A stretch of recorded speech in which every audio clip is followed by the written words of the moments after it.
begin. And I think this is first of all, thank you for Amy for putting a lot of thought into this. And everything. Mike? Yeah. Okay. So, thank you. Sure. I think I would like to, for all of us to think about today is that this at the beginning of the conversation, we're not trying to get to any place other than to understand each other better than we do today at the end of the day. And with the thought that we really will be most effective by working together. And in order to work together effectively, we have to know where each other is, where our heads are at. We have to listen to each other. And by doing that, I think then we can come to a shared vision of where we want to go. So today is the beginning of that process. I don't know if anybody else wants to add their thoughts. Sounds good. Sounds good. Okay. So to that aim, should we move into our second agenda item here? Look at that. We made up for lost time. Yeah. That was efficient. Yeah. Well, hello, everybody. My name is Trevor Cartwright. I've met most of you. I've had the opportunity to work with the school board for a few times over the course of a few years in various capacities. I've helped to pull together the superintendent's performance evaluation 3 or 4 times, I think. I facilitated a couple board meetings over the years and so forth, so I have a big fondness for the district and the hard work, really, that all of you have signed up to do. I know that in many ways, one of the reasons why each of you is here today is because there's a calling. You have a calling to do this work, and we're going to talk a little bit about that today as one of our first steps. But one of the things I wanted to do is just echo some of Tom's opening comments, and that's that, you know, these kinds of experiences coming together for the first time, if you will, are not things that should be rushed. You know, we've got an agenda, and it's an ambitious agenda, but my style of facilitation, more than anything in my role today as your facilitator, is not necessarily to drive us all the way to the nits nat of every agenda item.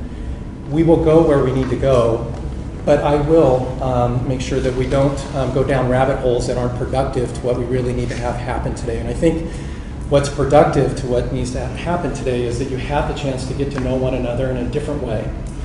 You guys are going to be joined at the hip for quite some time, probably doing some of the most important work of your lives together. And I think with that as a backdrop, it stands to reason that you would come together and invest the time in one another. You know, take the time to take an interest in one another, how one another thinks, because so much of what you do has so much complexity tied to it that if you can, you know, have that understanding of one another, you'll be that much better of a board. And I think the big thing that we're goaling for here is really the answer to the question, how can this board create the greatest value for the district and therefore our children? And I think one of the ways you can do that is by aligning as a board and at least understanding where each of you is coming from. Does that make sense? Okay. So let me just do a quick dash, if you will, through the agenda so everyone at least has an idea of what the intention is for today, and then we'll see how it goes. I think this is one of probably a couple of sessions, maybe 2 or 3 sessions. So some of these agenda items might be best served in a second session or maybe even a third session, but we'll see what we can make happen, to Tom's point a little bit earlier. One of the first things we're going to do is just start off with an opportunity to talk about what's called us or what's driven us, if you will, to do this work. What's caused us to be in these seats today. And so everyone, board members, will have an opportunity to share that perspective, and hopefully each of you will have some questions and really take some time to understand what that means to each of your colleagues. We'll also take time to talk a little bit at a high level about what our overarching role is as a board. One of the first things that I think you need to do, and I'm sure you'll agree, is at least have a conversation, if only brief, to ask, what is our role? Are we all agreed on what our role is? We're a new board. You've had 2 meetings, as I understand it. There's going to be many more ahead of you. What's our role, or what's the context, if you will, that we come to this job as? We'll take a break around 3:15, but if you do need to take a break before then, the restrooms are right around the corner, and you'll see them kind of off to your left at about, I guess, 11 o'clock, if you will, if it were a clock. We'll talk a little bit about strategic priorities. As you know, the board that preceded this board set 6 priorities for the superintendent. We want to at least start the conversation today to see if we can reconcile or link those priorities with what the values, if you will, are of all of you as this newly constituted board. So we'll have an opportunity to at least get into that conversation. We might not finish it. As I said, we've got maybe a couple of sessions that are going to be planned around this topic, but we will touch on that at least. We'll see how far we get. I also understand that you're going to be moving toward a committee structure, that decision has been made, so we want to talk about what that means. Make sure we're all on the same page in terms of some of the protocols, the communication expectations, the who's, the why's, the what's, because we want to make sure that structure really does serve that greater purpose of how can we bring the greatest value to the district. And do we think this mechanism or this structure is going to enable that? Apparently we do, so let's talk more about that. We also have guests, and in a moment I'll just, so everyone knows, just ask you to introduce yourself. We do have time for our guests toward the end of the day for public comments, so you'll have a chance to certainly weigh in and ask questions if you would like. We want to make sure we make time for you to do that. And then we'll wrap up. Tom and or Amy will take us home and see where we get. So the idea is we'll be out here by 6. If we're efficient with our time and we avoid as many rabbit holes as we can, maybe we'll be a little earlier. I don't know. That sound okay? Perfect. All right. So with that as a general backdrop, I'm curious to know if you could share with me, I understand there's been 2 board meetings that all of you have had together. So this is like the maiden voyage, right? July's a big month. How'd that go? How did the meetings go, just generally? What was that experience like working together? What were some of your observations as board members? This isn't television, I can see you. Well, Just bring it.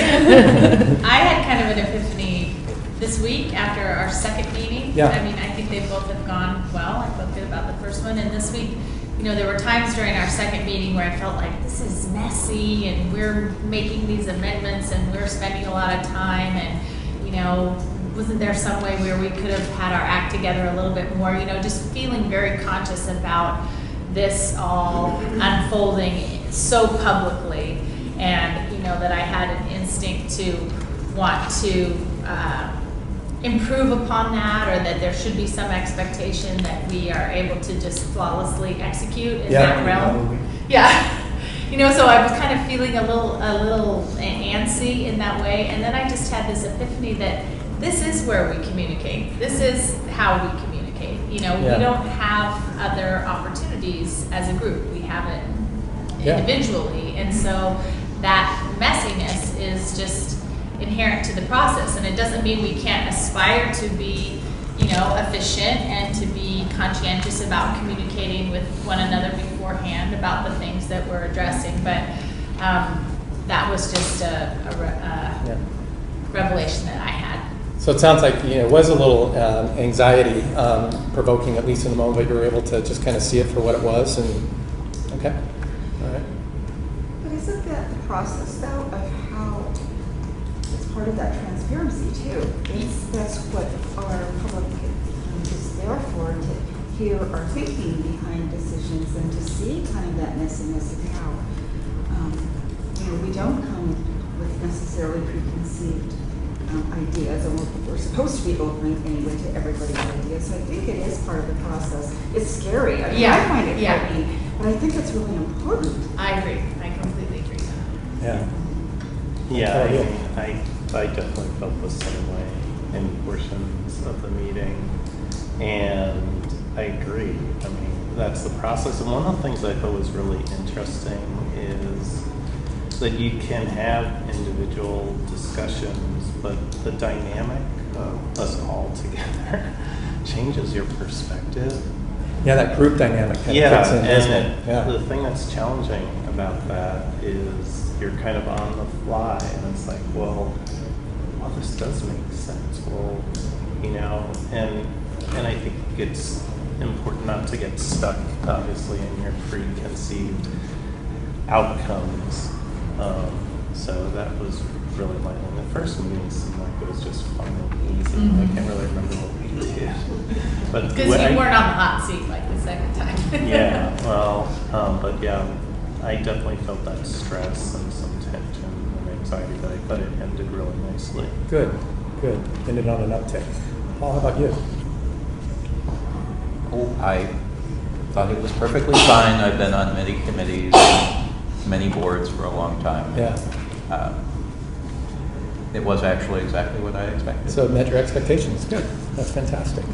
That's good. I think for me, part of my that feeling was that for me, there's a little bit of a contradiction between the openness of the conversation and the formality of the structure. Yeah. And it just takes getting used to that the formality of the structure just becomes second nature and not an impediment. You know, you'll be maybe on your 6th meeting, I don't know, before that just kind of dissolves away. I'm just curious, our more seasoned board members, you know, what was it like working with a new board? Democracy is messy. That's just the way it is, and we'll get so we're cleaner on things. We don't have strong relationships yet with people who are new in order to chat with them enough to know what's going on. So it'll get better. But it was, it was nice to actually have real discussions at the board meeting. I liked it. Pam, what did you? Anything to add? What? Anything to add to that? No, not too much. I think that it was a little rocky, but I think that we get better as, especially as the committee structure is flushed out a little more. People understand their roles in the committee structure and how that works and how you communicate through committees so that more information gets out to everybody. And other than that, yeah, you know, it's sausage making. I hear people say that all the time. It's just because everybody's an individual and everybody has their own idea about what should move forward. And even if it depends, but sometimes even if you know it's not going to go anywhere, you have to say what you think and express that opinion. So it's your responsibility to do so. Absolutely. Yeah. Yeah. So you know, it's messy. Katie, did you attend the meetings? I have You haven't? not yet, So but I this look is forward to. Interesting to probably take in, isn't it? I look forward to meeting everybody and just getting to know everybody. Good. So, Trevor, I'd also say that your comment about process, and somebody said something about formality. I think that once everybody learns the formality piece, you're right, it kind of becomes second nature. But if we don't have it, then it's really hard to move things forward if we're stumbling around. Yeah. So I don't know, I thought I saw on my calendar a parliamentary procedures thing, but I would really encourage everybody to go to that because I think that really will help us move things in an easier way. So just to let you all know, I'm out of town. That's my big I'm not sure issue. I know that. All right. I think it's a big help. It is because if the process gets in the way of the quality of the conversation, then that's problematic. So to the extent that you can expedite the process of becoming familiar with the process, and having it become second nature, obviously, so much the better. You get to the work done. Particularly that everybody needs to know. So there isn't one person who's constantly copying things up. I shouldn't say that's such a negative way. That doesn't understand how to move things. Yeah. So. Yeah. Yeah, and I think depending on your background, I mean, a lot of us have been on committees and boards, and some of them aren't parliamentary.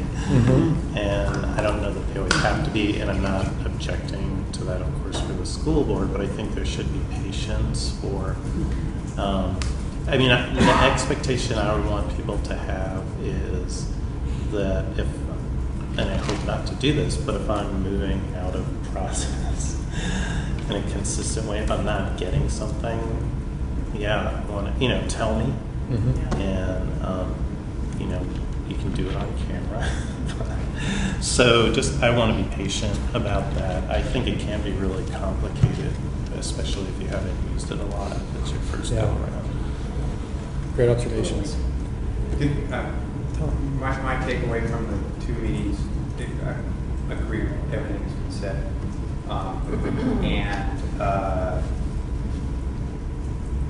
What I noticed was an openness to other people's viewpoints during the meetings, and a genuine desire to listen and make things whole with the group. And we're not going to get there every single time, and there's votes that we but I think that's positive, something we can build on. Good. Well, thanks. That helps kind of level set me. I actually came to your first board meeting, had the opportunity to watch you guys in action. So, yeah. Oh, go on. I have a question. It was great seeing you guys take your first steps out of the gate, and I felt like it was a strong step out of the gate. Obviously, there were some challenges, but you would expect those. Again, I keep on going back to the complexity that you're working within, and just the importance of finding the ways to communicate and stay connected with one another is just so critical. But it was good, at least knowing that I was going to be here today with you to see you guys take your first steps. So go ahead. I'm curious what you and Amanda thought. Were there scary moments? I'll say the last meeting I actually thought was really hopeful and great, because I felt like everybody felt really confident throwing themselves in there, even if it was to say, I don't really understand what's happening, which I feel like, or what was your thought behind that? So the fact that everybody was in the conversations, and I thought end products ended up being better and improved by the conversation, and they were pithy conversations. So I thought it was a good, and last time probably more than, it sticks in my mind more than the one previous meeting, just because there was real substance that you guys were dealing with in every single one. But you were all actively amending and changing and questioning, and nobody was being quiet. Everybody was just in it. So it was and Steve was happy as a clam finally having the democratic messiness, which he just was that's what I wanted. So anyway, I thought it was good. Good. Yeah. You agree? Oh yeah, I agree. I think I agree that I'm excited to get the parliamentary training, and we'll be sure to get it for anybody who can't be there for the actual one that we've set up. We're working with Betsy to find another time to work with you. But I think that you'll all feel a little bit more confident, I think, about being able to figure out how to engage in. But I thought it was, I thought as the amendments, I think, really did help the resolutions, and it really was good working together and respectfulness. It was nice. Good. It was a true working session, and it really was. I mean, it was good. Okay. So there was some homework. Hopefully you got the memo. The first item that we wanted you to do was just have a chance to read some of the Carver's framework around governance. So if you didn't have a chance to look at it, it's okay. We've got copies of it, so not a problem. Also wanted you to have an opportunity to review the superintendent's performance review, which includes the 6 priorities set by the previous board. So hopefully that's at least in your mind. We do have copies here. Question. Yeah. So when you're saying 6 priorities, are you talking about strategic priorities? No, in the back, I'm talking about. You're right. Yeah. And so you've got just your cliff notes are right here if you don't want to go through the whole document. We're not going to go there right now, just so you know.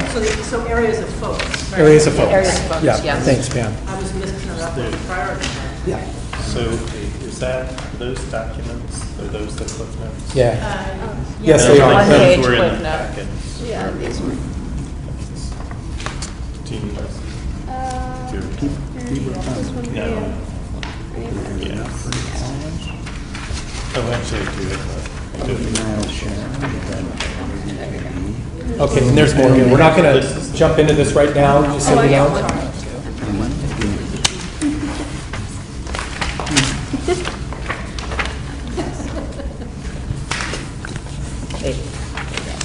Okay. What we are going to focus on right now is just to take some time to have each of the board members just share a little bit about, what's driven you to do this work. And the reason why this is so important is we want to start to understand what you value individually and how those values might ultimately link up with the superintendent's areas of focus. So there needs to be potentially some connection there. But more than anything, at a high level, it's just a great opportunity to understand one another maybe a little bit better through the lens of who or what has inspired you to do this work. And so we wanted to just give each person, each board member, an opportunity to spend a couple minutes just sharing that. And I would encourage colleagues to ask questions. If there's something that's not clear, you want the fellow board member to maybe go a little deeper on something, please. Let's not stand on ceremony. This is really an opportunity to understand one another at an even different level. So, Steve. Want me to go first? Sure, yeah. Thanks for volunteering. Yeah. I always wanted to be a school teacher, and I was for 43 years, actually, and wanted, since I was a little kid, to be a school teacher, mostly to be a coach, but ended up being a school teacher, really. And in 1974, I was teaching at Clackamas High School, U.S. Government, and I went home one day and thought, I need to participate. I'm trying to teach these kids to participate in the government, so I need to participate. And so I went down. I thought I need to go find out how my school board's working.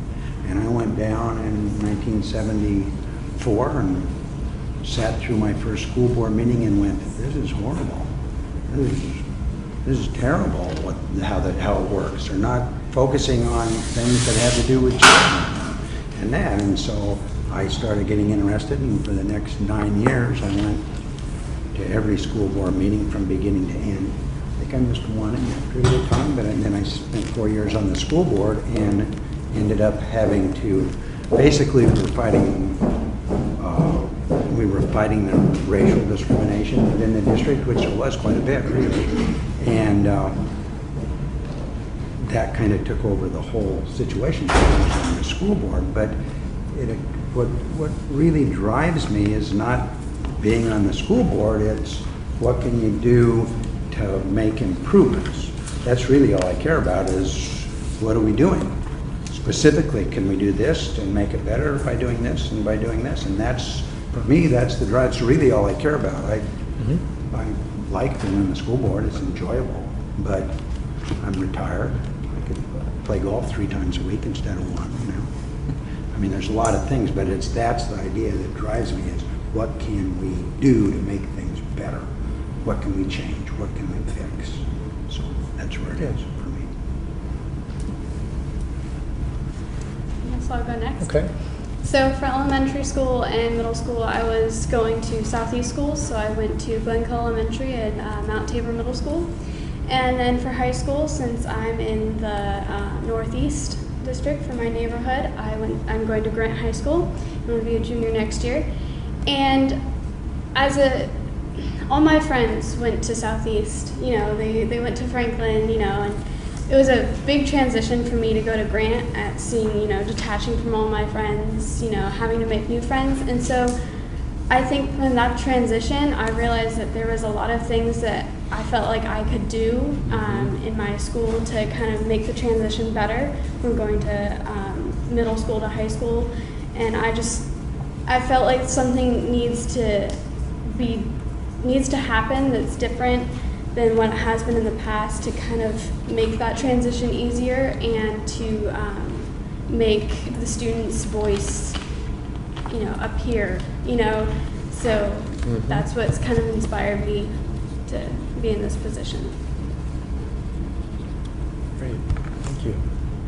So there's pressure now to just keep going. I guess we've got a cadence go, so let's go with it, unless you want to shake it up. No, I don't want to shake it up.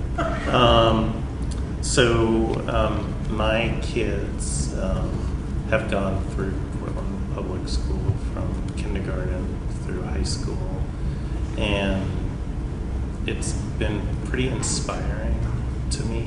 I mean, I think there's so much appreciation I feel when I've seen how teachers and administrators, treat my children and how much they value them. So I really value the system. I think public education is probably one of the fewest things that everyone has an equal opportunity in if it works well. And I know it's hard to make it work well for everyone, but it's such an important investment in our community and our future. So I see this as a very rewarding opportunity with a lot of challenges. I also feel like I've been involved for a long time in advocating for schools, whether it's more state funding or rebuilding schools or most recently on classroom hours. And I'm motivated by trying to find ways that parents can feel more empowered beyond the campaigns. Not feeling like they can have an influence in the day-to-day operations and that they're not just mobilized for those big issues. And so that's kind of the big things. Parent involvement's important to you. It is. Yeah. And the community feeling welcome, that as much as possible the district and the board is responsive to them, and they'll be the first one to say, it's hard to do that. You get a lot of emails, there's a lot of material flying. And then there are all the details we talk about in the campaign, the best achievement for our students, getting dollars into the classroom, but I guess that's the big stuff. And how many children do you have in the district, or had you? Well, my daughter just graduated from Cleveland, and my son and nephew just graduated from college, and my nephew lived with us for his high school years, so he graduated from Cleveland. So good. It's 3. Thank you. Done. Well, not done, obviously. Just beginning. Just starting. I'm done. Yeah, ditto. So I I think do- I'm the only one that did not have children going through Portland Public. But I've been an educator for 35 years, and I've been a part of the community in terms of being on the faculty of Portland State for 17. And in my work with teacher training in the Department of Special Ed, I've worked with Portland and other school districts. And as a 35-year career educator, I got into education because of the inequities in education that were sort of my own family histories, including my own history, and wanted to see changes for kids with disabilities and kids of color. So I'm really looking at the kids that have not had kind of the equalities and the outcomes. So looking at the outcomes here locally in my new community, so I've moved to Portland 3 years ago and decided that I am going to stay here and that I might as well invest myself into doing what I can to better schools. And I love Portland Public. It's a district that I just work closely with and been really pleased to be a part of, and I think we can do much, much better. There's great things happening, but we need to really make urgent changes. And I just want to bring all, I guess, the experiences that I've had as a classroom teacher and school psychologist and as a teacher trainer together for this work. Okay.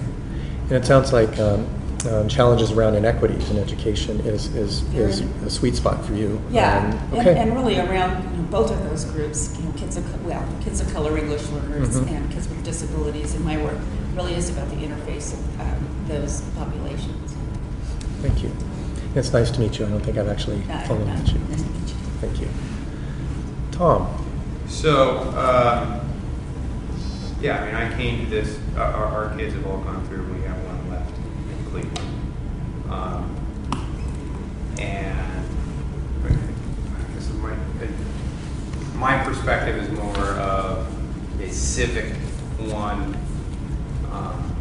knowing that in terms of the fabric of the city, that Portland public schools or a school system is probably one of the major determinants of that fabric, and that we've been lucky here in Portland compared to other cities,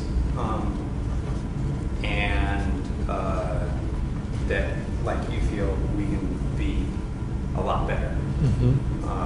And so that's somewhat of my focus, and certainly why I got into why I ran for the board. The actual moment when I decided to run for the board was when I woke up and read the newspaper headlines of the dysfunction between the union and the district, and over applying for grant money. At the time, I thought, well, wow, we just let $10 million go down the rat hole. And so that's what motivated me to, that was kind of like the shock that got me out of bed. But where my head is focused now is the challenges that we face as a society and that our kids are facing going forward are enormous and immense, and somewhat scary, both from an economic standpoint and an environmental standpoint, and that we're going to have to count on our kids to deal with a lot of these issues in the future, and I want them to be prepared. And I think that means doing things differently and educating differently than what we have in the past. And so the whole kind of experiential, hands-on learning aspect is really, really important to me. I think that's going to be key going forward for our kids. And I don't want anybody to be bored. And I don't think they need to be bored. When you say anybody bored, I don't want our kids to be bored at school. Thank you. My kids were bored half the time, and then I could kick their ass and say, "Well, it's your fault," and oftentimes I did. But I want to figure out what else we can be doing to really engage our kids and how to make that part of our education. Got it. Thank you. Yeah. Amy. So, I have 3 kids. Our oldest son graduated from Lincoln High School just this past spring, and then next year have a freshman and a 7th grader. So I have been involved in their kids since they started, 2002, involved in their schools, just volunteering and all sorts of ways. And I started to get, and I went to Portland Public Schools, as did my 3 siblings. And my grandfather was a teacher, and my mom and my aunts, and Oh, wow. all in Oregon. So, my family has been really well served by public education, and in particular by Portland Public Schools. And as I started volunteering more and getting involved in things on a citywide basis, I really started to feel like the education that my kids were getting was not the same that kids were getting all over this city. And my kids, attend some of the most affluent, most homogeneous schools in the district, and they've been well served. And when I started to see just huge disparities in our schools, that's kind of what really motivated me. Like, that is not the promise of public education. And so on a personal level, that's what inspired me to get more involved. Also because I believe so fundamentally that every single kid can succeed. And no matter what the circumstances are, no matter what the challenges are, like, we can absolutely find a way to get every kid to their own successful pathway, and we're not doing it. So that's really what is just burns inside of me. And then on a broader level, on a more external or civic level, I just feel, like Tom, that we need to do a better job of providing the opportunities for our students and preparing them for success in this bigger world and linking them to their pathways beyond high school. First of all, getting them to graduate from high school, and then, you know, making sure that each individual kid has a promising pathway. And part of that process is just realizing how invested our community is in that. They care. People care. Institutions are invested. And I feel like we can tap that so much more. I've seen it in working as a volunteer on our bond campaign. I mean, it's tremendously important to our, you know, our citizens, our business community, all parts of our city. It's really important that we have a strong and healthy school system, and they show that. They speak that. And then also, you know, even just in campaign for office, I mean, how important it is to people that we have a healthy public education system that serves all of our students well. And so I really believe it's one of the few common denominators that we have as a community is this value of public education. So I would just echo what Steve said about just, you know, wanting to fix things, wanting to make each part of the system as strong as it can be for the benefit of our students, and just always having that student focus and paying close attention to who's being left behind and what parts of our system don't work for what groups of students. So I think that's all I have to say. Good. So I would echo what everybody says, but just for my own personal reasons. Education's always been very important to me because I come from a family where my dad has an 8th grade education and my mom graduated from high school, and neither one of them believed in higher education. So I always felt that education was a really important piece, and because of education, I mean, I know my siblings, I know my family, my relatives. It's a very different life they lived than the life I lived, and it's because of my education. Just a whole different view of the world. So it's always been really important to me, and I have had it in my life. I started out as a teacher for just a very short period of time, a year, and then went back east and came back to Portland to go to law school, and then subbed while I was in law school. So not a very long time, but time enough to stand in front of a classroom all day, every day, for a long time, and be with high school students. So some familiarity with that, and also just through that being able to see how much a person who is caring can mean in a child's life. I think that's what you bring away if you spend any time in the schools as a volunteer, which I also did all that, but as a volunteer, as a teacher, anybody, just to be able to see the difference you can make in a child's life just by being an adult who cares.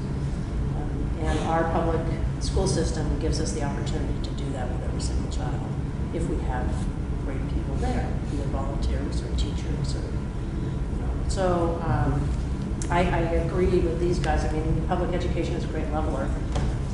It provides us all with those opportunities, but we have to make sure that all of the students have those opportunities, and I don't think we do it right now. We've been working on it very hard. But I think that, we just have to be vigilant. We have to continue this work. We can't stop, especially the equity work, because we're not seeing the changes that we need to see in those, for all those kids. Yeah. And those are hard decisions to make. They're hard decisions to make in a city like Portland, where I don't think people really think about that. And if they do, they don't really think that there's a problem. A lot of them. Or if there's a problem, it's the problem of the child, it's not the problem of society and how they grow up. So we need to be vigilant about that and continue to talk to people about it, especially as we're working on our equity issues and where we're thinking about how we're funding schools and where we're funding schools and the programs that we're having in schools. These are all really huge policy issues that we need to work on. And we need to be at the policy level, so we're setting the policies for the district, so that it works for everybody, not just individual schools or kids. So, I mean, that's kind of it's been 6 years since I had to do the stump speech about why I wanted to run for the school board, but that's basically. got it in there. It still sounds, Some of it's still still- sounds fresh, For Karen. 2 more years. No, I have to tell you that, but 6 years, it makes a big difference, because it would have been a little different when I first started, and I am excited for all of you, because you'll get to learn so much. I think that's the other thing about being on the board. It's just such an incredible learning opportunity, and if you're open to doing that, gosh, it's just amazing what you can learn while you're diving down into some of these issues or working with colleagues. Just the variety of opinions and thoughts and why people are that way is fascinating, just fascinating. So, Thank you. And I ran for school board because I've been very active in my community for the last dozen years. I have been the chair of the neighborhood association where Jefferson High School is, and have seen a lot of community issues, a lot of equity issues around the way that Jefferson has been treated for a very long time. Heard an awful lot of very ancient history that is still very current for the people in my community. And I am looking to do something about that, make some changes. Certainly making changes, and I'm echoing the concerns of everybody else here. Then I have 3 children in the public schools. They have been enormously well served. They are doing absolutely fabulously. But especially given my community experience, I'm very aware that they are the exception. And I'm aware of some of the reasons why. But again, wanting to make everybody else I think everybody else should have the same opportunities that they have had. All 3 of my children went through Spanish immersion, which was absolutely terrific for them. I'm very sensitive to that because both my wife and I did not have the opportunity to learn a foreign language until we were in high school, and that was far too late. I have literally spent the last 30 years trying to acquire a working knowledge of German at all levels up through a PhD program, and still after 30 years of very hard work, I can pretty much pick up a newspaper, and that's about it. My children, on the other hand, oh, by golly, the world is open to them. It is absolutely tremendous.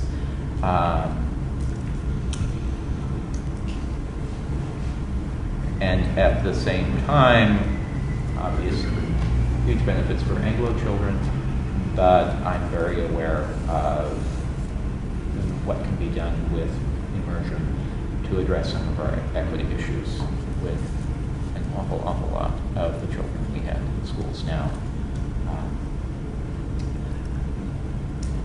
My whole family history is the history of loss of language. And Julie, I've heard you talk about this professionally, and obviously approaching it from very different backgrounds and very different language, but there is always, at levels that are very funny and levels that are very tragic, a recognition of, if not common experience, then certainly very common ways that the results have fallen out,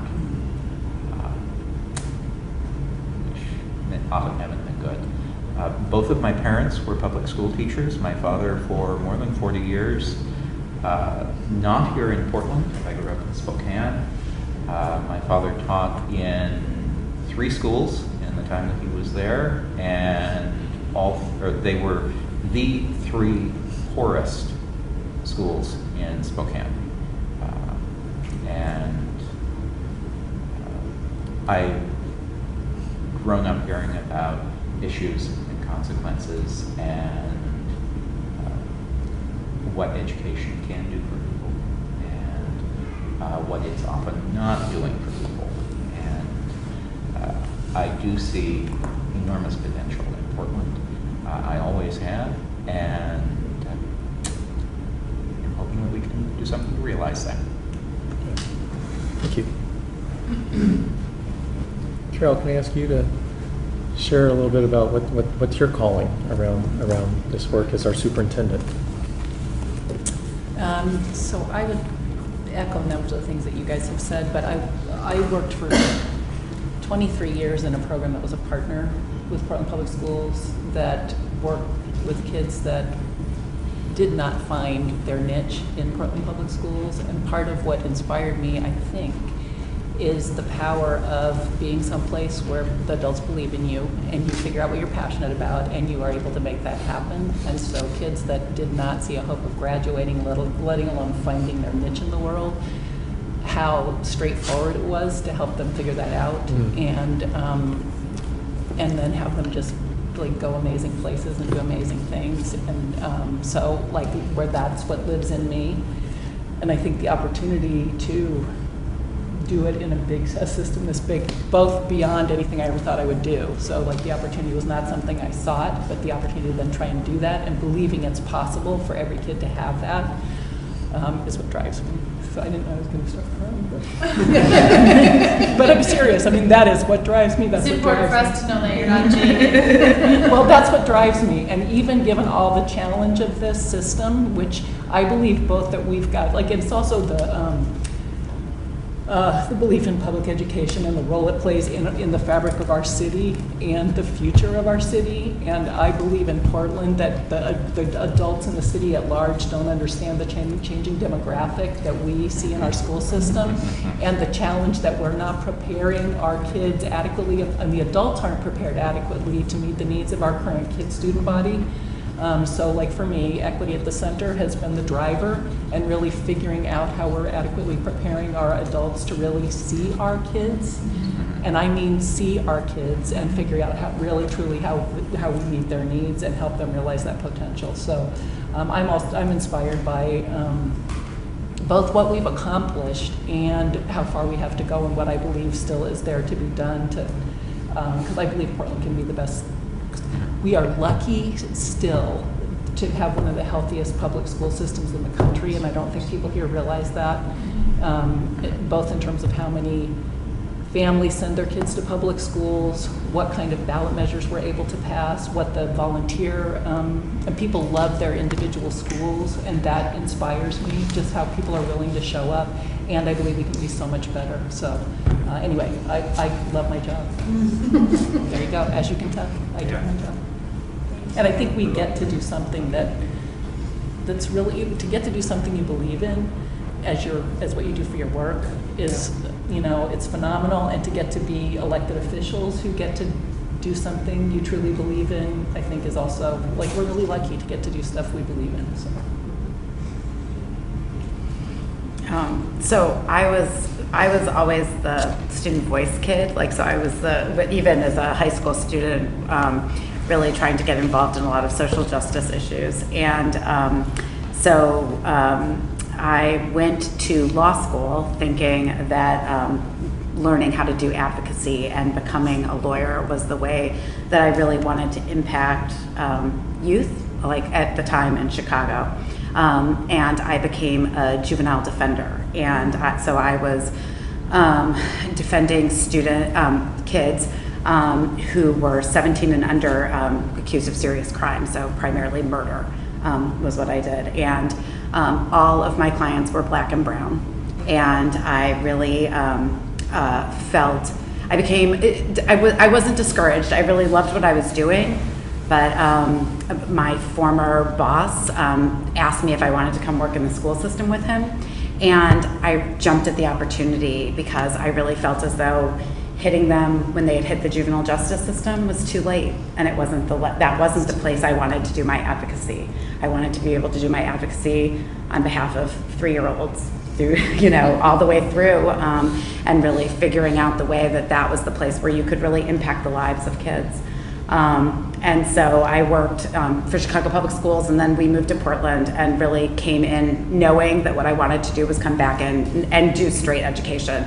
I made it through about 4 bar classes here in Oregon, and then I was like, oh gosh, no, I cannot take the bar again. And I'm like, sure, and I don't want to do that. I know.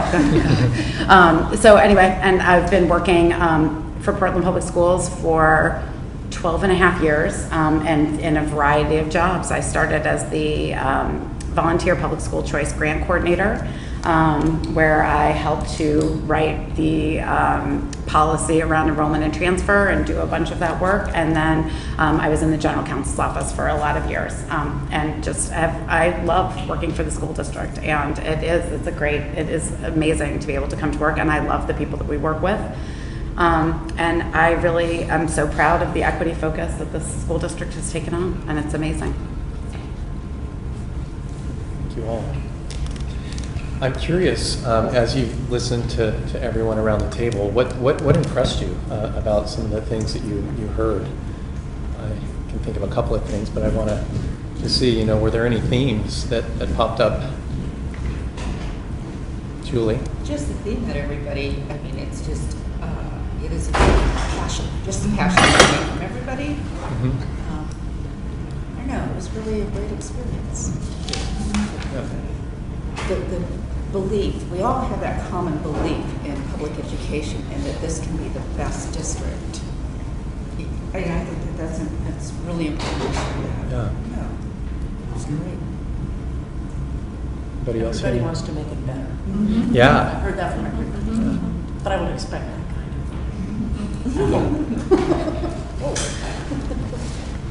I heard a lot around equity around the table. That it's not surprising that has been, and I would expect that it would continue to be one of the areas of focus. For the district overall, certainly for the superintendent. That's something many of you talked about: parent engagement and involvement, just making things better.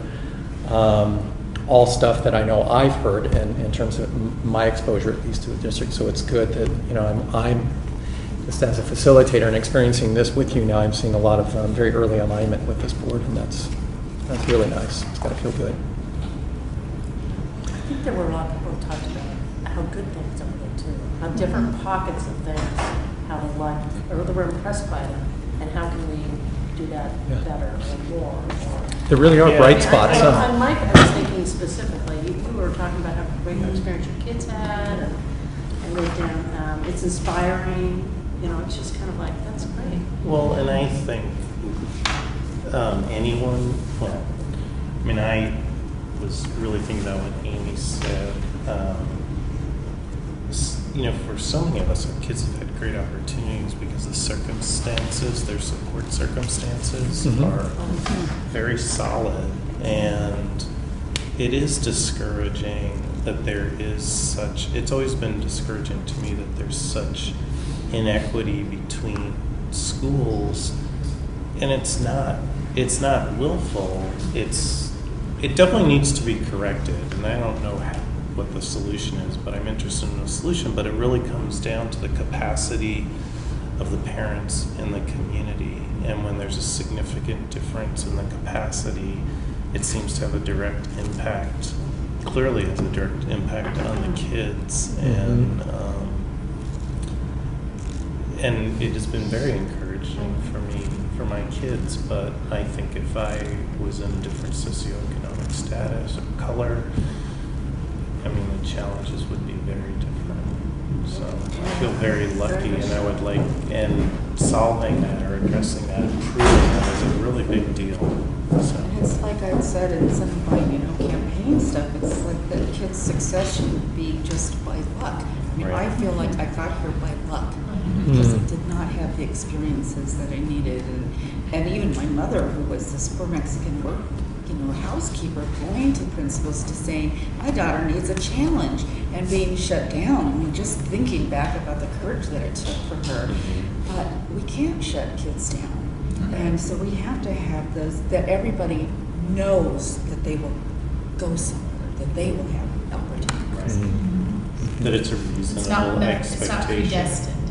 No, I was predestined to be a secretary. Again, it was really a fluke. So that's. And Pam, Yeah. I was curious about you on that note. How did you end up going to college, given your families? I worked really hard. I worked while I was in college and law school. But I mean, how did you end up How'd I do it? knowing that that was something that I you was wanted really, and needed? I was really fortunate. It's all about the adults in your life, right? So my parents were loving and wonderful parents. It's not that they weren't; they just did not value that. But I did have several girlfriends and my boyfriend in high school who had parents who were college graduates, professionals, and they were all going to school, and they just kind of took me in and helped me figure out how to do it. And so I did. I mean, they drove me to the SAT. It's just, you just have those supportive adults in your life who help you and understand the value and help you through it.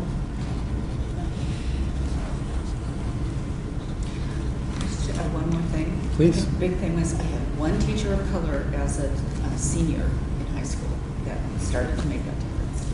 Oh wait, I could go to college. That was evidence, huh? Yeah. Good. One thing I would like to draw everyone's attention to is the level of realization around the table that Portland is not necessarily where we would like it to be on equity. And we are going to very explicitly have to make the case The case. for equity, for what we are, for putting the resources where they need to be going in order to raise student achievement. And it's going to be a heavy lift. It But has we, been for the last 6 years. Yeah, but it's it's- something that we absolutely It have to continue continues, to do. absolutely. Yes. Yeah. Absolutely. Yeah. Thank you. Sure. Yeah, I This- feel so heartened by this conversation. That was a very clear perspective, Paul, that you just shared. I'm just, is there any ambiguity in that? Any need for clarification based on what Paul just shared from other board members? I just wanted to share, I guess just with Steve and Pam, when we had our new board member orientation, and Tom was there, and Carol and Amanda, we just had these reams of paper and things to read in advance, and there was one thing in there that just stood out to me so dramatically, and I shared this at that time, but it's this chart, it's the map of third grade reading and meal subsidy eligibility. And there are no anomalies on this chart. There is no high socioeconomic school that has low literacy achievement, and there is no low socioeconomic school that has high literacy and achievement. I mean, there's a teeny little bit of meeting in the middle, but there are no bright spots, I'm sorry to say. There are no anomalies. And this, to me, I can't say it was shocking, because I know it to be true, but I was surprised that we're stuck in that. And this, to me, is the work.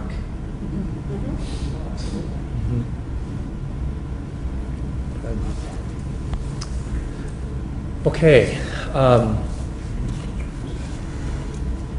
Stating the obvious, I'm sure. A high-functioning board in many ways depends on that board having clarity on its role. And we're going to transition now with this conversation as a bit of a backdrop to a conversation about this board's role, because this board chooses its role, and it really needs to be, I think, something that is well vetted and discussed and understood, so that you bring that lens, if you will, or that filter to the work of your boardship. And so early on, it's so advantageous, it's providential, I guess, that we're having this conversation so early in your relationship as board members. You know, we've had two meetings. It's still July. You didn't wait months before you had this gathering. So it makes sense that we would spend some time on, and maybe a lot of time. Maybe it's the rest of the day. Maybe it's just a little bit of time because it's so apparent and so clear, and there's really no need to drill deep on it. Discussing the primary role of the board. And I wanted to ask Carol if you would just talk a little bit with the board about what your experience has been when the board's working, what boards have been able to do when things are working really well, and some of the challenges or pitfalls, if you will, that may pop up when things might not be really aligned and synced. I think you've maybe done a little bit of thinking on that, but. Okay. I mean, we did a quick conversation when we were preparing the agenda of saying would I come with a couple examples of both when I could feel we were hitting it and where it was challenging. So I thought of an anecdote for and I will say a moment I could call out as being like high-performing board, and then that meant you're getting high performance from the staff, was the work around the equity policy and development of that policy, because there was a year of community engagement in building the policy and drawing on local and deep policy work by the board together with the staff. But the year-long lead-in where you had all the community engagement meant that people then showed up to say, yes, this is the right thing. But when the board put the stake in the ground at the highest level saying this is what's driving our work, it made an enormous difference throughout the organization of how we were then able to move everything else. Like, it did a huge thing just by the board putting that stake in the ground. So it was like for me, powerful to, and it's not, we have been doing equity work up until that point, but the moment, it was so symbolic and huge to have the board saying, this is what we believe, and this is what's driving the work. So I will just call that as an example of, because after that, we then were able to, the board continued and passed an affirmative action policy that was about who are we hiring, which we had not had. We passed an equity and public purchasing and contracting policy as we were heading into the bond, which meant it would totally shift who are we contracting and doing business. We were a huge business in this community. So we totally used a different lens on how we do our budgeting. We then are aligning the enrollment and transfer policy with that equity policy. So it was like the driver for a bunch of other work that the board was then able to do that totally focuses and drives the work the staff is doing. So I will say that is a high functioning experience, that whole strand of work around equity. So, and we're not far enough in terms of where we want to be. It's one of those things, the more you know you don't know. So the further we get, the more we see that you see more clearly what isn't how we want it to be yet. So, but in terms of board functioning well, that then allows the staff to function optimally, that's a good one. And the other one I'll add to that probably is I feel like the community wants to be able to see a whole lot of different voices reflected on the board. For me, when the split votes end up being mixed around who's voting what way on what issue, healthy. When you start to have a block you can always predict the 4-3, that's a red flag where we're like, okay, we're stuck in something, we're not communicating properly. Something's happening, but you want to have them mixed up where it's different on different issues, so I'll do that. Challenge. I would say power in the collective, the degree to which you guys have a collective focus and purpose is the degree to which the staff is effective in accomplishing it. The degree to which this is not agreed upon at your level makes it way harder for the staff to then deliver. And an example there would be, so last year we had 14 areas of focus for the superintendent in my evaluation, which meant that's what I'm then driving with staff. And that even is too much to call an area of focus. However, when we then came to evaluate me, 2 board members came to my evaluation and said, oh, I never agreed with those areas of focus. Here's what I'm going to evaluate you on. And I got different evaluations from those. So just to say, that would be an example of it behooves us to have you guys keep going until you know you've got your you are agreed upon what the direction is, because it will then be what we're harnessing staff energy to go do is clear. So I would just say that, and then the other one is like we will have moments of, again, the tension between collective agenda and the 7 different individual board members who you come with an agenda. You come with the things that you personally want to see changed. And there's some of that is going to happen in the course of things, and some where it pulls away from the collective agenda. So just how we manage that. And there are moments, and it happens all the time, where we'll go to, okay, all of a sudden we'll be in a wing ding, all 7 people are starting to initiate the things they want to have happen with staff. We can totally pull the staff off what they're, so anyway, just to say that would be my other, the degree to which the board is aligned and coherent and committed to this is what we're trying to accomplish, is the degree to which we end up being able to be effective as a staff. It's interesting, the relationship between board cohesion and staff cohesion. Absolutely. I think that's the connection you're making. Absolutely. And that when there's a lack of cohesion, or at least the perceived lack of cohesion down through the staff side, one of the first questions to ask is, well, if it starts at the top, what's going on here that might be, causing that or linking to that? Does that make Probably sense? do that all the way through. Yeah, absolutely. Principal in a building, same deal. You totally know when your leadership Rolls is downhill. functioning. Right? Yeah. So those would be my examples. So I was wondering about that because we have a whole binder on those 14 areas of focus. And I mean, just even putting aside the performance evaluation, is that too many? Oh God, yeah. Like, so this year, here's what I'm going to say. This year we said we arrived at 6, which is part of what you guys are then going to look and say, are they the right 6? But 6 is a way more, at this level of what are we saying we're saying are our main things, 6 is a good number, I think. And usually they say 3. So 6, or even double the 3. But 6 is still we can get our arms around it and feel like we're able to really drive it and drive it deeply. 14 is too many to call an area of focus. That's, Well, I think to Carol's credit, she took those 14 and distilled them down into the 3 that I did kind my of, 3 you could drivers. fit most of those under the 3. Yeah. And that was, I think, a lot more helpful for staff.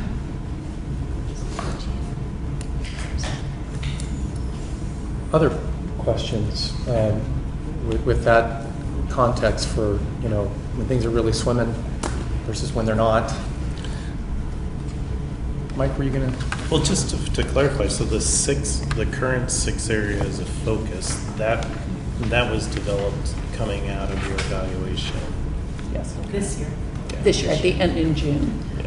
But we knew that we're doing that as part of my evaluation, and then we'd come and revisit them today, start the revisiting with you to say either, yes, that sounds right and we commit, or here's how we want to tinker, or whatever we do there.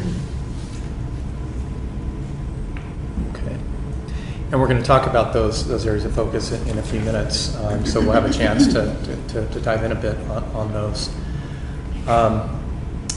I think now would be a good time to talk a little bit more. Just Amy, please. I would just, I would like to hear Steve and Pam chime in on that same question, if you have anything to say about times where the whole has been greater than the sum of its parts, and times where you've shot yourselves in the feet. Go ahead. I like maybe 100 areas of focus, because I think that there are levels of the things that you work on. Some can be satisfied in an afternoon, some take 3 years to work on.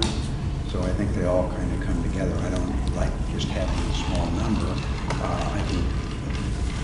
I just think there's all sorts of things we need to work on, and they kind of come up as you go along to some degree. I don't mind having 6 major areas that we're working on, but I think a lot of people get the idea that if you have 6 major things you're working on, that you shouldn't really be working on this and this. We have 170 administrators, central administrators, and 84 schools. You can do a lot of things with 170 people. You don't have to do just 6 things. You can do a lot of things with that many people, and you can focus in a lot of areas. And same with the schools. We have schools that are focusing on this now. and we have schools that are focusing on this, and schools, and so it's not, I don't like to get the idea we're focusing on 6 things. I like to get the idea we're focusing on what we can get to, and that might be 20 things, it might be 28 things now. It's not fair to necessarily evaluate you based on that, but I was probably one of the people that said, I don't really necessarily, for instance, and the first one, and there's nothing wrong with this, it's the 3rd grade reading, which is critically important. But if you just focus on 3rd grade reading, do you then forget about 1st grade reading and 2nd grade reading and 4th grade reading and 5th grade and Lane Middle School that has 200 kids 2 years or more behind that hit that school because we're focusing only on 3rd grade? That's what I'm saying is I don't like the exclusionary part of it. I think having 6 things major to focus on is a good idea, but you shouldn't be excluding these other things that you can do. And that's where I felt, I think it's a trap to some degree. And so I like a lot of areas and do what we can do. And you know what your staff can do, and you can focus on this and go in depth where you want around these major things, but there's other things that we can focus on too and we can work on. And it might take an afternoon if somebody's talking. Question for you. So that's how I look at this whole thing. When you think back on the past board, can you think of times, when things just worked really well in terms of how the board was aligning and working together? What was the cause of things working really well? I think I wasn't involved in any time when the board was working really well. But they did work really well, and I think the best example where they did something that really, really was excellent work and set us on a good path, and that was the immersion programs. The immersion Our programs? work around immersion programs has been excellent, and we've moved way ahead. And we didn't hardly make any mistakes. We made mistakes, big mistakes in our equity work. That's all. I mean, huge mistakes, and we polarized the whole school system because of how the equity work we chose, and now we're trying to fix that actually to some degree. But the immersion program was really excellent. And the other thing was the bond program.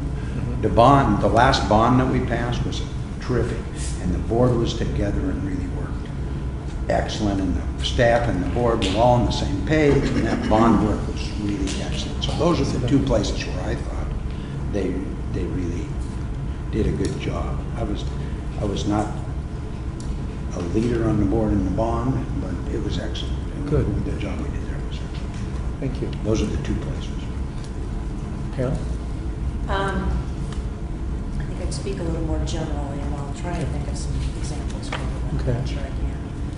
I think the board worked the best when we had agreements amongst ourselves about how we operated and how Okay. we worked together. Mm-hmm. I also think it works the best, part of what Carol's saying, I think it works best when we act and we ask the superintendent and staff to act as a board. When we don't have individual board members very often asking staff to do work. Mm-hmm. Because to begin with, our role is as a board, we are not individuals, we are a board. And so our actions have to be as a board. And secondly, when we do that, we pull staff away from doing the policy work and the work that we're asking them to do. If they're constantly chasing an individual board member's needs, they don't have time to do the work that we're trying to get done for the whole district. Mm-hmm. I'm not saying that those personal interests of board members are not important, or that maybe they should be answered in some way, but we need to find a vehicle to make that happen, rather than having individuals asking the staff to do things for themselves. I don't do That makes sense. I think Yeah. because I think you have to. 1979. I think you have to, I think as a board, we need to continue to think about how we want to make changes in the district, what policies we need to look at. And those kinds of things, just like what we're asking the superintendent to do, these 6 things. If these are really what we want her to do, this is where our focus needs to be as well. And although there may be other things out here that we as individuals, or maybe even a couple of us together, are concerned about, Sure. these are the things that we really need to drive. There's really So unity to around stay these focused, things. To Yeah. stay focused on these. Now, maybe these won't be it. Maybe this board thinks there are other things that should be in here. Hopefully there won't be more than 6. At least on my evaluations, I have 4. But if we don't stay focused on real work that we say that we want to do and that we're charging the superintendent to make happen, then we're making it difficult for her to achieve what we're asking her to do. So, and I think that when the board acted as a group like this, stayed focused on the things that we wanted the superintendent to do, that we wanted to see happen in the district, when we stayed focused on those as a group, we were able to move things like the equity work. Yeah. I think that was a great example, Carol. Just 1 minute. I don't know, my evaluation, I had about 100 things because I was a teacher. Seriously, 100 things. Pretty close. All right. But had several pages. But the one thing about thinking about this is that sometimes the majority of the board isn't right, and then you have to make decisions on what you're doing. When I served on the school board in 1979, the majority of the board was dead wrong. They said, we're fine on the race stuff. We're fine on it. When they had dead out racist policies within the system. I mean, they weren't institutional racism over here, they were dead out racist policies, and they weren't fine. And so the board can work together as a group, and they had the superintendent working right with them. And it was great, but it was the wrong things that they were working on. So you have to be careful to think, okay, maybe we're not always, the majority of the board isn't always right. And it was a heck of a fight. You can see those pictures of Ronnie Herman standing up on the desks. That was because the early ones, not the late ones, but that was because the board was making the wrong decisions. Round 1 of standing on desks. Yeah, well, there's 2, yeah. Because when he was standing later, he was standing over a specific thing, but the original stuff was, the board was dead wrong. And so was pretty much the whole community. And it was a heck of a fight to turn that around. And so it's fine if you're working together with the superintendent of the board as long as you're making the correct decisions, but if you're not, then that becomes a problem, not a solution. Thank you. I forgot to say Tom. Yeah. So You're an old timer too. Yeah. Yeah, I mean, I think the 3 of us would agree that the last 2 years, we don't want to repeat. The 4 of us. The 4 of us, okay. So, but I do. And that's because it didn't feel like there was a good alignment? There wasn't a good alignment. Okay. For some reason, and I don't really think it behooves to go cry over the spilled milk, but other than to say that we didn't really listen to each other very well, and maybe didn't take the effort to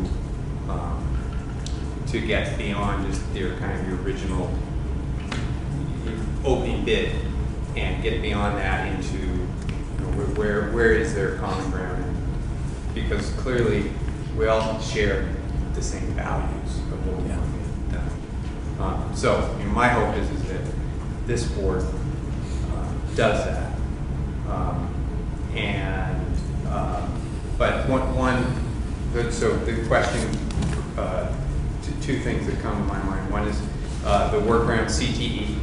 The last 2 years, I think, has been productive, and the board was relatively unified. We didn't have 7 votes to begin with, but I think we had 5, and then everybody else came on board, so that was productive.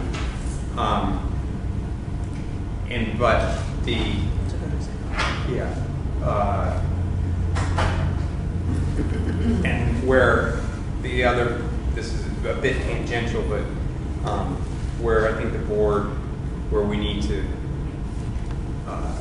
continue to challenge and challenge Carol and her group is, yeah, we set these goals and now, you know, it's starting to happen, which is great, but there's follow through.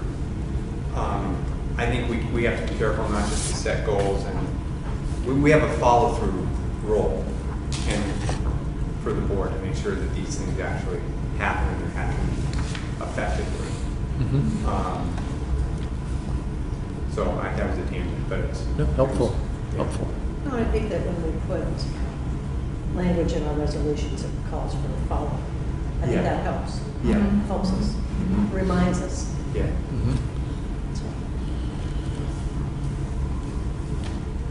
Okay. As long as we stop after. Otherwise, we're following a fall meeting. You're following the follow-ups. So the next topic we're going to jump into has to do with starting to create some clarity around what we mean by, you know, what is the answer to what's our role? You know, what are the big buckets, if you will, that start to give some texture, if you will, some definition to the role of this board? And let me just ask, would it be helpful to have like a 5-minute break before we go into that? And Yes, looking at the language of the bodies, and it's telling me. So why don't we take about 5 minutes? Okay. So we're going to turn our attention to a discussion about this board's role. And you know, I want to make sure that we don't enter into this conversation at a level that's too low. It's like, you know, there's so much you already know. Many of you have been on boards, and maybe each of you understands the role. I think the value of this conversation is really that we put our understandings out on the table and make sure that they match. Because my sense is that, you know, there's eight board members. There's probably, let's just say, 5 different perspectives, maybe. And so the value of today really is starting to make sure that we're putting our understandings out on the table and making sure we're having the conversation. This is what I'm thinking. Is that what you're thinking? Because I think it's safe to say that if we go forward as a board and we're not first clear on the most fundamental thing about being a board member, and that's our role, then we're going to have a series of stumbles. We're going to fumble. And so let's talk about this a little bit. I've got a handout in front of all of you. It looks like this. It's called the Carver Board Governance Framework Discussion. And this was part of the homework. I don't know if you have you had a chance to just at least skim it, most of you? Okay. For those of you who don't know John Carver or haven't heard of him maybe before, I really suggest that you consider this book. It's great reading, maybe a bottle of wine. Curl up with this on a rainy Sunday afternoon, and you'll be reinvigorated about your role as a board member and this board's role just overall. And I took the liberty of extracting some of John Carver's thinking from some of his work around building governance frameworks, primarily around policy setting boards, which I think this is part of this board's role. In terms of what his thinking is around, you know, the highest functioning, highest value boards. And we don't necessarily need to go page by page on this, but I'll just call out a few salient points, I think, maybe just to start the conversation, then maybe we can see what, you know, some of the insights were that you drew from having read this. Some of the points this guy makes, I think, are pretty smart. One is, and this is kind of more in my words, he's a big believer that there's an altitude to observe as a board. Does that make sense? So the altitude is probably up here rather than down here. And I think maybe to make that a little bit more of a practical and tactical concept, he also talks a lot about this distinction, and there's a fine line, but I think a bright line, between the idea of ends versus means, if that makes sense. So what he suggests in this book, and he's worked with thousands of nonprofit boards, government boards, school boards, the guy's pretty experienced. the suggestion that he makes is that means are really in the domain of management. And a lot of times that's the how, and I think a lot of times that's where boards often get gummed up is starting to dip down into the how versus staying at the ends. Another way of thinking of ends are results. So what are the results the district seeks to achieve through the work of management, through the work of the superintendent? So that distinction between means versus ends, I think, is a good starting point, if you will, for the discussion about where this board is going to set its altitude. It doesn't mean that you're going to have some variation. I don't mean to suggest that it's a static proposition. What I mean to suggest is that what we're looking for is a pattern of how the board operates within its realm of norm, so to speak. That normally we operate in that ends state versus down in means. Is that making sense so far? I'll stop there and just ask you, as you either skimmed it or dove into it, maybe you've even picked up this book or read parts of it, I don't know. When you think of board role, what came to mind versus some of the reading you've done or just some of the experiences you've had?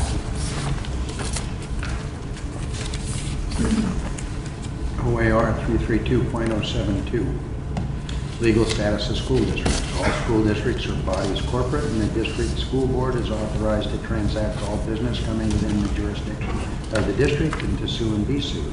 Pursuant to law, district school boards have control of the district schools and are responsible for educating children residing in the district. So we have the responsibility for everything in the school system, period. We're responsible for everything. We have that responsibility.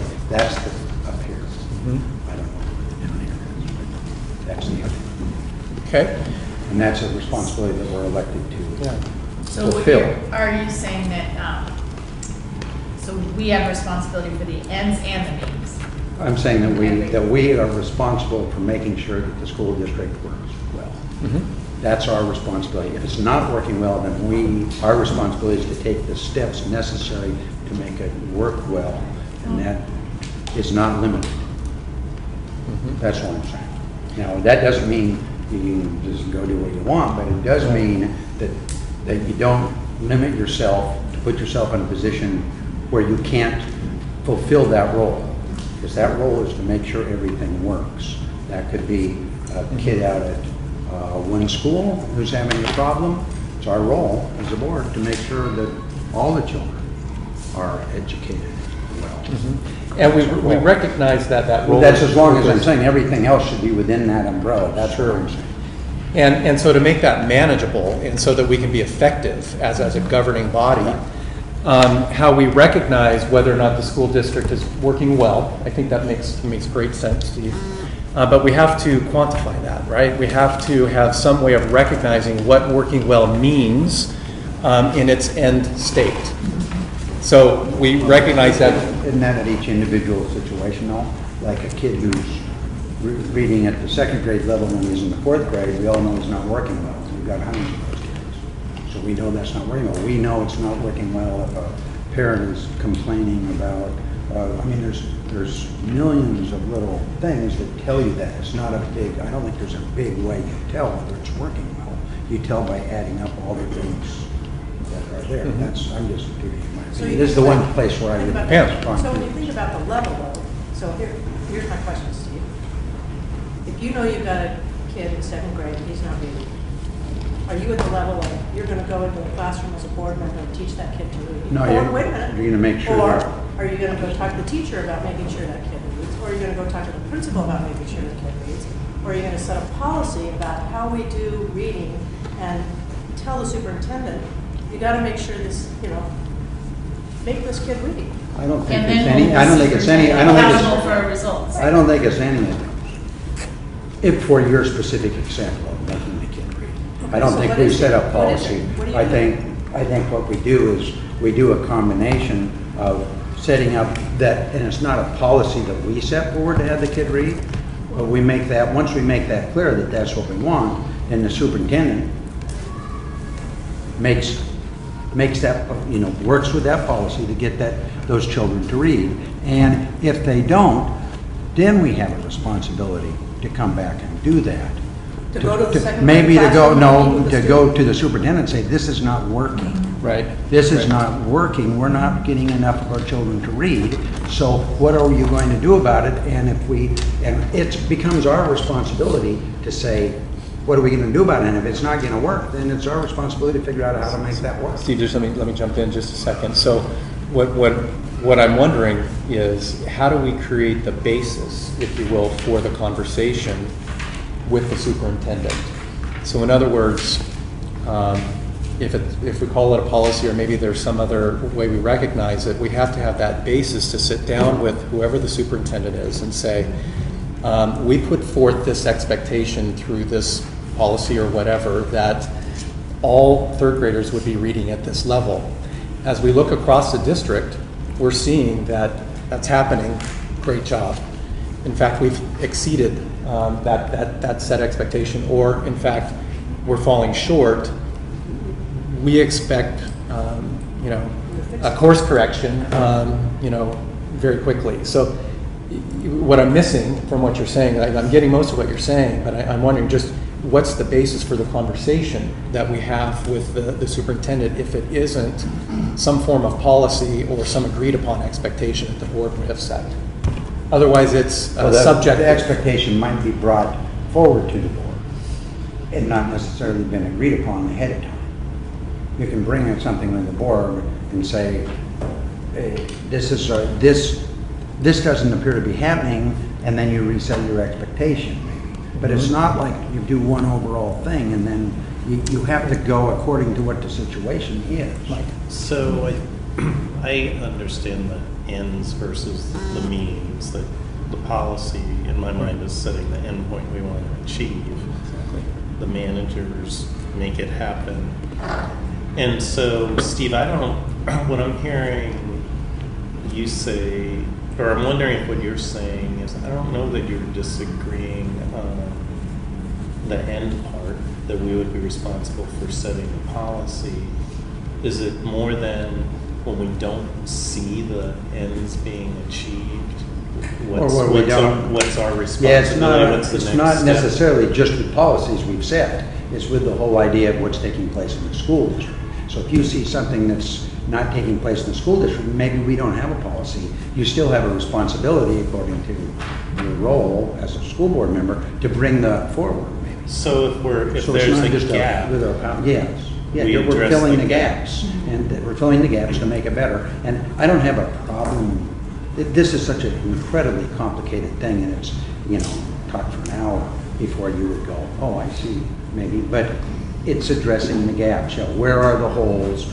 And we should be filling them, because that's our responsibility, is filling those holes, not just setting a policy and then saying, are we doing those? We're filling the holes as we go along. And we might not know even a hole's there until next week, and we find, wow, this is not happening. And so we bring that forward and talk to the superintendent and say, this is not happening. The superintendent says, well, that's right, and we're doing these plans. Maybe that's how it goes. You don't know how it goes till you get there. That's part of it.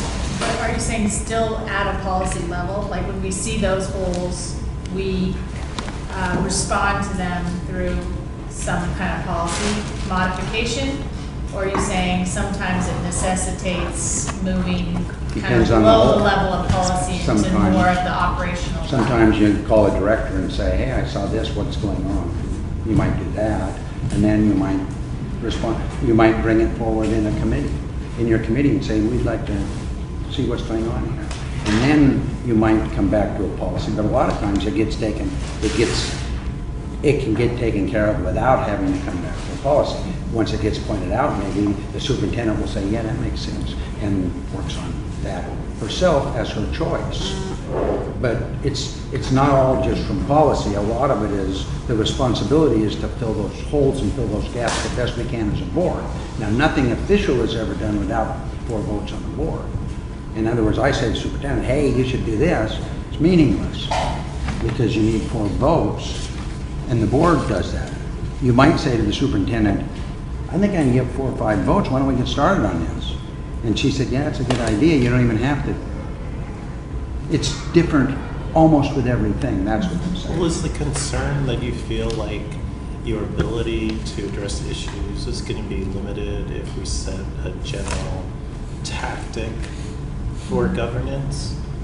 Because I wouldn't think, I mean, part of it's what Trevor was saying about we're always going to be flying and adjusting our altitude depending on the situation. I mean, I don't feel like, I mean, you know, the ends versus the means, I don't know exactly where I am on that, and I think it's sort of, I might have the same trouble I think you're having. Is it too defined? But I also don't sense that we're saying there's only this one hard and fast way that the board's going to influence, intervene, respond. That's what I'm saying. Okay. That's what I'm saying is that we shouldn't have a hard and fast way that that's one place. That's Okay. all I'm saying. So I don't There's think- it depends on the situation, there's a lot of things. I don't think, you know, going down the ends versus means road does that. I don't think it ties our hands in any way. As long as we don't use it as a means to tie people's hands, but yeah. I think- Okay. Yeah, I don't have a problem with that. Well, Just pointing that out. and that might be, you know, this is a little severe, but, you know, just being very literal, and I know we don't live in a literal context, so I just want to be very clear on that. We live in a world of complexity, and that's what we've chosen, what you've chosen. But if we go down the path of means and ends,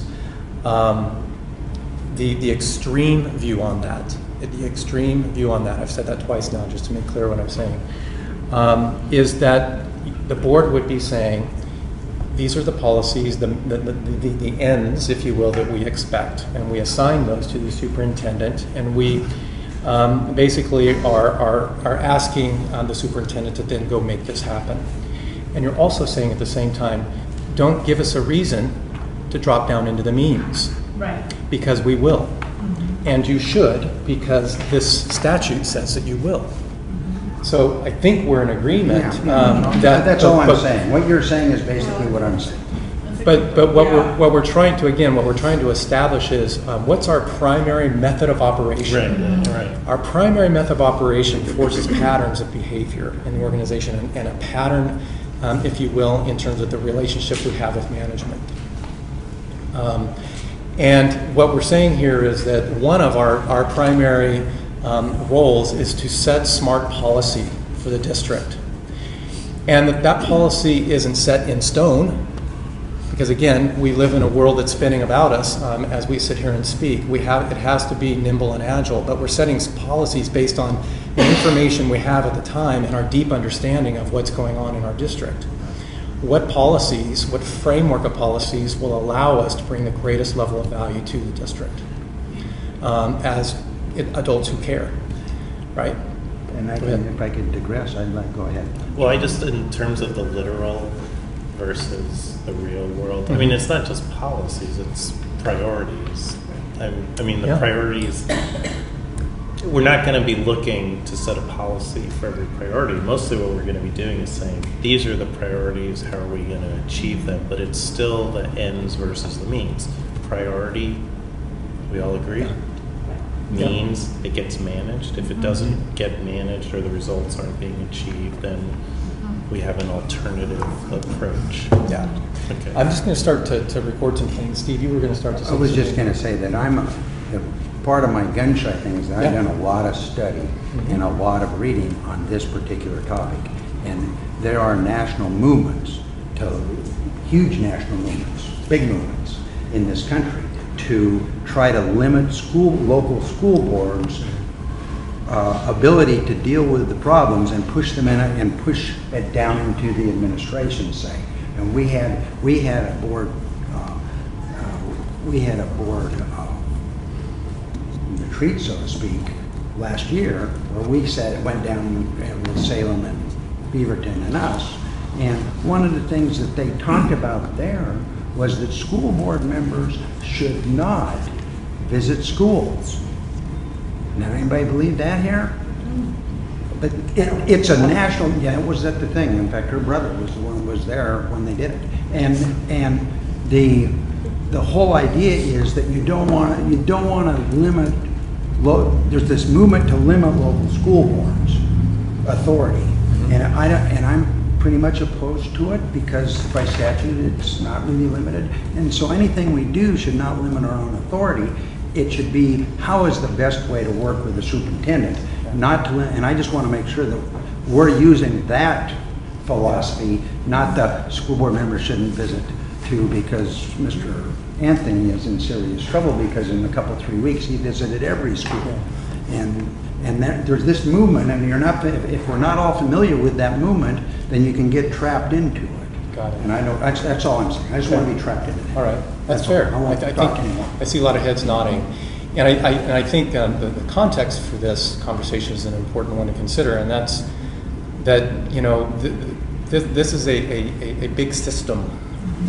And this board is part of the system, and so we have to find ways that enable the system to really work effectively, consistently, and reliably.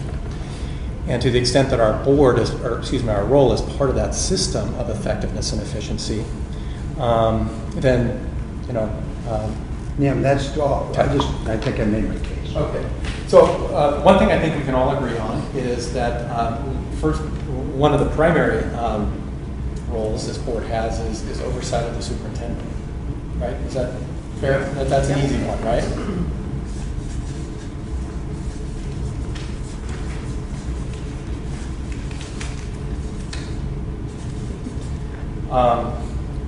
And I think that there's a principle at play too that I'm wondering if what the board's perspective is on this, and that's that I've heard that that this board, and not like the past board didn't, but there's a real emphasis on impact and outcomes, you know, results.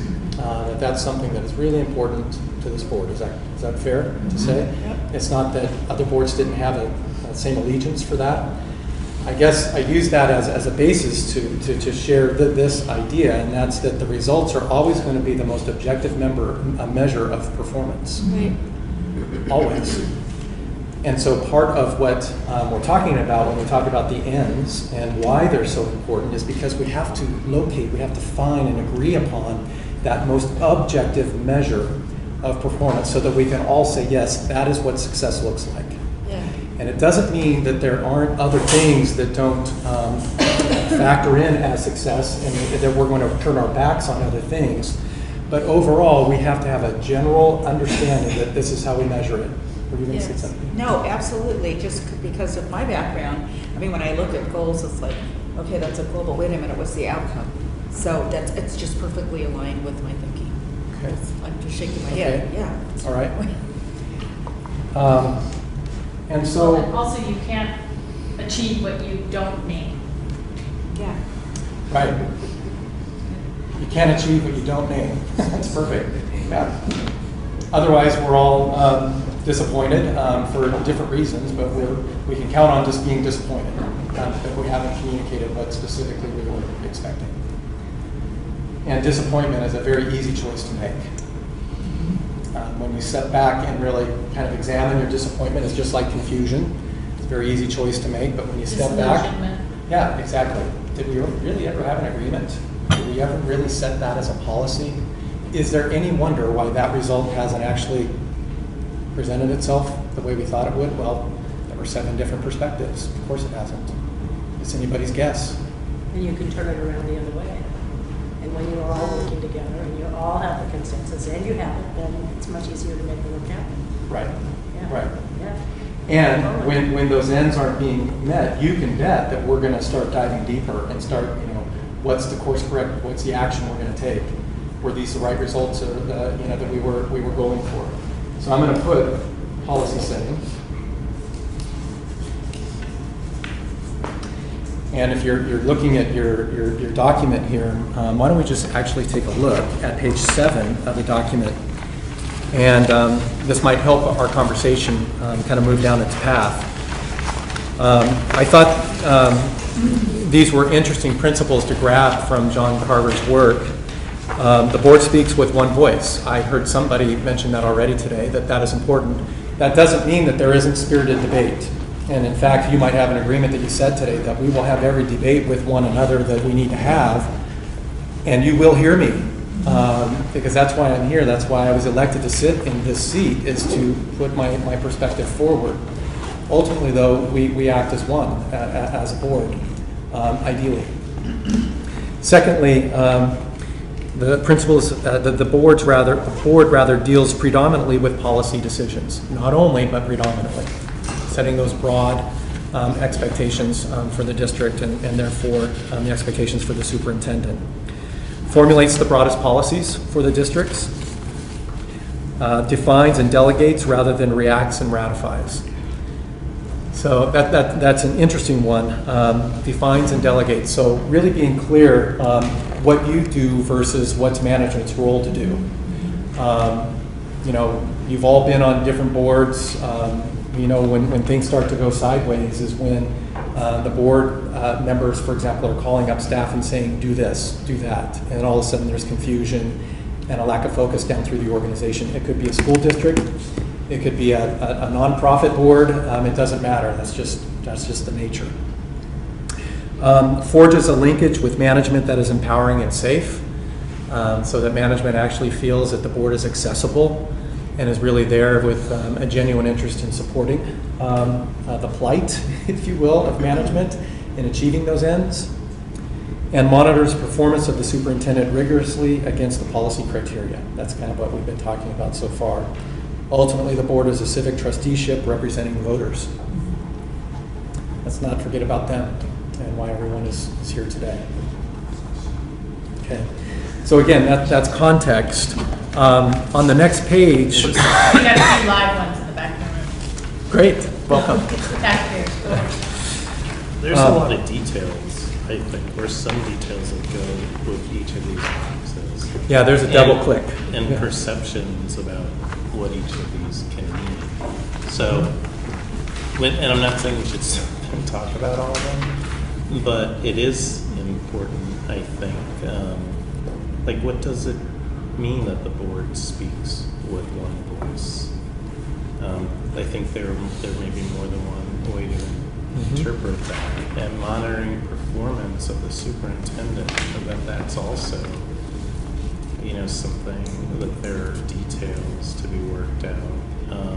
Anyway, I think this is a pretty high level. Yeah. And there can still be differences of opinion as to how you execute each one of these boxes.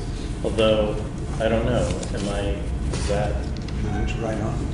Well, I just want to know if other people think that's the case. I think there's no question there's like huge complexity beneath all of this, but I think that there's some value in, you know, elevating it and simplifying it. And there's, and so, I agree with you, there's There's a lot underneath each one of those, Okay. and we could probably spend quite a bit of time on each one, which, I wasn't. because I may think they're all perfectly clear, and you think they're all perfectly clear, but we don't agree. Right. Exactly. How that goes. And it could be, I mean, just taking that one that you mentioned, Mike, the board speaks with one voice, that might be a working agreement that you put forth, that we speak with one voice. And what does that look like? What does it sound like? What does it feel like? Right. One voice in this context may be that once we agree with the objectives and the results we expect the superintendent to actually cause through her leadership, that is the one voice. That we don't come with multiple voices and with multiple ideas on what those results are. It doesn't mean that there won't be, it doesn't mean that you won't disagree. It doesn't mean that there will be 7 votes just straight down on every item. That is not one voice. Sure.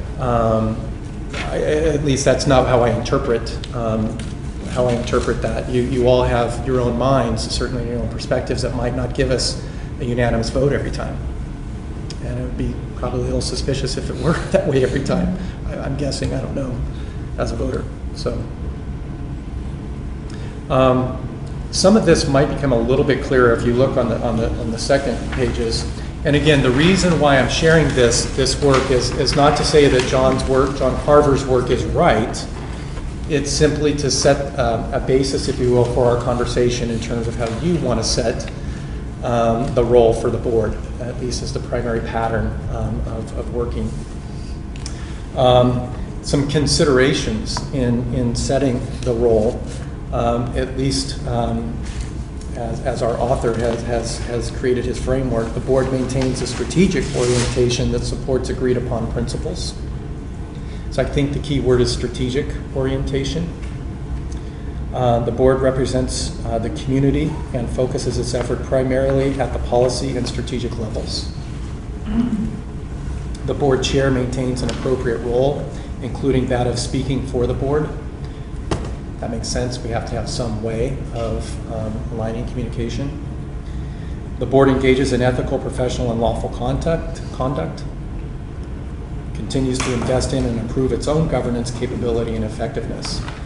So hopefully, for example, a year from now, you'll be thinking about, gosh, remember where we started and how much more confident we are, how much more effective we are, that you'll continue to learn and grow as board members through the process of being a board member and working with one another and taking an interest in one another. And it's also part of our stated governance policy about the board, which is that, I forget exactly how it's worded, but that the board, continually reviews board meetings and progress to date, and I can't remember if it says it, evaluates itself. It is a clause in the responsibilities under board governance, and I don't think it's happened very regularly lately or annually.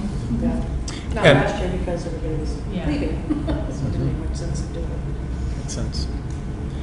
So we attempt to draw, to compare and contrast, if you will, between, if this is the altitude on page 7, or a suggestion of altitude, if you will, of where the board primarily operates.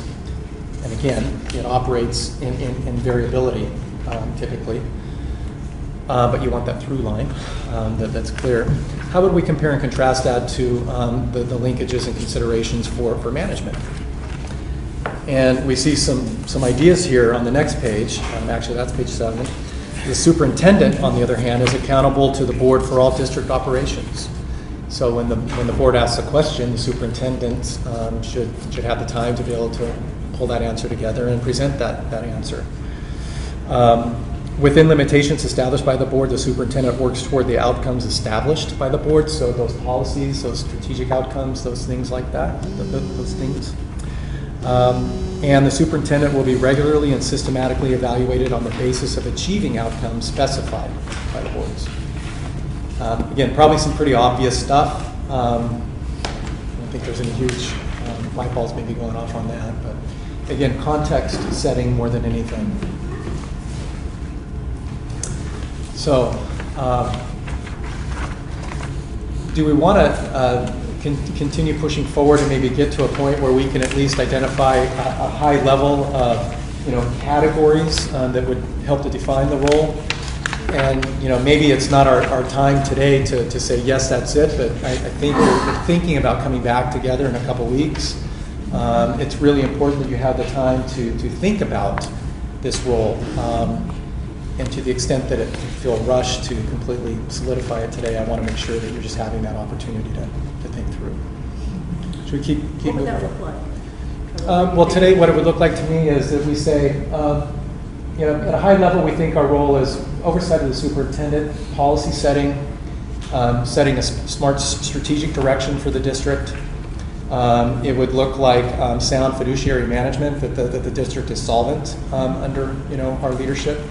Those would be the big things. Fleshing them out, is that what you're thinking about? Yeah, it might not be today, but if we agree that generally those are the big categories, maybe we come back and flesh those out after we've said, yes, generally those seem like the big categories. Now let's take some time and flesh them out. I think fleshing them out will probably take the rest of the day. And we can certainly do that, but I know we have other things on the agenda. Yeah. So I agree, those are the big ones: oversight of superintendent, policy setting, and I don't know if this is a subcategory, but it would be the monitoring.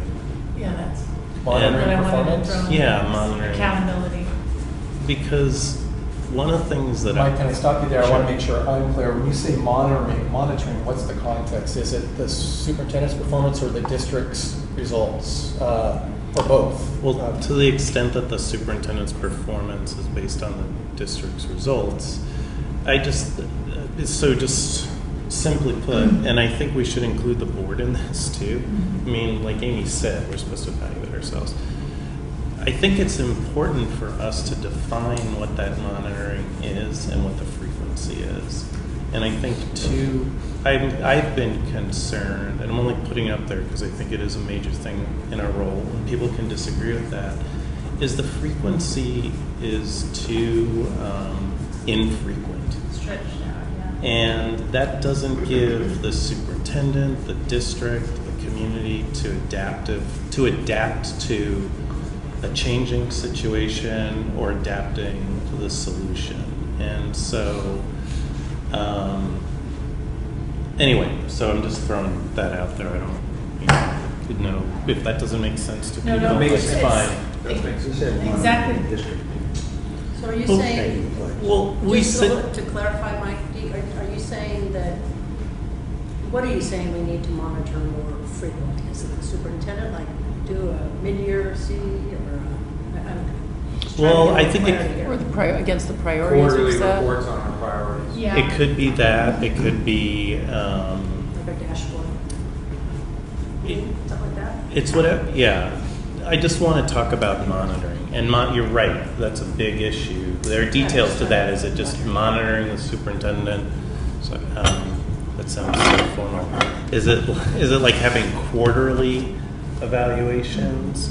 Is it having quarterly evaluations on focus areas? Maybe it's not on all of them.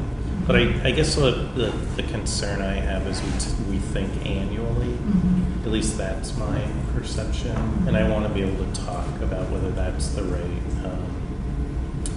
right component. You know, whether that needs to be broken down into milestone times. Is that Particularly when we might have a collective feeling that, we're not getting the results we want to see or quickly enough. And so how are we frequently knowing whether we're on the right path, whether there needs to So are you thinking like- there needs to be a policy intervention or So are you thinking like a third grade reading, that we take Exactly, that priority yeah. and we're looking at the whatever, I quarterly?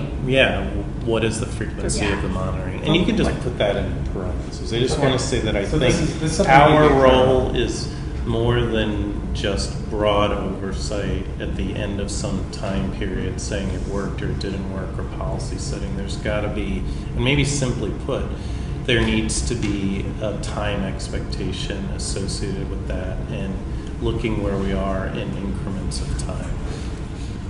So I would just, And that can be very specific. But what I'm probably not when you're saying that is how do we get the information that we would need that often? So for example, I mean, Right. are we going to do testing every 3 months? Steve, you should be right on this. Are we doing? We don't want to Absolutely. do that. So how are you That's- going to tell if you're third More grade frequent reading? testing of Well, kids. actually, could, but are there ways to? How are we, so that's, Yeah. but that is the No, question. I How are we- don't know. how- Okay, so- There could be ways Yeah. with that, but it wouldn't be practical for everything that you Yes. could do I- close Right. more than I'm just annual. trying to. Right, and it may not, then there may be, it may be stuff is every 2 years. I'm just saying that I think Right. it's important to look at whatever we want to achieve, it's important to look at how long we think it's going to take, and are there points along the way that it makes sense for us to assess whether we're on the right track. Identify the intervals Yeah. that we're Sort checking. of Yeah. short-term, Yeah. set in Or short to and change the long. priorities to Right. have ones that are shorter term. And it you- wouldn't be- like Right. graduation and completion rate, like that's a 1 year priority, right? So Right. there's not Right.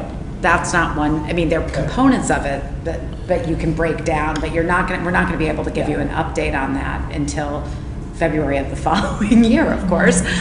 You know, so it's just like But those maybe are- it's There are interim things we Yeah, can look at. I would say, are there indicators of success that we're on the right track? And that's all. And I don't want it, and I'm not saying it's for everything. I'm just saying that I don't want to miss those opportunities. There are several things that we currently are looking at a couple of times a year. Not coming to my head. Equity, I think we look at twice at least. Yeah, equity plan, yeah. Gosh, there are a couple others, but yeah. Well, you have official monitoring, but you also have informal monitoring, right? I had 3 lengthy conversations yesterday with people who were very involved in our school district, and I learned a lot from talking to them about what had taken place from Roosevelt. I learned a lot on what's taking place around the ESL and the graduation requirements, set up. I learned more there than if I got 50 reports from the superintendent, because she happened to be on the ground floor. So some of that is informal. We should all be doing informal monitoring of how things are going too. But I mean, I'm just saying you can't monitor everything formally. But I agree with you. I think it's a really good point. What's the role of the board in setting the strategic direction of the district? That's That's what you one do. of our 3 stated roles, Okay. stated functions. You just wanted us to say. Do we So pass? to agree. Looking right into my web. Follow He me. is so smart. Okay. Budget is the. Okay. So Tom, can you be more specific so that we all understand what's in your I head? mean, you mentioned it with the fiduciary responsibility, but we're accountable to the taxpayers and to set a budget. Manage to it. Manage to it and gets them the most bang for the buck. Okay. Well, we would not. Right, that's, I took that back as soon as I was going to write that, but you would want to make sure that would be one of the things certainly that you would monitor. Yeah. And you would have ways of understanding whether or not indicators that tell you when you're off. Okay. So when we say indicators, I guess we would develop those in collaboration with the superintendent. That's what comes to my head. I don't know. We would lean on the superintendent to bring us back, and it would be a bad. And that sounds like probably a pretty smart way of doing it, because there might be, quite honestly, some practical considerations, like what we were talking about, that it wouldn't make sense to measure this now, but we could look at these indicators, and so if that was something that the management could look at. So we've got monitoring performance, and that applies to the superintendent's performance. Ourselves as a board, that we're doing a good job. I don't know if you have a tool, a self We do. evaluation It's tool. not satisfactory. Okay, so that might be a board initiative to take a look at, early on, how are we going to measure ourselves? That might be something you do within the next few weeks, actually, so we're all clear on that, and how that would be administered and so forth. And then the district overall, and that's certainly tied to the strategic direction. We get our direction from the strategy, right? Policy setting. We agree that we do set the broad policies. It doesn't mean that we don't jump in on things that might not have a policy associated with it. The district is your responsibility ultimately. So I think Steve's point's well taken on that. Setting the strategic direction for the district, and setting and ensuring that the budget is met. And then just called out in our roles is, the 3 are strategic direction, vision, the budget, and superintendent. So you have that under monitoring performance, but just the way it's laid out is that those 3, you would put superintendent's evaluation in that bucket as our This one 3 here? main priorities. No, I think monitoring is just a subset of everything. Okay. Good point. Good point. So then the 3rd bullet is superintendent. So I don't know where this Hiring fits. and evaluating.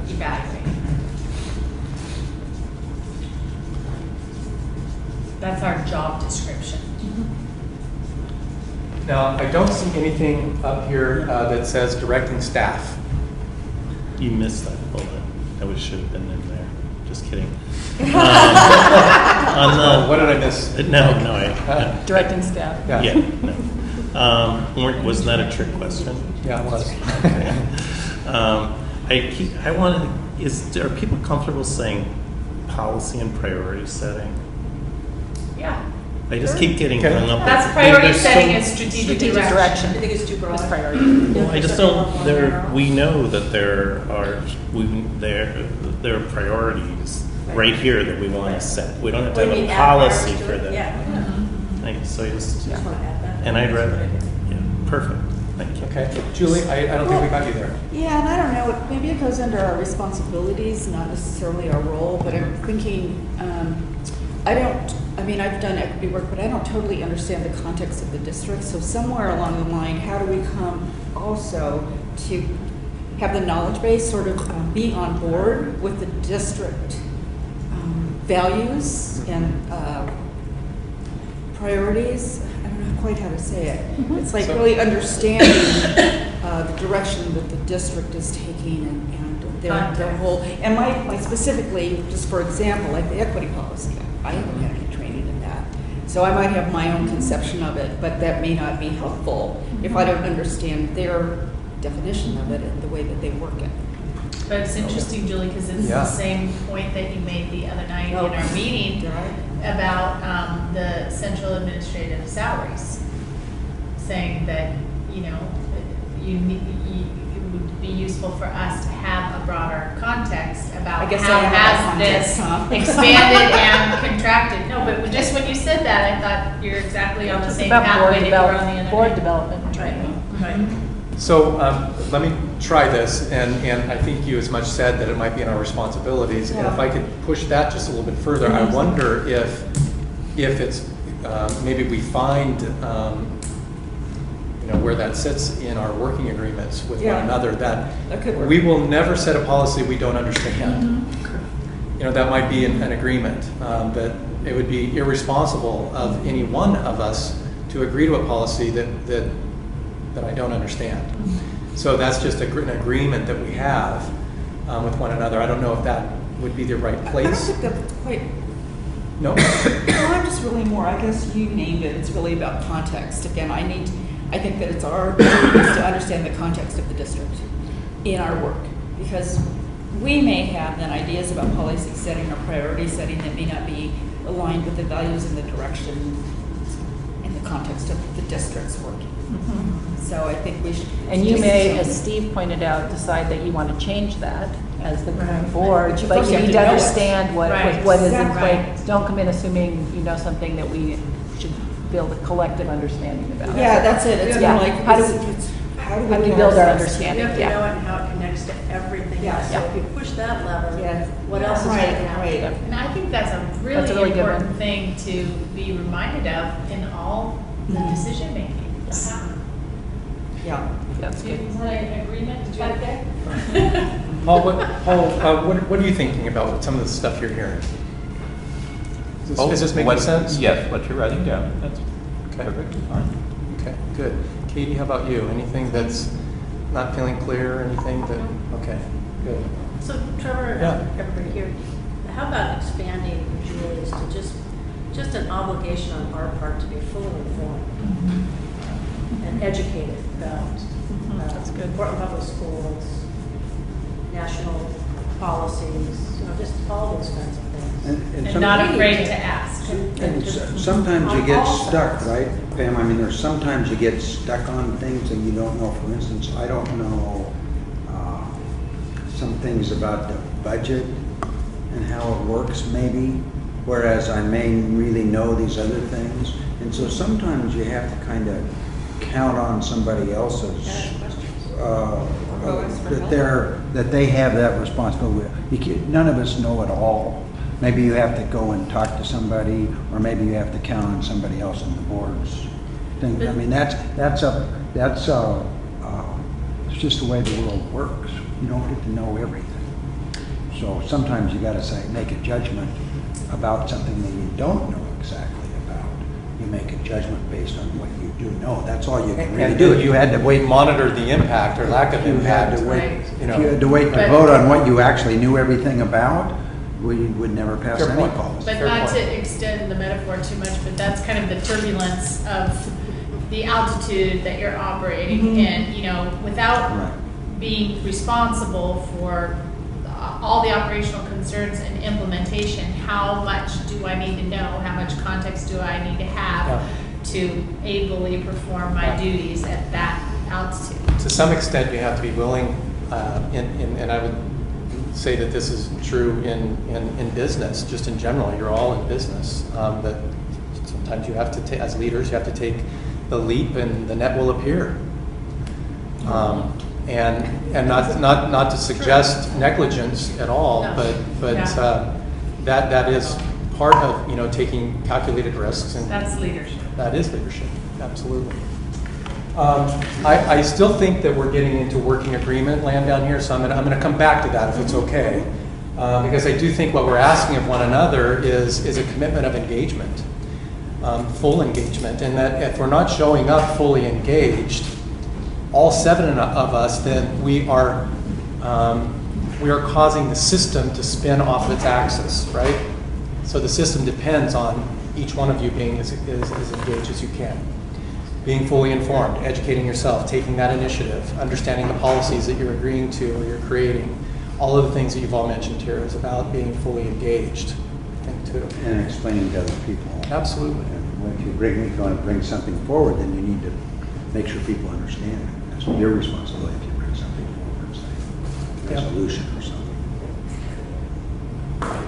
How are we doing? Good. Okay. Do you feel like with this as kind of a basis, if you will, for really codifying our role as board members, that you have what you need for today, for right now? I feel like there's, if you will, kind of a double click behind each one of these, and I think it's worthy of another conversation. I guess I would suggest that we say, good for now. When we come back together, we're going to have to maybe bring some thinking, each of you, into, okay, what sits behind each one of these, and are we really thinking the same thing when we think about setting strategic direction and vision for the district? Does that mean the same thing to all of you?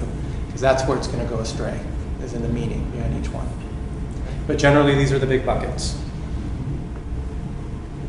Okay. Is everybody good with going to the next? So what is next is working agreements, and we'll take another little disco break after we get through this one. We wanted to spend a little bit of time on what those working agreements are. I heard an example the other day that somebody used, that a team without working agreements is like having a machine without an operator's manual. You know, how does this machine work without a manual that tells you, well, this is how you do this, and then you do this, when it's not quite working well. And so, are you familiar with the concept of working agreements? Everybody? I've got in front of you a handout to kind of like a primer, so to speak. It says working agreements at the top. It's a one sheet.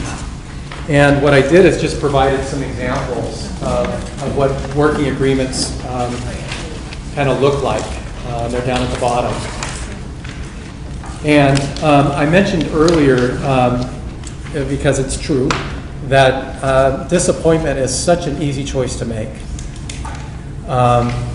And we often find, I think, just in our lives that we can come up disappointed in people quite often because it's such an easy choice to make. What's the harder choice is to actually take the time to sit across from somebody, from your colleagues, and create the agreements between you about how you're going to treat each other. And as you go about the process of being a board member with one another, what are the expectations I have of you, because I don't want to be disappointed in you. When you start to get a pattern of disappointment on a board, I think what you have is a pattern of laziness. And what I mean by that is, because it's such an easy choice to make, the laziness comes with it's so much easier just to stay disappointed versus taking the time to sit down and say, hey, that didn't go the way I'd expected or the way I thought it would. And if you were to do that, many times what you'll find is that person would say I'm so sorry, I had no idea. I had no idea that that's what you were thinking. Thank you for telling me that. And so why not, just nip it in the bud now and get the agreements out on the table. And there are not 90 of them. There's not 50 of them. There's like 5 of them, if even that. But you'll all observe as board members, as colleagues, as you go about producing those results for the district, the value that you intend to bring to the district. So looking at those examples there as just kind of a baseline, are there some agreements that you think are really important? And let's just get them up here. We won't necessarily agree to them, in the moment, but let's just get the possible ones up here.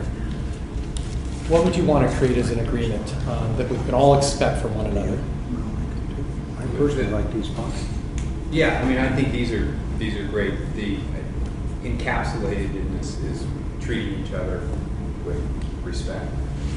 Listening. Yeah, listening.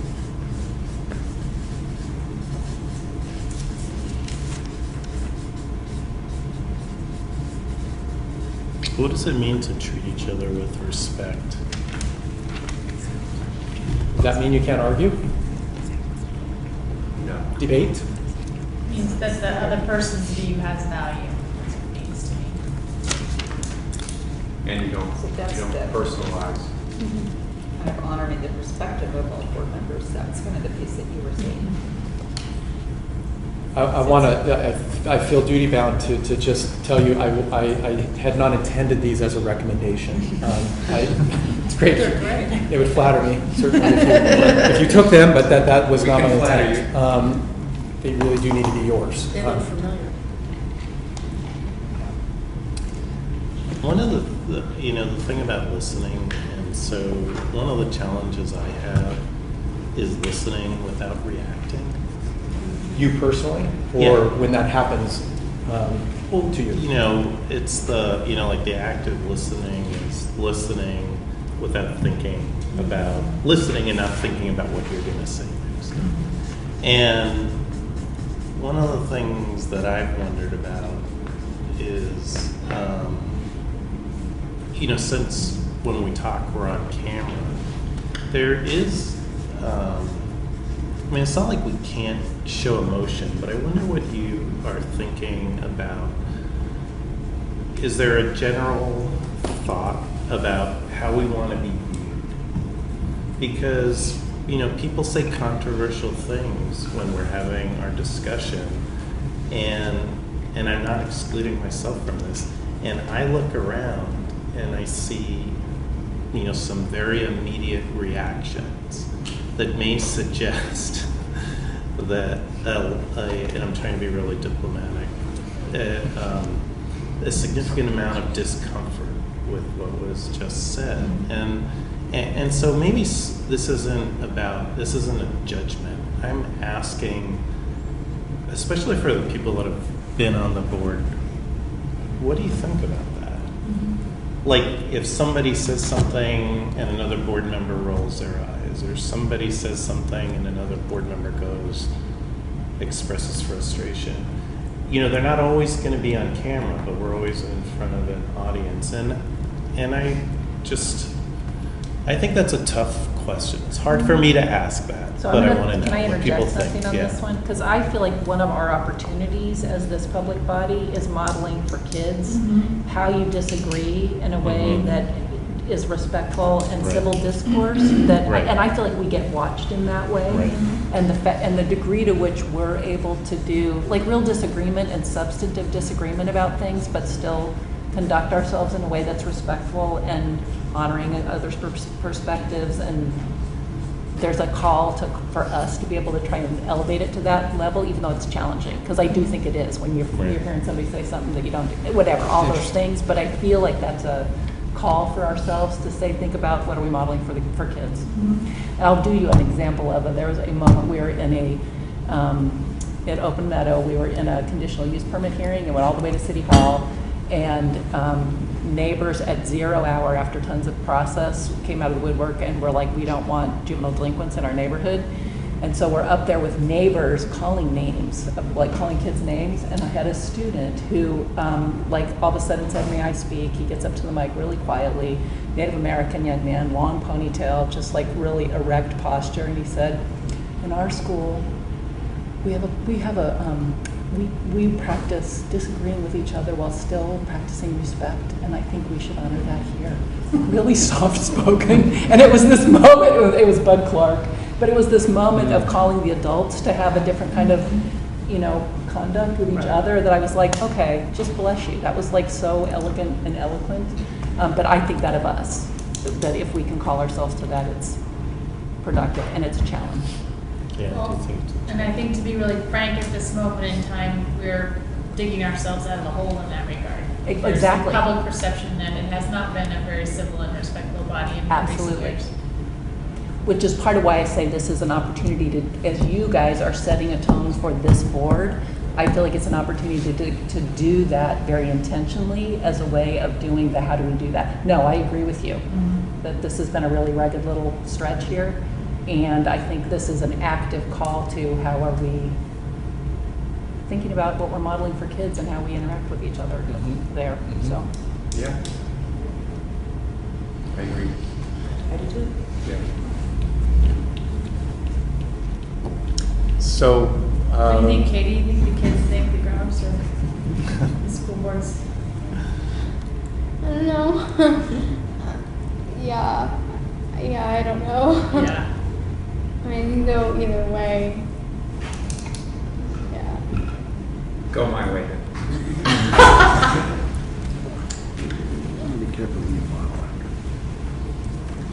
what else is important? So treating each other with respect and really listening without reacting. So our body language is an important cue on or signal on how we're really feeling at the moment. It doesn't mean that you won't be frustrated, and maybe you actually maybe even act it out. But again, what we're looking for is a primary pattern for how we work together. It would be unusual if anybody threw their hands up or rolled their eyes versus the norm. I really want to be really clear. There will be times when you throw your hands up and go, "This is frustrating me," and I'm going to get up and leave. But that's probably not going to be the primary way you behave. And so that we're trying to create that through line here more than anything within the realm of reasonability. How do we want to work together? How else is important? I would say that we try hard to come to an agreement with each other. That we make it, knowing that we're not going to, and that's why it's a democracy and why we vote. But that we take the effort to try to get to that place. And I agree with that, and I think it's also important on the other side that we try to be clear when enough information's out there that we aren't going to agree. Yeah. So we don't get into just a level of frustration or repeating the same things. And I felt like you did a good job at the last board meeting of kind of recognizing at some points when we got to and we're not going to always convince each other. I think the best thing that we can do is be clear about what another board member or district staff person is saying and what's behind it, so that you can make that decision. That's hard. I would say resist preconceived opinions, or consider things with a fresh mind. And it relates, Carol, to what you said about having predictable factions on the board. So the idea here is we expect an open mind. with one another. I think another way of saying that. Okay. That you'll listen to each other and be willing to be persuaded by each other's perspectives. And I think you guys actually, that was You some of the demonstrated amendment it. work on Tuesday was really that work that went really well, so. And that's in your genuine desire to understand. And you may end up where you were originally, and that's fine if there's enough information out there. But you had an open mind, at least, that allowed you to entertain the conversation, ask questions, get clear. Yeah. Oh, we might as well put a, I mean, but it's what, I think, open mind, but we could also say, and be willing to look at things through varied lenses. I mean, it's always thinking about the perspective of how does this impact X group, X group, that group. Good.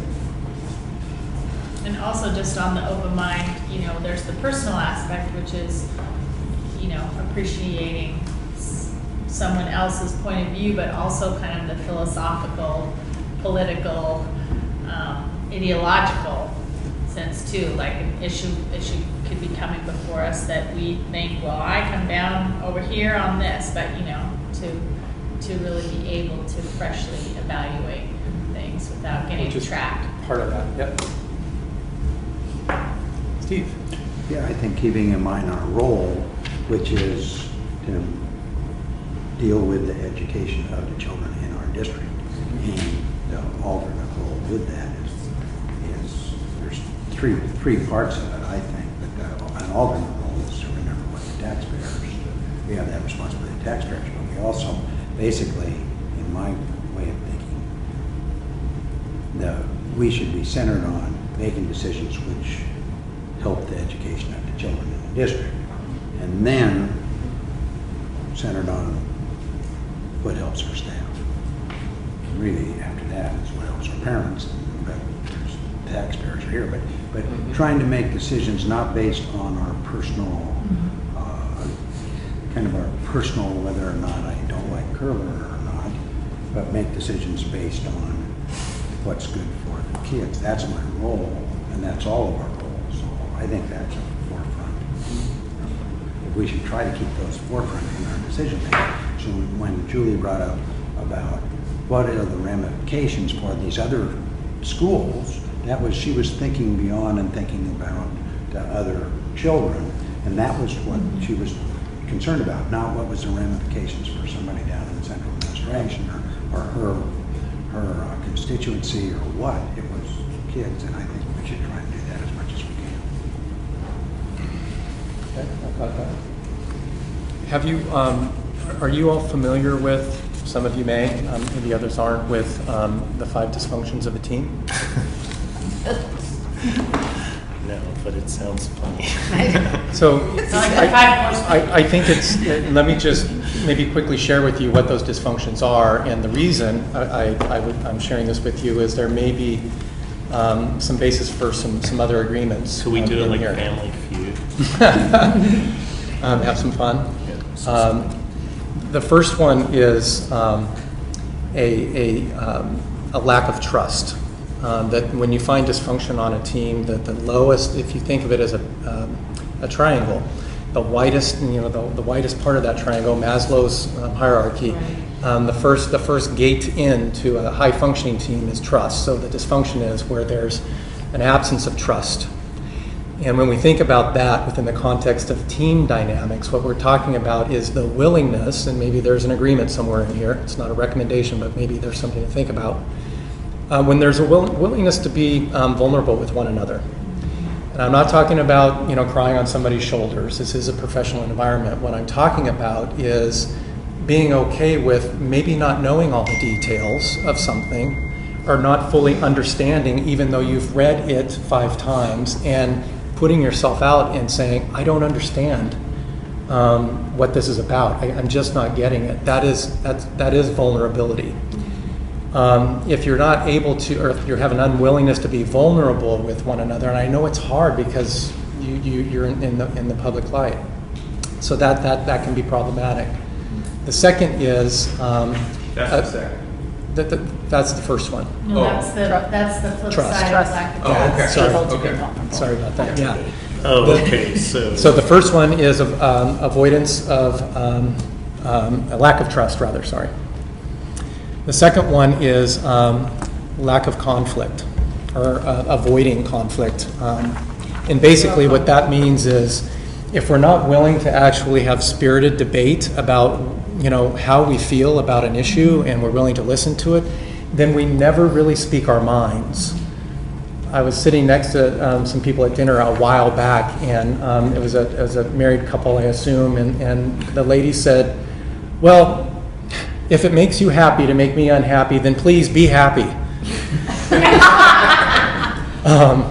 She didn't really mean it, and it could be anybody.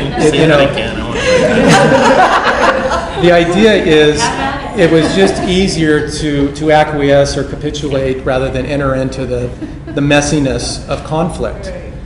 And the reason why conflict is so important, and conflict gets a bad rap, conflict is not a bad thing. Call it creative tension, which is really what it is.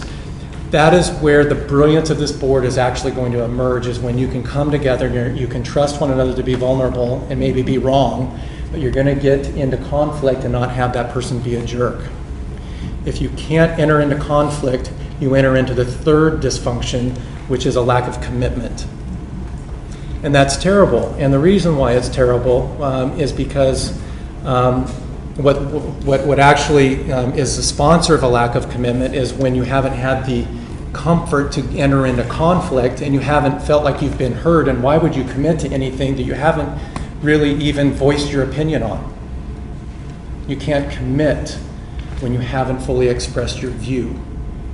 If you fully expressed your view, and maybe that's not the will of the board, at least you've expressed your view and you're more likely to commit to whatever the outcome is of that discussion. Does that make sense? Mm-hmm. The next one is avoidance of accountability. And that's when you have a set of working agreements, for example, and I use that only because that's what we're talking about right now. When you don't have the courage, for whatever reason, to hold that person accountable to the agreement that was made, and instead you choose disappointment.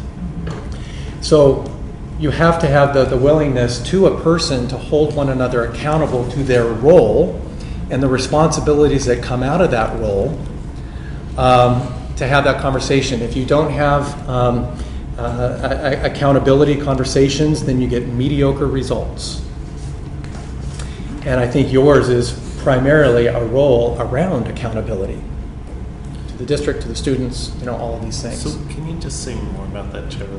What that would mean in terms of the school board interacting Absolutely. on camera? Let me use, if I could, Julie. Can I actually say something before we go there? Yeah. Because you mentioned the camera twice. I personally just think that everybody's going to deal with it one way or the other. But I think you need to be true to yourself and ignore the camera. And I agree. Yeah. I don't want to overemphasize that that's what I'm worried about. But I think I think that some of the perception about how the board was functioning in its previous incarnation was amplified by what people saw on camera, or what they saw from the audience. That's all I was saying. So, Yeah. and I said, and so maybe I'm being Amplified or validated. yeah, and so maybe I'm contradicting myself, and I only said on camera this time, and maybe I should have, is because what I've found so far is the pressure. You feel the pressure that you presented something and you want to move it forward, and so maybe it isn't the camera, it's just that you want to get it somewhere, so you fight hard to hold it together and push it. Anyway, I interrupted you, so that was bad. No. I interrupted you. Well, And I interrupted you. I think what you're saying, Tom, is really important. I don't think we should be performing or holding back. I just want to know what this group feels is the right balance of honesty, passion, conflict.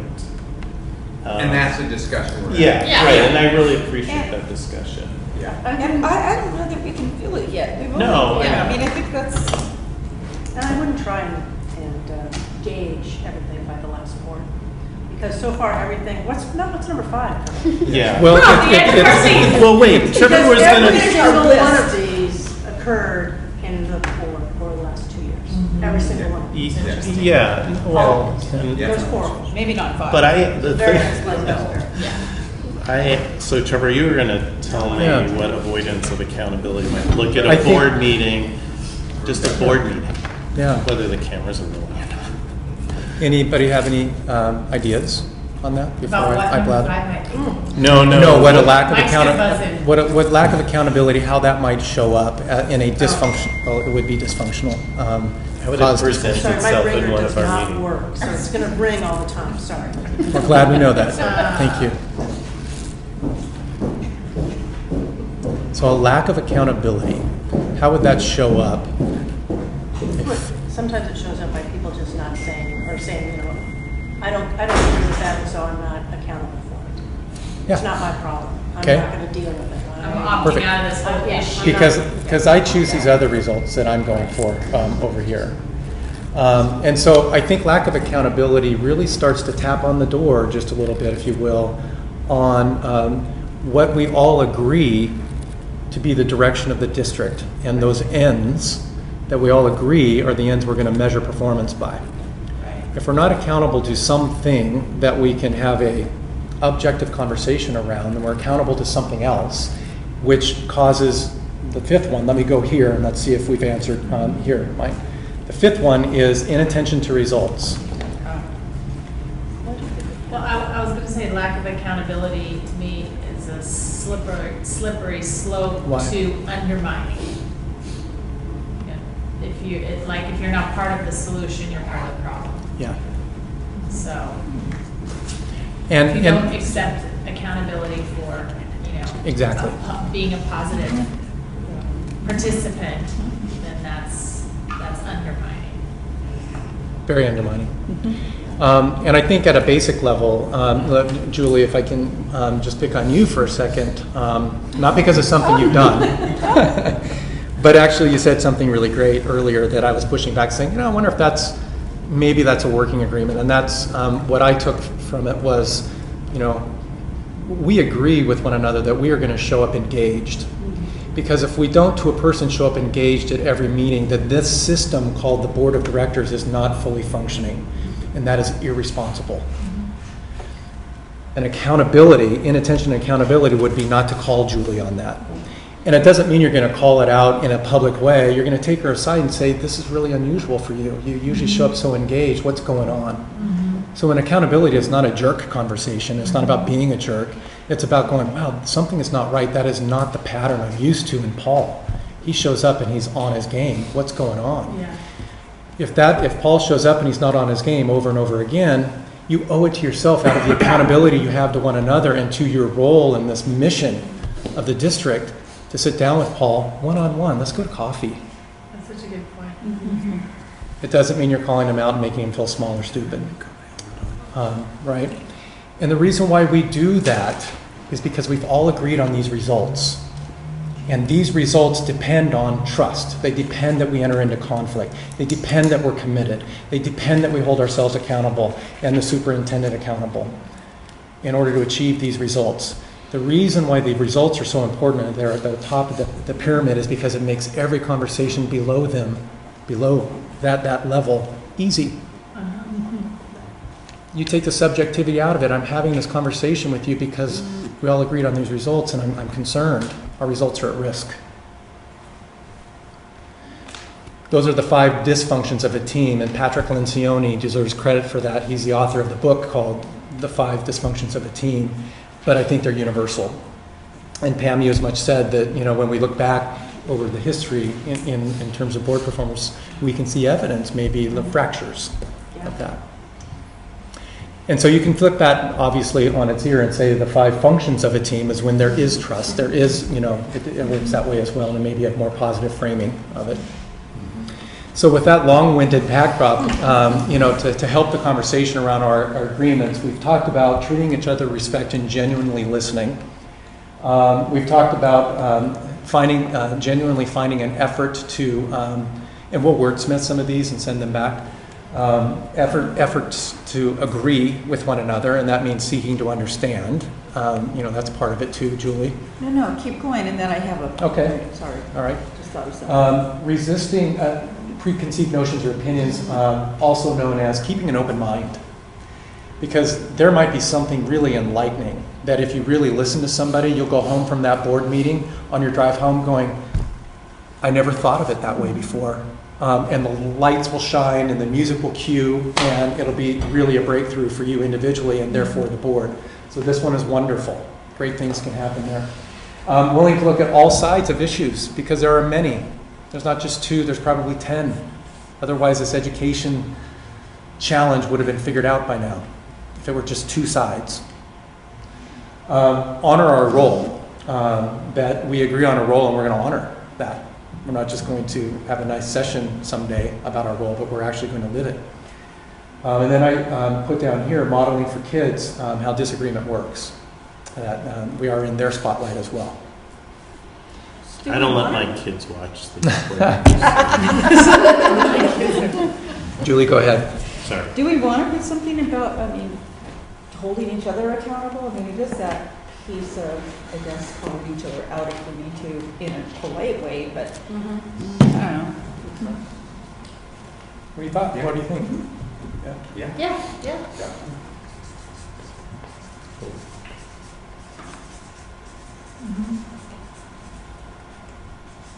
Okay. And you had written the engagement and whatever, become knowledgeable one on another page, including so that on this list. I don't know if that helps with this is a little bit more context why I was thinking, I wonder if this is maybe an agreement we want to make that we're actually going to read our board packets. I think that's accountability. Context for me is more just understanding the whole of it. I see what you're saying. Yeah. And I think the thing, I'm still thinking about this, I think having the meetings generally every other week will make the board packets more manageable, because you'll have more time to try to figure out if there's a contextual issue that you need more information on. That isn't to say that, you still might not get that, but I also think, having an better understanding of where the board agenda is going can give you that opportunity too. I think, a lot of us have contextual issues because, not issues, but have deficits or gaps in context, because this is a big district and there's a lot going on. And And one thing that just occurred to me listening to you, Mike, is that at no time can we use our agreements as weapons. When they become weaponry, they become toxic. And what I mean by that is, let's just say we have an agreement to be informed when we come to a meeting. We also understand we all have day jobs. That's the truth. You are not full-time board members. The truth is you have day jobs. Except Steve. And to call somebody on the carpet because they may not have fully read the board packet. I just want to make sure that we don't push this into the realm of unproductive. What we're looking for is shaping patterns of behavior that generally this is how we show up. But there's going to be times where I'm not as informed as I would like to be, frankly, because I had a deadline at work that was unforgiving.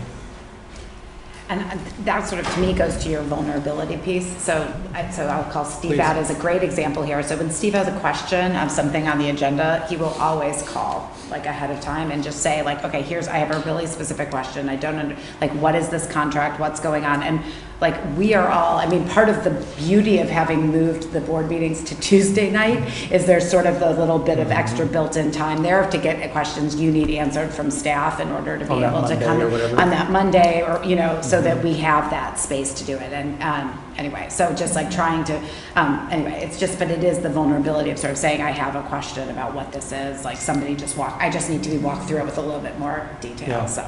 And you're the person to Good call. add. And I'm the person to call, because I'll find somebody who can answer it if I Good can't. job, too, of getting it. Thank you. I don't think I've had any that you haven't. I haven't. Please. Well, I think one of the things to remember, and this is not to put down anything we've done, because I like all the things we've done here, but we're also independently elected public officials. And so my actual real,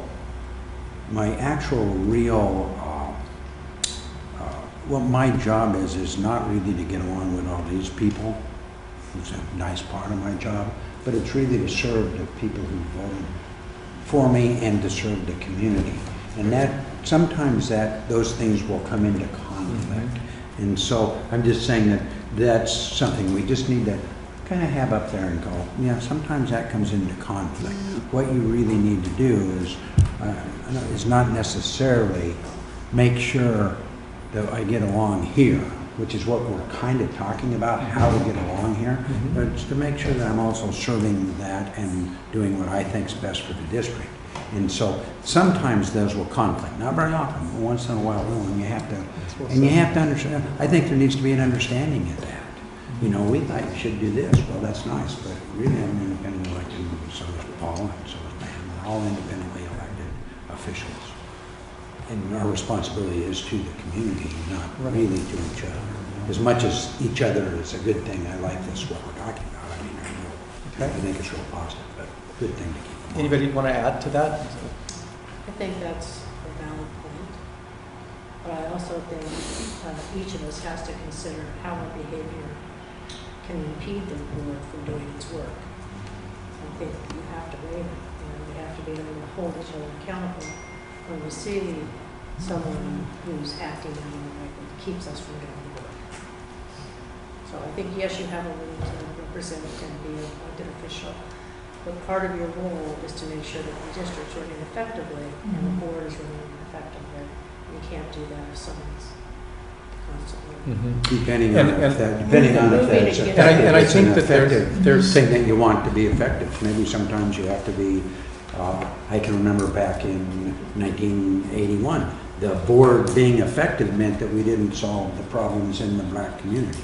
And so if you went along with the board and got along with everybody on the board, which I did not, which Herb Cawthorn did not, which Wally Priestley did not, and eventually Sarah Newall did not, you ended up we ended up fighting with the board because our responsibility really wasn't to those other board members.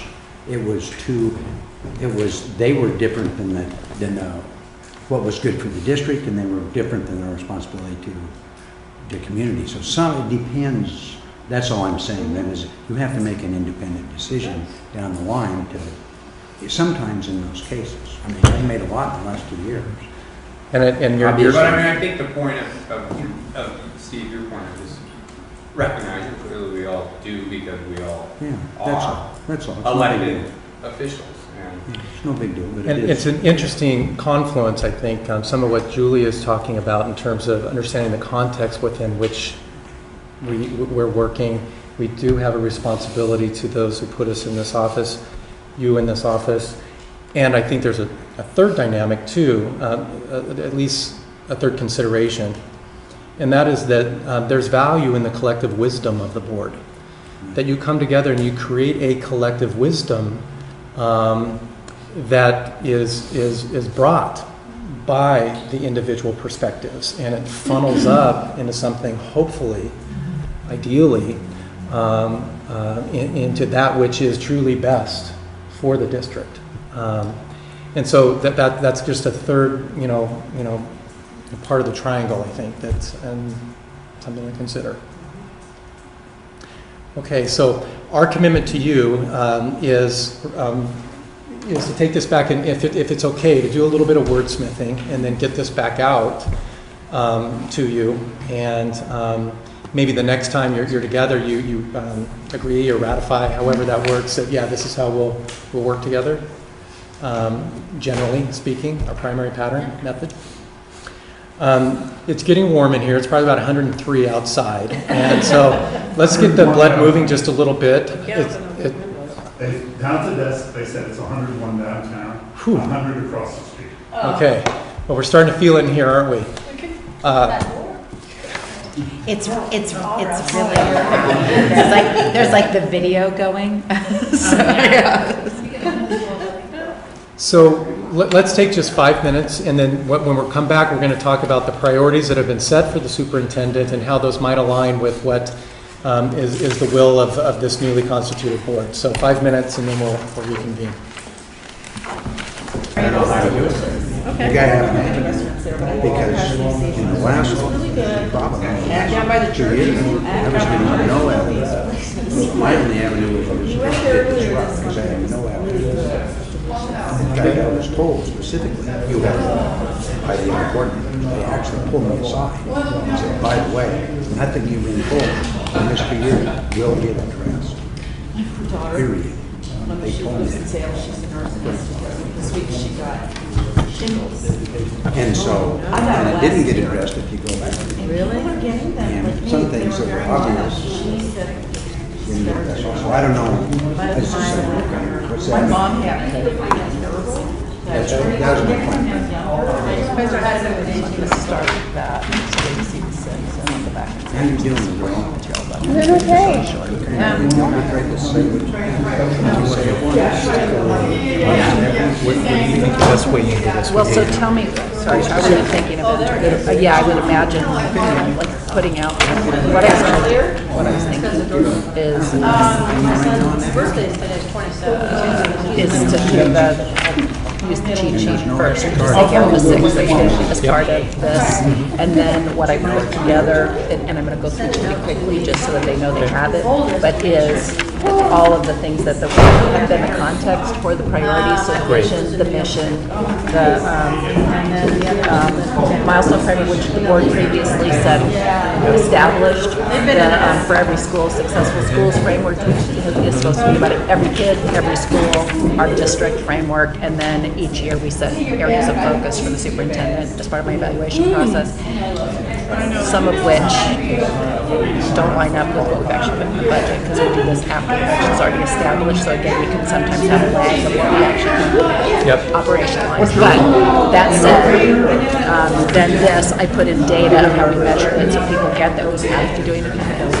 But just to say, but I won't go through it in great detail, I'm just gonna say, you get to see the, what's the progress over time, blah, blah, blah. And then the here's the area 2, here's the why of it. So why did we pick third grade reading, and then blah blah blah. We're going out. So I'll try to do it as quickly as I can, and then we'll get you. Is that right? With no air conditioning. I would like to make a brief public comment. Is that going to be at the very end? We've got some time set aside for that, actually. Are you going to be leaving before 4:15 or something? 5:15 rather? I don't think so. Okay. Okay, I haven't seen this. And we're on schedule? Okay. It's really hot out. I'm in no rush. All right. Okay. Thank Does that give you what you need to Yeah. launch with? Is Okay. it So too much? We'll start here. I'm going to start here, and then I'll do this. They just have it in packets. I'm going to walk them through it there. Okay. Let's come back together. Are we missing Tom? I think it was right outside.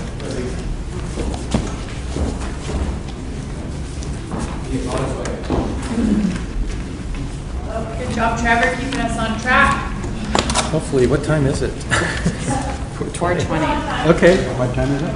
4:20. We're maybe a little behind.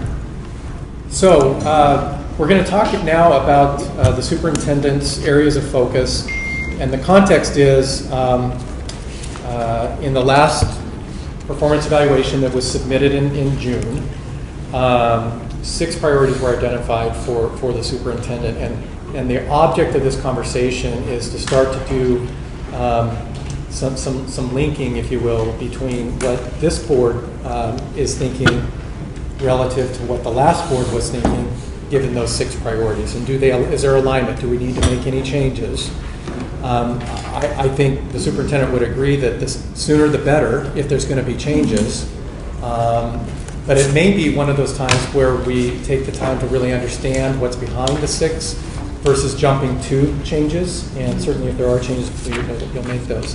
And I'm going to ask Carol, if you could, maybe go to our cheat sheet first. Yep, so here's your cheat, grab a copy of your cheat sheet, and I'm going to do you the high level. Here were the 6 that we've identified, and then I'll back you up and walk you through kind of what are they nested in and what kind of data we've collected behind them. But I'm going to try and do this pretty swiftly, and just know that you have a packet in front of you. So don't get immersed in the packet yet, because it's more just that you're getting a sampling of what's entailed in each of these. So. And again, you heard me say earlier, last year we had 14 of these, and we intentionally whittled down to 6. And we kept the top 3 priorities that we've been working on, which were multi-year priorities, one of which accelerating the increase in our high school graduation and completion rate. Second one, we believe it's possible to get 100% of our 3rd graders on track at grade level. By the time they exit 3rd grade, and that's like we're holding as a high level goal that will impact the rest of the system and the kids' experience the rest of the time that they're with us, if in fact we can achieve that one. Third one, continuing to reduce our exclusionary discipline practices for kids overall, as well as decreasing the disproportionality. Then the 4th one was added this year, which was to get him in trouble for was to improve, to have a district-wide attendance strategy and really look at how are we improving attendance. So again, this is one that is brand new in this evaluation. And then 5 and 6 were both, PAT contract negotiations. Our contract expires in June. We enter negotiations as soon as January, and so it's preparation for contract negotiations. And then 6, ensuring the bond continues on time and on schedule, and work to set a stage for a successful 2016 bond. So this is both about implementation of the current bond as well as preparation for bond number 2. So those were the 6. And there are clearly big bodies of work that are not listed in these 6. Like we've got the boundary work coming up. There's a bunch of stuff that does not show up here, but these were the 6 that were identified as my core things that I would be evaluated on, okay, and the core priorities for the district. So with that little cheat sheet overview, I'll run you through what I put in your packets, because these are nested inside of other frameworks that, our vision, so these are all things that have been established by previous boards that have been operating, governing documents. So our vision, equity and excellence, every student, every teacher, every school succeeding.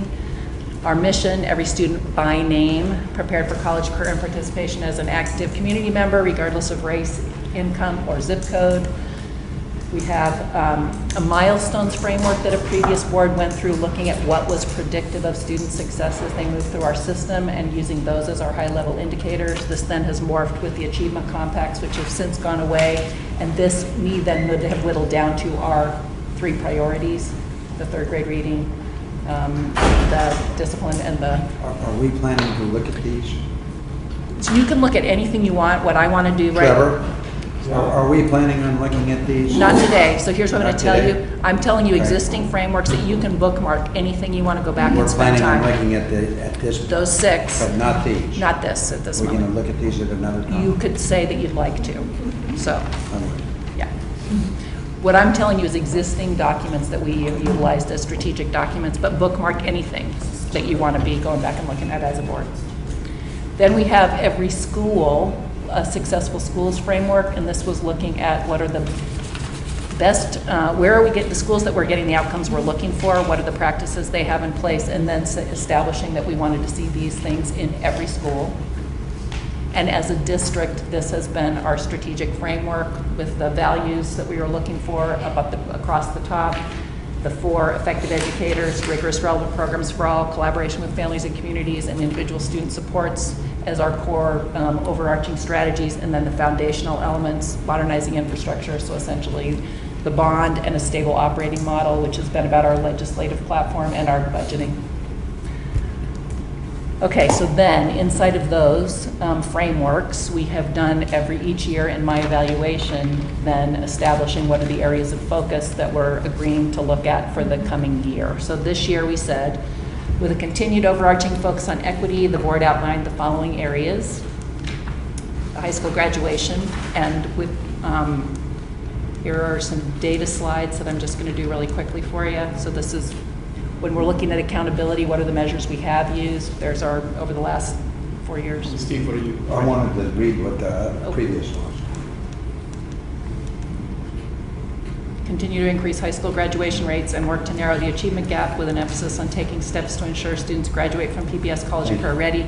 And we were looking at accelerating the trajectory of increase in our 4-year and 5-year graduation and completion rates and narrowing of the gap. Steve, you have them written right here. This is different. No, they're that blue stuff. And right here. Right, I just wanted to read that as written. Okay, so here you have 4-year graduation, 4-year completion, and the difference there are GEDs and modified diplomas. That's up until completion. last year, and then this is our 5-year completion. And again, we're looking at, again, wanting our kids to graduate and complete overall. So we're looking at that 5-year one as being a significant measure. So completion is GED. Includes GED, that does not count as a diploma, that doesn't count as graduation, so those are completers. And then modified diploma up until this past year was counted as a completer, not a graduate. That's confusing. I know it is, but that's a state, No, I know. Yeah. But there's 5-year marker is really important when you look at the number of students in alternative programs. It's a totally important one when you're looking at time being an important variable that's not going to be consistent for all kids of what it takes to graduate. And we will hang with kids until they do. And actually the GED, us recognizing that as a thing, we have and probably as the urban district, we have far more kids that come in over age, under credit, join us late, and that we actually pay for their GED prep. A lot of this is through PCC. But that becomes a good step over into what's next for them, that they're not going to reasonably get a diploma, and we've stayed invested in supporting that for kids as opposed to, okay, this hurts our graduation rate, so yeah. Okay, here's our 4-year cohort rates over time, from 53 to 70%. Here is disaggregated, so you can see this for each group over time. So that you're just getting what is our change. Here are, okay, this is the one that I will say should be inform how we are looking at, more specific setting of targets as well. So there's our 4-year cohort rates for each one of our disaggregated groups of kids. And then Go back for just 1 second. Sorry. Is that in here? I'm sorry. Yeah, you've got all of these. Never mind. You've got all of these in here. And again, I'm giving you these as more the snapshots of what have we been collecting and what have we been focusing on, so that you get, what we have been looking at, and it may inform what other things you want to be looking at. Okay, here are our comprehensive and focus option schools, and just what's the 4-year trend over the last 4 years in 4-year graduation. Okay, so you got a little snapshot of the first one. Focus area 2, the 100% of students reading as they exit 3rd grade. And we picked this one because it was a significant predictor of 8th grade reading level and 9th grade course performance, and also a significant predictor of graduation in college. So this one's one that's a really solid predictor that we believe is all in to make this one happen. I will also point out to you, this goal was set after last year's budget was passed. So this year's budget is the first budget that reflects investment in any of the ones that were the top 3 priorities. This year's budget is the first budget. Last year we had a one-time budget investment that had small things that went toward the 3 priorities, but they were not set. Similarly, right now, other goals we set have not been we've already budgeted for the year that we're heading into. And has the finance team extracted budget commitments to the stated priorities? So that would When be we- interesting to see. When we proposed the budget this year, we framed them in relation to the priorities. So yeah, and I'll give you some of our Oh, budget yeah. documents. You remember this? Yeah, from the town. Yeah, so we framed them in relation to the priorities. In To these, relation the to top these- three, to the top three. So 1 through 3. 1 through 3. One through those three, were the ones because we these had. are ones we set as 3-year priorities as opposed to 1 year, and then the attendance one was added, which is the only other one. The other thing just is, with last year we had some one-time funds that we were able to invest around these, and so But they that were was small. also, they were small, also So- broken down. The first 3 priorities, the area of focus are 3-year priorities, and then, and this is the first year funded. This is the second year of the priorities, but the first year of, that they existed while, as part of the budgeting process, because they were set after the previous year's budget was, I mean, at the same time of year we're doing this right now, those were the previous year. So how do you, if you're saying they're 3-year, your goal is to reach these in 3 years, but this is the first year they've been explicitly funded? I'm getting confused. Are we into the second year of the goal or the first year? Because all of these, I'm going to just tell you this, let's bookmark that as a whole conversation unto Okay. itself, of with the timing on when we do my evaluation. All of these have to sync up, and they don't exactly. So, Right. and we've moved numbers of these processes around, but we've moved anyway. All right. Let's do the timing and the sequencing as a whole Yeah. separate conversation. I'm just going to bookmark that as a conversation. Okay, so 3rd grade reading, we have been using the OAKS, or the Oregon Assessment of Knowledge and Skills, as our measure. Up until this year was our first year of using a different measure. And what you have here is the first bar is the state overall, second bar is PPS, and the third bar, the blue bar, is our historically underserved students. So you still see the gap there. You see What's us- the new measure? Pardon? What's the new measure? Smarter Balance. But it doesn't measure reading. It has a English I know what it language has, arts, and then it yeah. has a reading Thanks. plan. We can Yeah. talk about that. I know, but it's what we have, Steve, so it's I what know. you're gonna see. There we have the disaggregated OAKS data. Okay, now this is the Smarter Balanced English Language Arts. So this is bigger than just reading, and then I'm gonna take you down to just reading, but this is for this year what we have. So we no longer do OAKS. This year we did Smarter Balance. The blue bar was the projection of the passing rates for English Language Arts. The brown bar, or purple bar, whatever color that is ODE, so that's the whole state. And then the green bar are our preliminary results for English Language Arts, so better than predicted and higher than the state. Do we know what was the percentage of children that actually Opted out? no, that took the test? We tested what percentage? I guess you could say how many opted out. We do you remember what the opt-out number is? It's about 10% K-12. It was that over opted out. 10,000. What percent? 10%. That opted out, and we're a high opt-out district. It was about 2,000. And 10% is the magic number, right? Is it 90% or more? It's the federal threshold. So it's 95% tested at each school, Oh, School by school. and in subgroups as well. So Right. it's, Yeah. yeah. So why do you say it's, just one comment, this is a lot of information that you're going through really quickly. Because I'm not expecting you to absorb the actual content as much as for you to see, you're really looking at the 6 goals is what your thing is. However, what I want you to get as you're doing this is that we've had things that we're measuring this by. So this is also going to be a tiered conversation. So the level at Okay. which you should absorb all this right now is not the specifics as much as to get, we are measuring, right? And we've got metrics, but we may want to expand the metrics. Okay. They may drive you to say, here's where we want to focus inside this metric. I mean, so you may use this information. This is survey level you're getting right now. Okay. Okay? So don't try and absorb it all. You're just trying to get here's what Definitely exists. can. Okay. And read faster. Yeah, read fast. Here's the our grade 3 Smarter Balanced. Inside the English Language Arts, they have a section on reading. So here's how we show up across race and ethnicity. And again, you've got those bars now signify the first bar is level 1, second bar is level 2, third level 3, blue, level 4, level of performance on the test.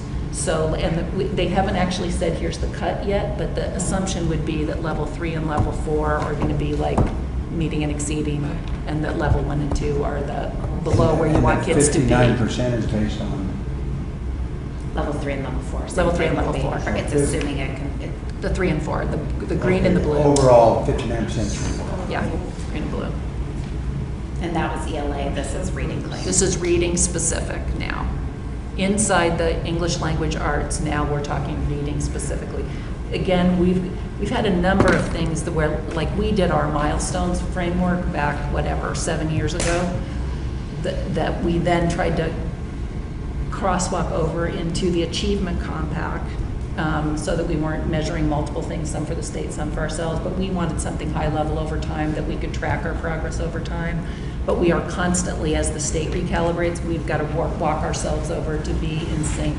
And here we're recalibrating from having used OAKS over to Smarter Balance, total different tests. You can't necessarily do an apples to apples comparison. So this is now baseline for our next round of how are we measuring this. So But what's significant, Black, Hispanic, Native American are Yes. still not going to meet. exactly. There are more that would not meet standard. Exactly, and that would be your main point to draw out of this. Yes, I Steve? want to apologize to even ask this question. Yeah. But this is a flip-flop, Native American and Black reading scores is a flip-flop of the Oaks. I just want to point that out. That's interesting. We didn't want to talk about it. Good. Not today. Yeah, but good. Okay, so here's a different way of looking at it with each group, where you get again, the first 2 bars being the below meeting exceeding, and the green and the blue assume meet exceed as the green blue, but you just get a different picture. Same data, just presented a little bit different way. I'm going to say don't work Keep your heads. going, keep going. Yeah, don't I work your want heads to too hard on this. I You're want really to- getting an overview. Okay. I want to look. Area of focus number 3, and this one was reducing our disproportionate exclusionary discipline, and we set a 2-year goal on this one.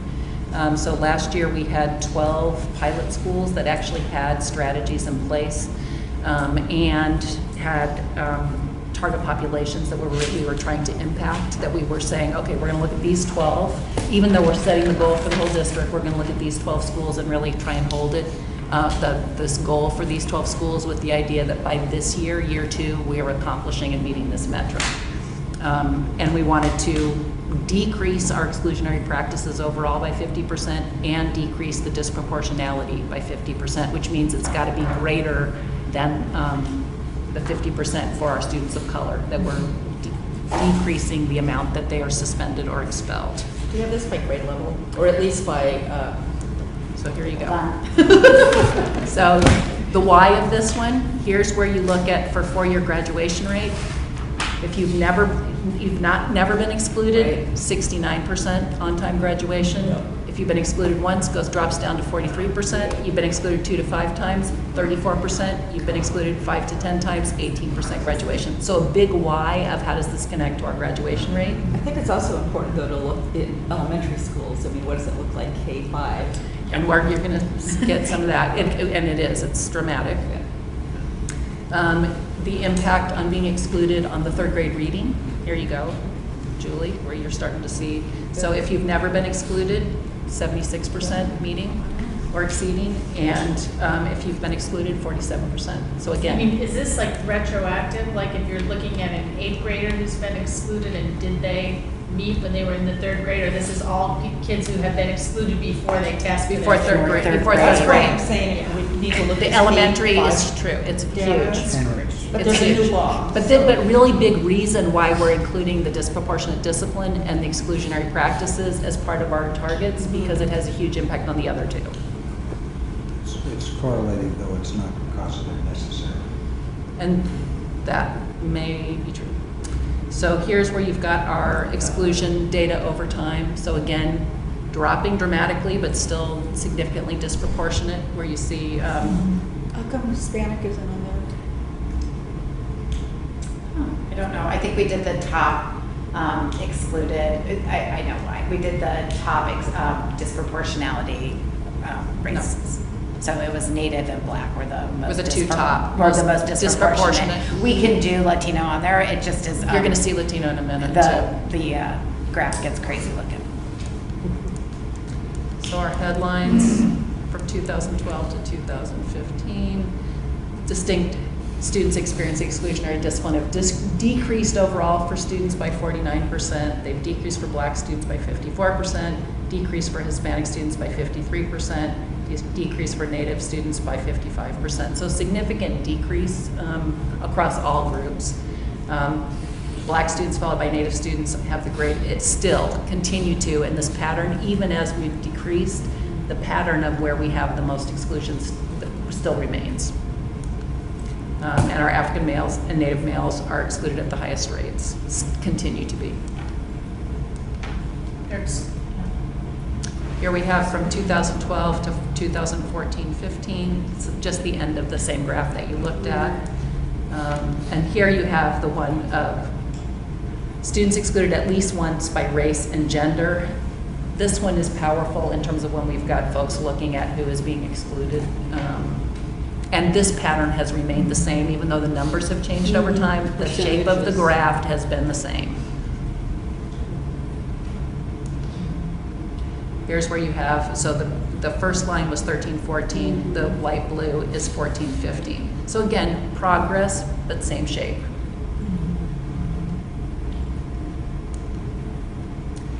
Now you've got grade specific, so our elementary, our middle school, and our high school over those same 3 years, 2012, 13, and 14. And again, decreasing, but look at what's going on in elementary school is pretty profound. I'm talking about Lily. Oh, I know. Yeah. Here's our kindergartners enrollment and the ones who've been excluded, percent of kindergarten kids excluded at least once. Okay, so area 4, and I know I'm whipping through these, but I'm trying to give you enough to get what are the things we're looking at on each one of these that you just kind of have a general sense of that.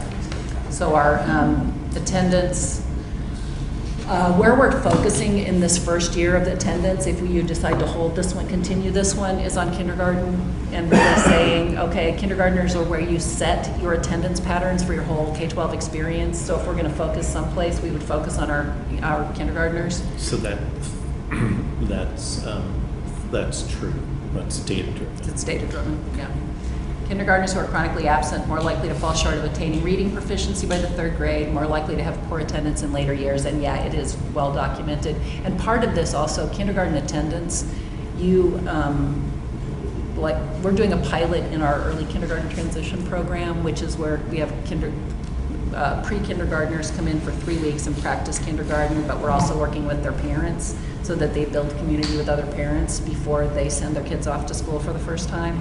And part of what we're doing in those programs is stressing the importance of attendance in kindergarten, because sometimes, especially when we haven't had full day kindergarten, there's been I want to hang out with my kid, I'm going to keep my kid home. I mean, you end up with a whole bunch of different headsets around kindergarten, whether it matters or not, and it's where your patterns get set. So anyway, we've just got some good work and pretty straightforward work, I think, that can be accomplished here that has major impact. There's our PPS kindergarten attendance patterns for 14-15. So again, this would be baseline data for us if we're adding this one this year. With our good attendance being green, chronic absence being the yellow, severe being the 13%, and acceptable being the blue. That's a lot. Here it is disaggregated by race. And again, you see correlations between all the things that are areas of focus here. Carol, do we know how much of this is driven by homelessness? Is there a piece of that, or do we know it? I don't know the answer to that, but by homelessness. Do we know how much is driven by homelessness? It's funny, I was thinking about that. Can I tell you, and that would be the kind of stuff I think we'd want to say, here's the stuff we're Poverty. interested in looking at. Yeah. Sure. Yeah. I'm sure poverty's a huge indicator. Okay, area of focus number 5 Yeah. was PAT contract negotiations being prepared. So the only things I'm highlighting for you, contract expires June of 2016. Our contract says that we'll enter collective bargaining no later than first week in January, and we're currently, once again, exploring the possibility of interest-based bargaining. Is that back on again? We're just talking about that with them again. But that training needed to happen soon, right? It would need to happen soon in order to do it, but, and again, we'll have a little window that we get to have the conversation about whether, and we would, what this would mean is entering a training process together about how we do interest-based bargaining, So is there some sort of drop-dead date if we don't get that? We're currently exploring a possibility. We were far down the road on this last time, and we actually we got all the way to contracting with the trainers. Right. And John and Marty are in the conversation right now about whether we reactivate with that set of trainers so that we can set something in the fall. Gwen is amenable. I don't know that Marty is, again, but there are better conditions for it right now than we've had previously. Uniserv rep. What? Uniserv. Uniserv rep. Marty is the Uniserv rep.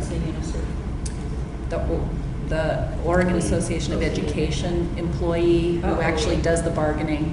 The OEA. state person. Yeah, OEA. And we have 3 of them that work for our union. So we have our elected president and vice president who are actually our staff who take leave to go serve as officers, and then 3 employees of OEA who are trained in contract negotiation who actually do the contract negotiation. So, and then, so that's the main one on this one. And then ensuring that the bond continues tracking on time and on budget, and setting the stage for the 2016 bond, which is both implementing current bond and master planning for Madison, Lincoln, and Benson, and preparing for the 2016 bond. Very good. So I just want to reiterate, Carol, something you said, I think, probably about 3 times, but Yep. I'll take it the Yep. 3rd or the 4th time. The purpose of kind of walking through all of that was to show, I guess, the substance and the dashboard that sits behind each one of the 6 priorities, right?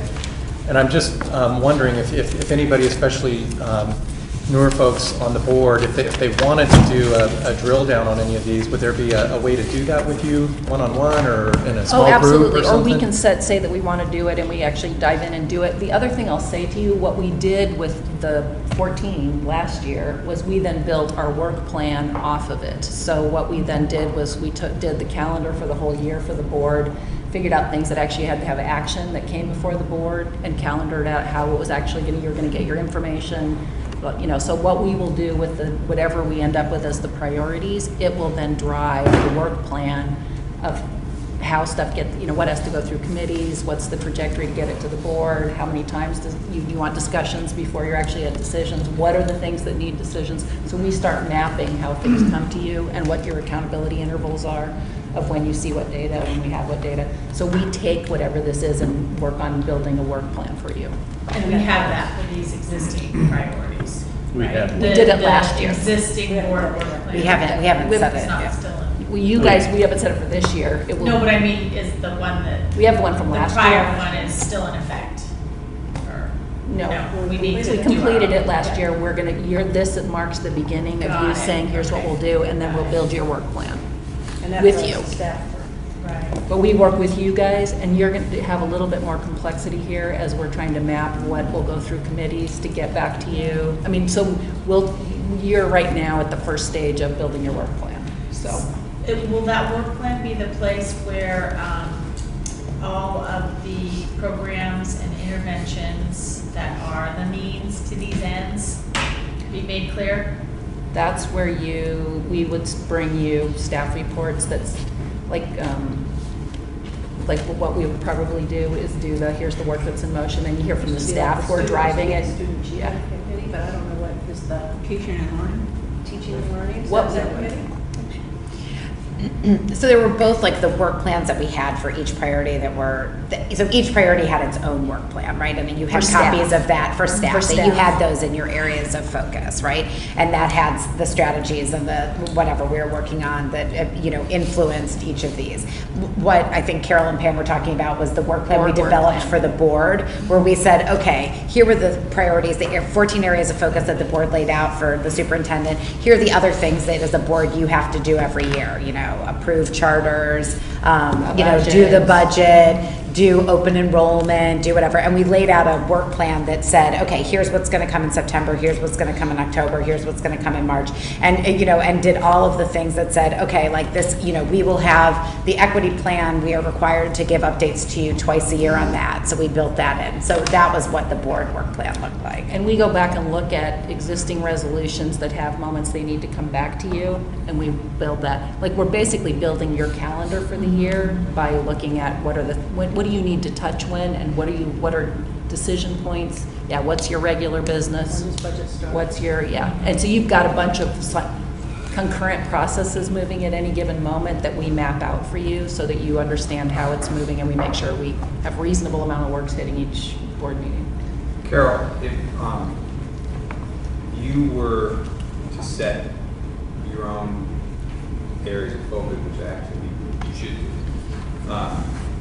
would these be? So the 3 priorities were ones that I set. So the third grade reading, the discipline, and the graduation rates are ones that I said, okay, this is what I think we're working on. And then 3 were added, 4, 5, and 6. The bond is one clearly these are continuing work. The attendance one is one that was added in here that is emerged from the board conversations this year, really as enough board members said we want to see attendance as a focus, that we added it as a focus. So let me ask it another way. Yeah. Is there something that's not on here that you think deserves to be on I think this is a good 6 if we're doing 6. I was going to say, are there things not on there? Yes, like the boundary thing, which is a very big body of work, doesn't show up either as a board committee or as a superintendent priority, and it's going to be a huge thing that all of us are doing something with. Yeah. It's got to go to something. It's got to do some. We got to find a place for that work. So that's one that is. Yeah. But are these a good 6? I think they're a good 6. The ones that are the third grade reading, the discipline, the graduation rate feel focused and right to me, and that we've got, yes, the attendance one adding to that, particularly if we start with kindergarten as the focus, I think is a right one and doable. And then the other 2, I think in terms of system things are, they're major, they're doing them, they require a board and staff working together on them. So I think they're a good reflection of what our work is together. Yeah. I think, looking back at, the 14 or the 12, and it's like, these are good, what about everything else? And that's what I'm trying to figure out. How does... Well, Steve made a list for you. I know, I'm not going to... This doesn't mean we're not working on other things. I know, and I think that's where I'm conflicted in terms of, like Steve said, you're working on 3rd grade reading, but, what about 9th grade reading? So here's the kind of thing for like 3rd grade reading, the kinds of things that then show up as our investments are that we're investing in pre-K, that we're doing early literacy training for, you're going 1 upstream, through 3. and Exactly. it's perfect. Yeah. And it's just that what I'm at least pre-struggling with is how do you articulate other big issues like the boundary, or maybe you just say that. That's what I'm struggling with. How do you articulate these other issues relative to this? Some of those issues are in here, so that's one way to articulate them. But there's, I guess I'm just saying I feel kind of overwhelmed and lost in this at this point. But not to say that these aren't good. Sometimes the way that I look at it is all of those are good chunks that we have. We're not going to get to any of these if we don't get those right. So those feed into. That's the point of saying. This is what we're going to measure. We have measurements here. Yeah, so we're not going to get to those unless we. Is that the concept that you're working? So or you're working upstream. No, like same with high school graduation. Like the thing, and actually the budget document probably would have been a good thing to bring you for this conversation because, like in the high school graduation goal, part of what we're showing are early warning systems. Here's the focus. We're showing you pieces, CTE, athletics. We're showing you a bunch of things we believe lead to a change in the high school graduation rate. that are starting back Sure, here. right. And actually even middle grade stuff. So you're gonna see, here are things we invested in that we were attaching to reaching this goal. I don't know if that's helpful, but.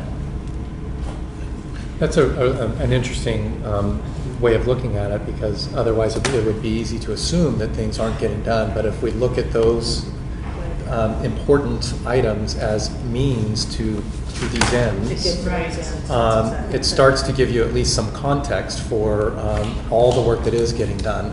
Right. It doesn't answer it, to the letter, It's not always satisfactory. but it's a construct at least. And I think if you saw, or when we get to a work plan, I think that. When we goes get to a what plan? A work plan where you can see these, and then you can see all the work that has to be done, and it'll help, But it'll help drive it into some of these. The thing that's concerning about that is a lot of work will go into building the work plan, or it seems like a significant amount of work. Some work will go into building the work plan. And, well, okay, I guess however much work goes into building the work plan, I wouldn't want, I'd rather know that before the work plan development starts, we've captured what's important.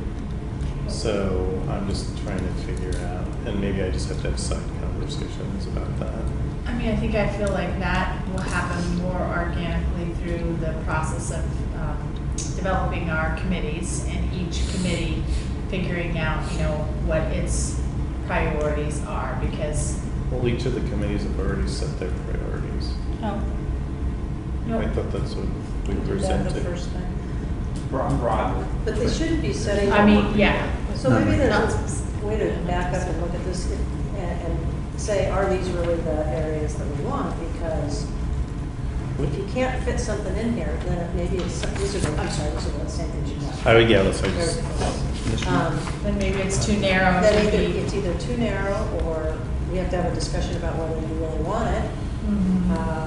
Or we have to add an area of focus, because it's not fair to hold Carol. I'm just backing up. It's not fair to hold Carol to something that we haven't said is a focus. I absolutely agree, and I think that's the goal. Right. Where's the energy going to go? How are we going to measure those accomplishments? And it reflects on the success of all of us. Absolutely. So, I guess am I getting us off track? No. It's important. How did you get to these 6? I'm looking at Pam and Tom and Steve. That's Trevor. Yeah. So it was Trevor and Carol. And board. Well, it's all the board. We all were board. interviewed with Carol and Trevor together, so that Trevor could be the thread. And I think Ruth was the other. She was the board member who was the thread all the way through. So the process was through a process of theming all the input that was gathered through the course of interviewing each board member. It's kind of like, what did we hear? And if we were to, figuratively throw everything that we heard up against the wall, if we were digging for priorities thematically, what really surfaced? And really a final question after listening to everybody, Trevor would say, okay, if you're going to say, what are the primary, what are your main things that you would want if we're trying to whittle this down? What are your highest priorities? That was so we did major feedback on that, but then it was really what would be your highest that you would do? Because everybody was on the page. My highest is not on my list, just for. It was in the. Which is your highest? My highest priority is, I need help articulating it, but it has to do with principles. The excellent principle in every building. And it's, Principal effectiveness. Yeah, principle. Yeah. And a system, developing a system. For principal placement and evaluation. Yeah, and so 360. I have the same. So just let me see if I got it.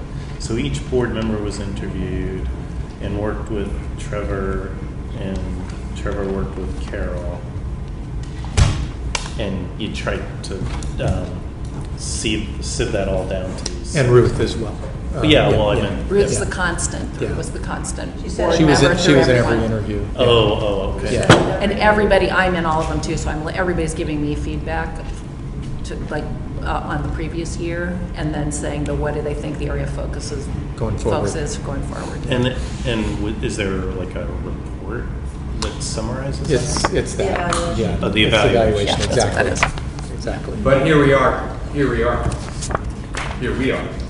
I'm not- And now you guys, but now you guys are really figuring out, are these the Right. ones that you believe are the right ones going forward? I mean, we could say, we don't want to, yeah, or we don't want to have more than 6, and we think something else really important to include, so let's take out attendance and embed it for, as part of high school graduation, but, lose the emphasis on that. I mean, you have to make Trade-off. sacrifices. Yes. Potentially. Yeah. Steve? Yeah, I've watched this carefully. I don't always agree with how this going forward, but I think we're going to go forward probably with it. And I have a couple suggestions, but the first one that I would dump is number 5, because that's going to get done. And I've seen that the superintendent in the last 2 years has taken these seriously. She spends time and energy and talks about them a lot in public and on, so they do get real extra attention. And so I want to make sure that if we're going to do these, and I think we should be doing probably 7 of them, and the first one I would dump is the area that prepare for the PAT stuff is going to get taken care of. And preparing for it is not, it's really going to be there's a lot of work we're going to do around that. I don't think you need to say that's something we're evaluating on preparing. Basically it's going to be up to whether Marty wants to do it or not, no matter what you prepare. I mean, that's how it's going to come down. We already know that. I've been working on them to get them to go. So, but Nice to know that the union is a democratic institution. yeah, but that's how it's going to kind of come down. And there's a couple of, I would add 2 things to this, and then there's a couple of changes I would make. I might as well should I just do them? I would add Tom's principal effectiveness. I think we need to focus on that. That includes a 360 evaluation, it includes talking to principals, it includes how we're training them, it includes a lot of things, how we choose them, because we've got some real serious problems on how we go about choosing them. For instance, when you're a vice principal and then you become a principal in this district, we don't even talk to the staff where you were a vice principal to see if you were any good. I mean, all it is a couple, there's things that a lot of things we can improve here, so it'd be great to focus. And the second thing I think we should focus on here, and I don't really have it spelled out, but we need to focus on what's taking place in the classroom, particularly monetarily, getting money more into the classroom, that should be a real focus of the superintendents. That we put more money, we're increasing the offerings and putting more money into the classrooms. And I think that should be a focus. We should be trying to do that as much as we can. So maybe instead of spending $75,000 for the 4, what do we call them? The 4 such and such we had on, I asked about the 4 ideas. They were called the 4 ideas for, maybe we should be spending that money more directly in the classroom. And looking and asking the superintendent to focus on that, I think is an important thing. Or curriculum materials. I mean, Well, not just the act of putting money in, into but what is the classroom. The needs themselves. Not the people who aren't working in the classroom. Not the material that's not going into the classroom. Want to spend more money into the material so the money gets used and is directly supporting what's taking place in the classroom, not by sending out. So it's a financial analysis kind of a goal. More and more. Part of our Instead of sending budgeting. out another TOSA to work with people on this, we send out another teacher librarian, because they're working with kids. That's in the classroom. That's what I think we should come up, and I think we should ask the superintendent to maybe come up with that, what she thinks makes sense, and come back to us and say, here's what meets the spirit of this. And then I think on the first area of focus, number 1, and I think we should spell out what you're doing, because we're doing short-range graduation things that make sense for short range, but don't make sense for long range. Perfect example is fudging through the ESL people. Fudging through what? Fudging through the ESL kids on a lot of their when they can pass a test to graduate, and we're fudging a lot of them through. Well, so up go our graduation rates, but it doesn't. Quite a few, evidently, as I understand. Well, how do you know that? I know from talking to teachers out in schools who see it happening. In fact, who brought it forward and tried to talk about it and got slapped down for doing it. So I've been on that for about a year now. Really, I've got documentation and stuff. Yeah, I mean, of how it works. Providing that documentation to somebody? Not necessarily, no. But to be more than happy to sit down with you and talk about it. Probably a good About idea. some things, and would bring in some people. I'd be glad to, more than happy to do that. I mean, I'm not being negative about it, I'm just saying that that's what is. It's a serious concern, though. If It's you a believe, in fact, that's happening, it is something should be you a should bring serious, into it's a it. serious concern, but it's happening partially because of this. We're trying to get the numbers up, so we've gone up 17%, which is good. And a lot of what we're doing is focusing on those individual kids and helping them out. I don't mean the fudging ones. I'm talking about helping the kids out in high school. We've done a really way better job of that, and it's really pays off. But some of the things that come out of it are not what we probably really want to be doing. And I'd like to see more thinking about the long range, what we're doing in the middle school, because that's where the dropouts start. Because it doesn't show up on your evaluation. 17% increase is excellent. Maybe it's 15 by the time you get rid of the fudging stuff, but it's still good. But what's the long range plan, which you're saying you're doing to some degree? And so I'd like to see that in here too, to see that we're doing both short range and long range. Yeah, 1 second. I was just going to say that where you would see, in terms of what are we setting as a goal, and then we can make visible to you the work plan under the goal, as opposed to, I would be careful to keep the goal high level, and then we would bring and make visible to you, here's the work plan for how we're achieving that, and here's what we're putting in the budget. I mean, that's How would you, because, Have been increasing goal, right? no, but let's just talk about the middle school, because that actually was a theme, it's been a theme. How would you define that as a focus? Would you- Middle school. You probably have specific programs under focus, under the high school graduation rate that are directly tied to interventions in middle school. some of the early warning system stuff Yeah. is middle grade So it's specific. Yeah. So middle school sports is like an Yeah. example, Building our sports or back down into middle going grades. CTE, outdoor school, full Makerspace week, camp. the makerspace camp for seventh We graders. did a I mean, bunch this of is a things that bunch were of the middle work, grades. yeah. In your budget, yeah. Yeah. Some of it was there, but in my opinion, there needs to be more, and if we put it in here, we're gonna get more. Agreed. That's the goal. Well, so then maybe you want to add a goal that's a middle grade's goal, Well, okay, so I and have dump a- something else. Should I finish? You go. You go ahead if you want. Oh, I don't, no, you I'd can, come I on. didn't mean to Oh, interrupt. no, it's Go on. fine, it's fine if you want. And then on goal number 2, the third grade reading is, I think there you have all this stuff that ties to it.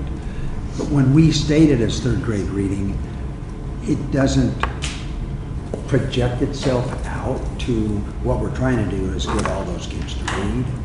Not necessarily third grade, but fourth grade, fifth grade, and so forth, when we have 200 kids at the lane. And just kind of coming out with something that doesn't just project, because when the public reads this, it's third grade reading. Well, that's nice, but my kid's But the behind point is is, in the it's not seventh just a grade. moment in time, it's a predictor. Right?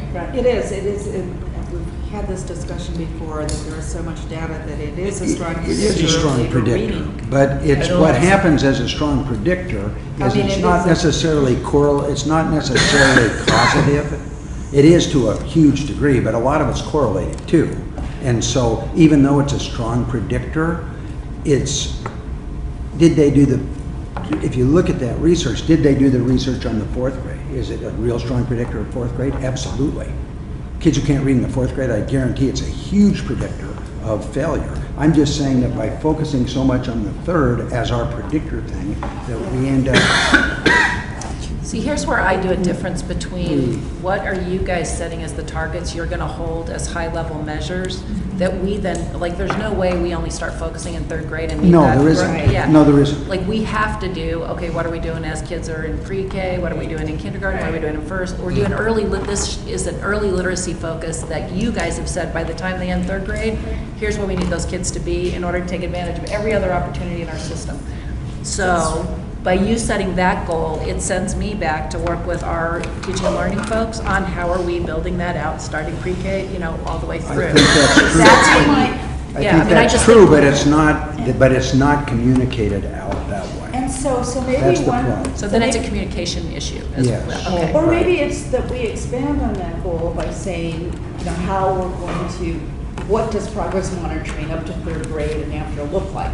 For example, if we have a system that's a multi-tiered system, and that children were going to see, what percentage are on benchmark by the end of first grade, by the end of second grade, third grade, then that's still our target, third grade, but we have Yeah, absolutely. data Yes, that's what I'm showing us saying. how we can- That's okay, what I'm So we'll put a saying. measurement. We can put targets in terms of.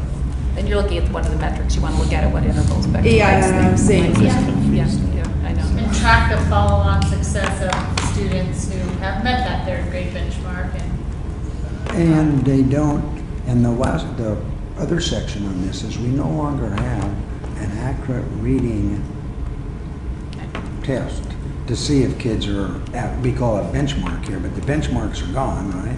We don't really have, we don't have a reading benchmark left, so we don't have an accurate test to tell, and you saw the flip-flop. Do you have a problem, it's hard to balance? Well, it's not, it doesn't test, they have a reading section, but the reading section doesn't test, It's a challenge. I do know this. It's a And you challenge. saw the flip-flop. In 1 year, we flip-flopped It's the not the same percentage test, of it's Native all the- Americans to African-American kids, and we totally flip-flopped the whole thing. It just shows the non-validity of that test for Shows the reading. challenge. So should we be giving our own reading test to kids so we can tell where they actually are?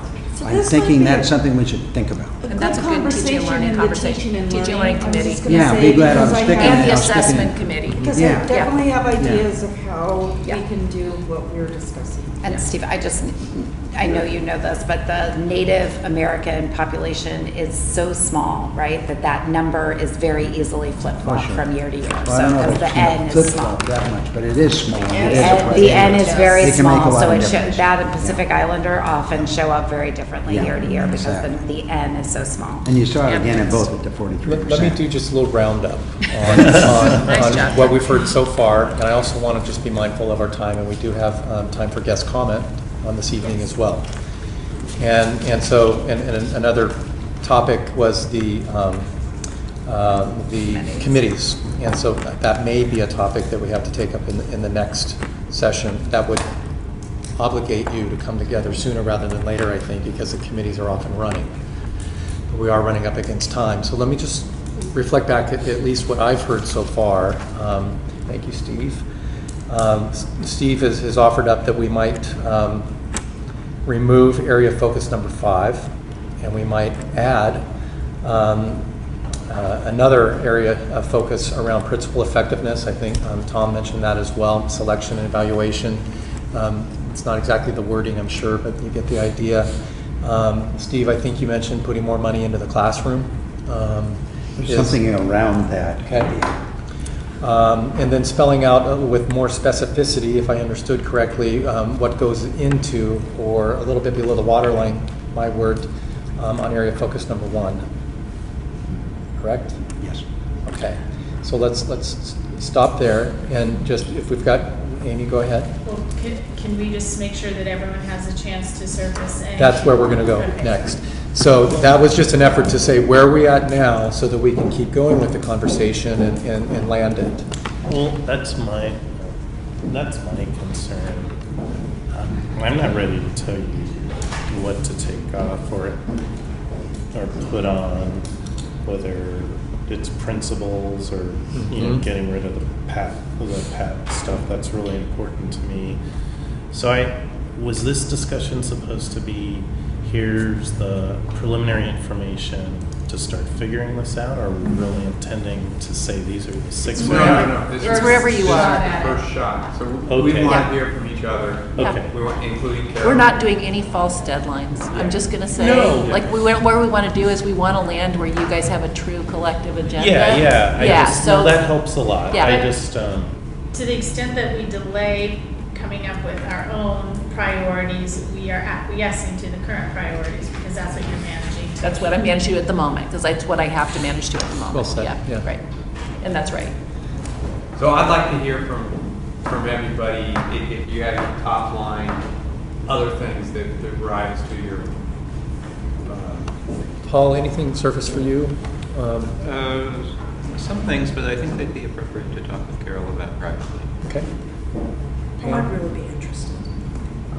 I mean, I Yeah, really would. I do that. think, because I would, yeah, I'd really like to Okay, hear. well- If you wouldn't mind, if you. I'm happy to. I'm a little conscious of the camera.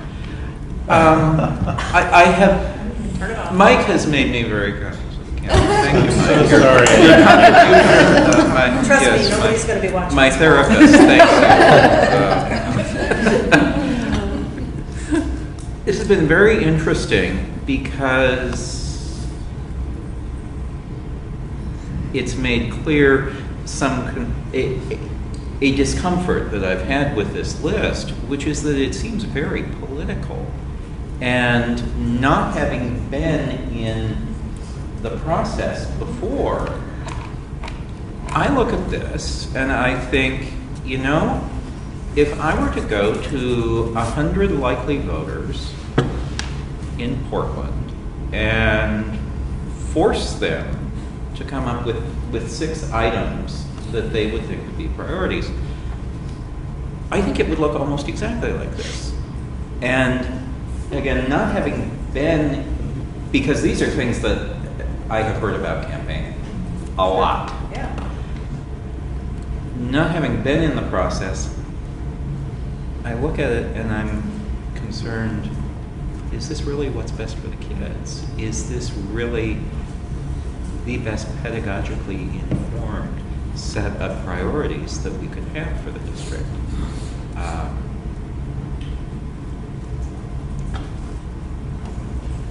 Given that it is political, or that it strikes me as political, there are some levels of granularity that might be helpful for communication.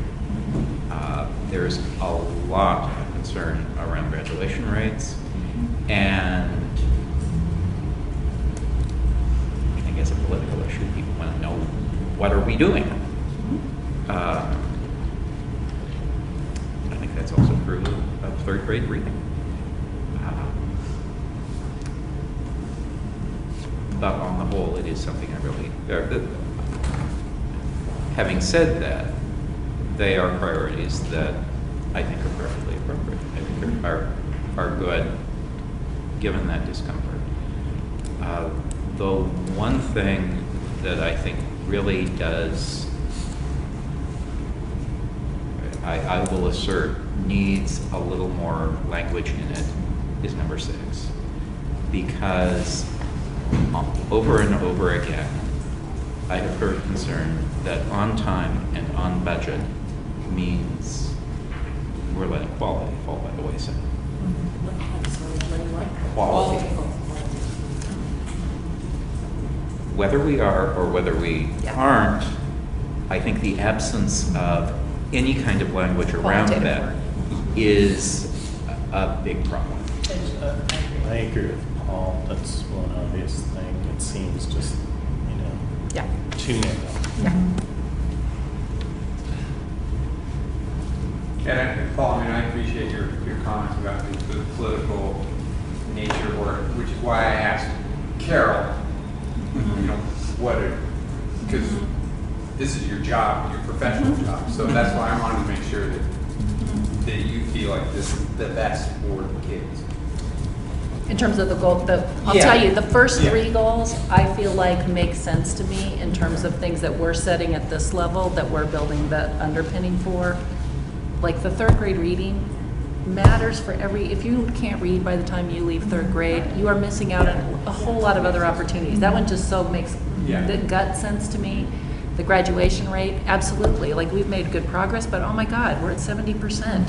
And everything we can do, and I think it's graduation and completion, and I think it's the 5-year that for me is the one that resonates for me more than the 4-year on time. 4-year on time is the one we're measuring as a state, so it's got to be in there. The 5-year graduation and completion, we've helped you figure out what you're doing next when you leave us, and all your options are open to you. That feels like it is right for kids.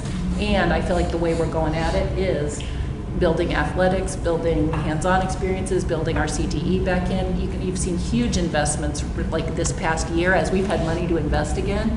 That's where we've been investing, are the things we think get kids engaged. So like that one feels absolutely right to me. The exclusionary discipline one, oh my God, you just saw how it correlates to graduation and 3rd grade. And we've got kids that are being, that shouldn't be our strategy. It should be that we're figuring out how we build teachers' repertoire to keep kids in school, and that it's not sending them away as the way that you're figuring out how you take responsibility for your behavior. So like those 3 make total sense to me as what are the things we hold as high-level measures as this body, that we're looking for system health and movement on behalf of kids. The attendance one, you know, again, I think we're going to do it. What we're doing, whether you hold it as a goal or not, you know, 6 of one, half a dozen of the other. Negotiations, we're going to do it, whether you hold it as a high-level goal or not. It doesn't need to be a high-level goal. I think what you're naming here are the things you want to pay attention to, that you want us to build the work plan of how is it coming to the board, and it should connect to the committee work. Like this shouldn't be this plan, and then we've got a whole nother layer of stuff that's happening in the committees that we're also driving everybody to do. So like this should somehow connect to the committee work. I think that we're using the committees as the way we move work through to the board. That is your really important work. So anyway, but do those 3 resonate for me? Yeah.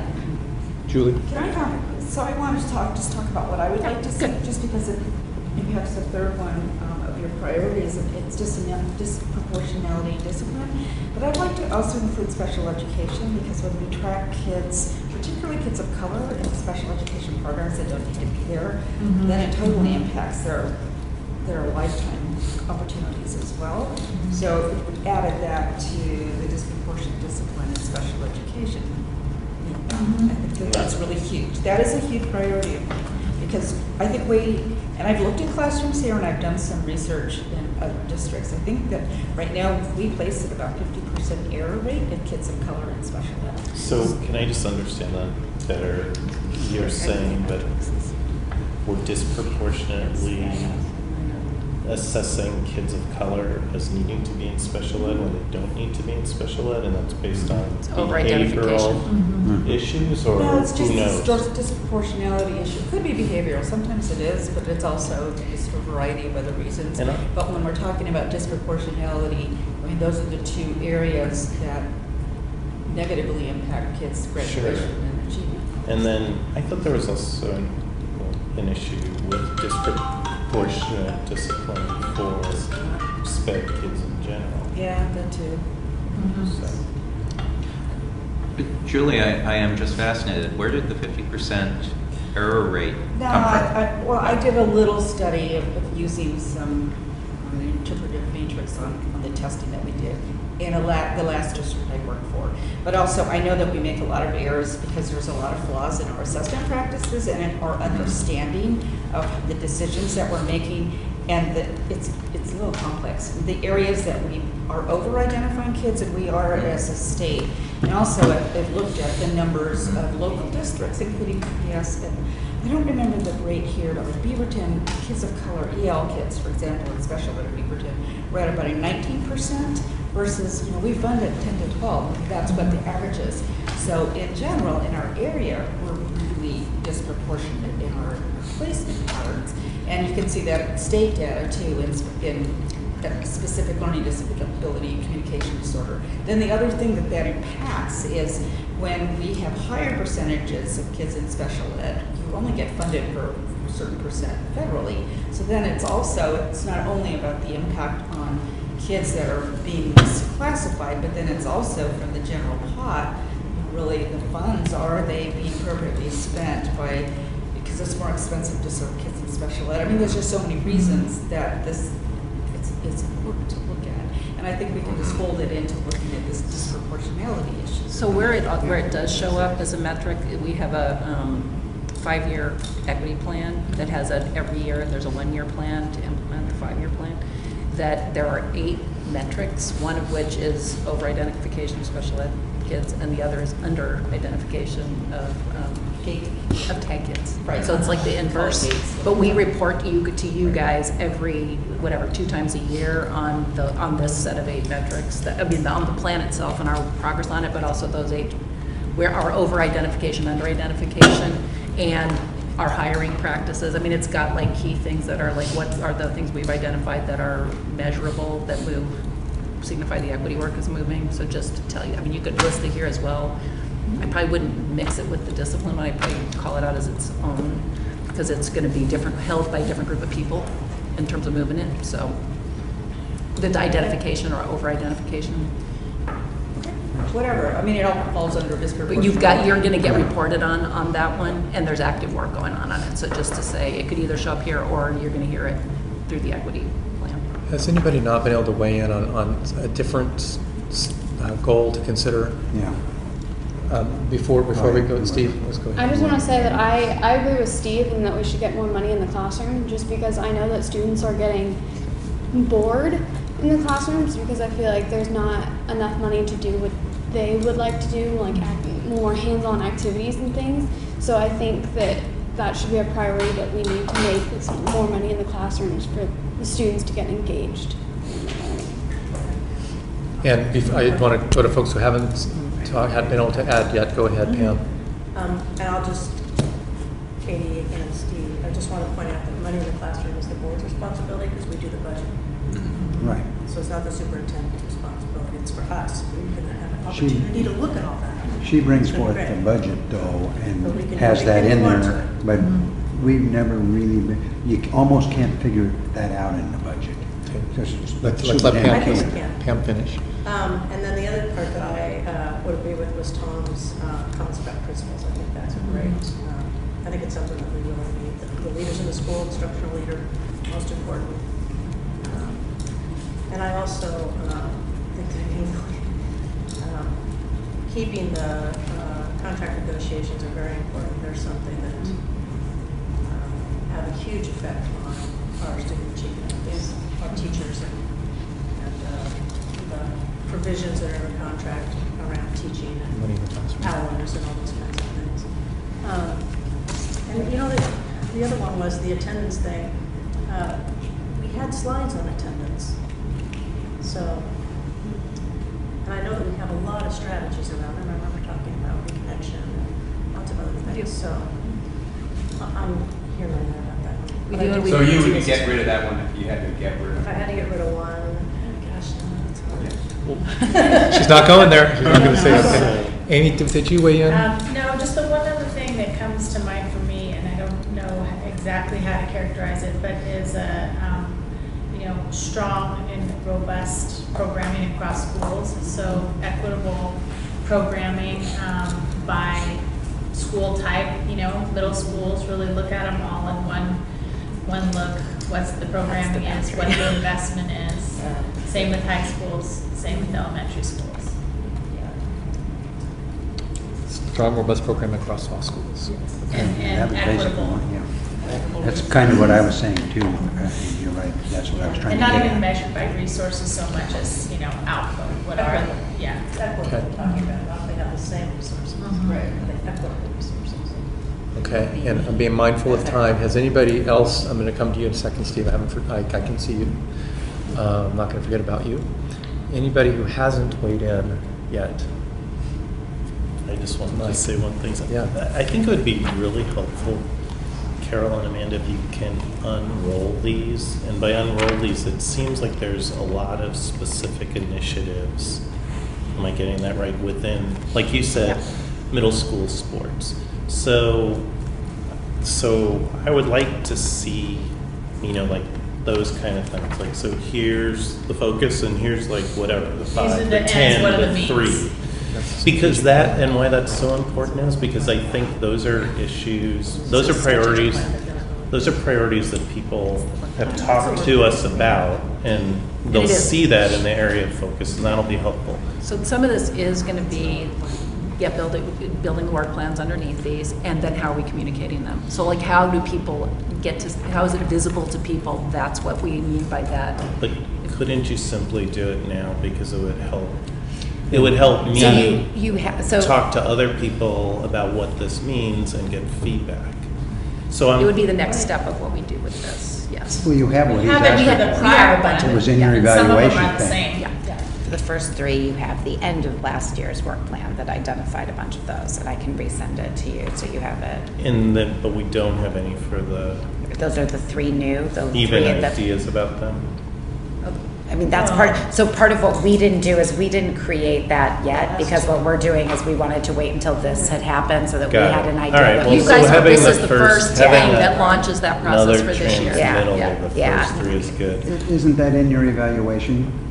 Isn't there things that Yeah, what so he's that's talking about, rolling out what you've done? You could show what you've done in that evaluation document, that thing. And what's the programs that we're talking about really are also in the budget from last year, because we framed the budget and what things we were Yeah. funding as part of this. But yes, we will do I'm what you're thinking talking about. something we will do really what we're talking about. simple. Yeah. And then, I guess what I'm trying to discern is, so there are the areas of the focus, and then there may be important tasks or important initiatives, and like the principles.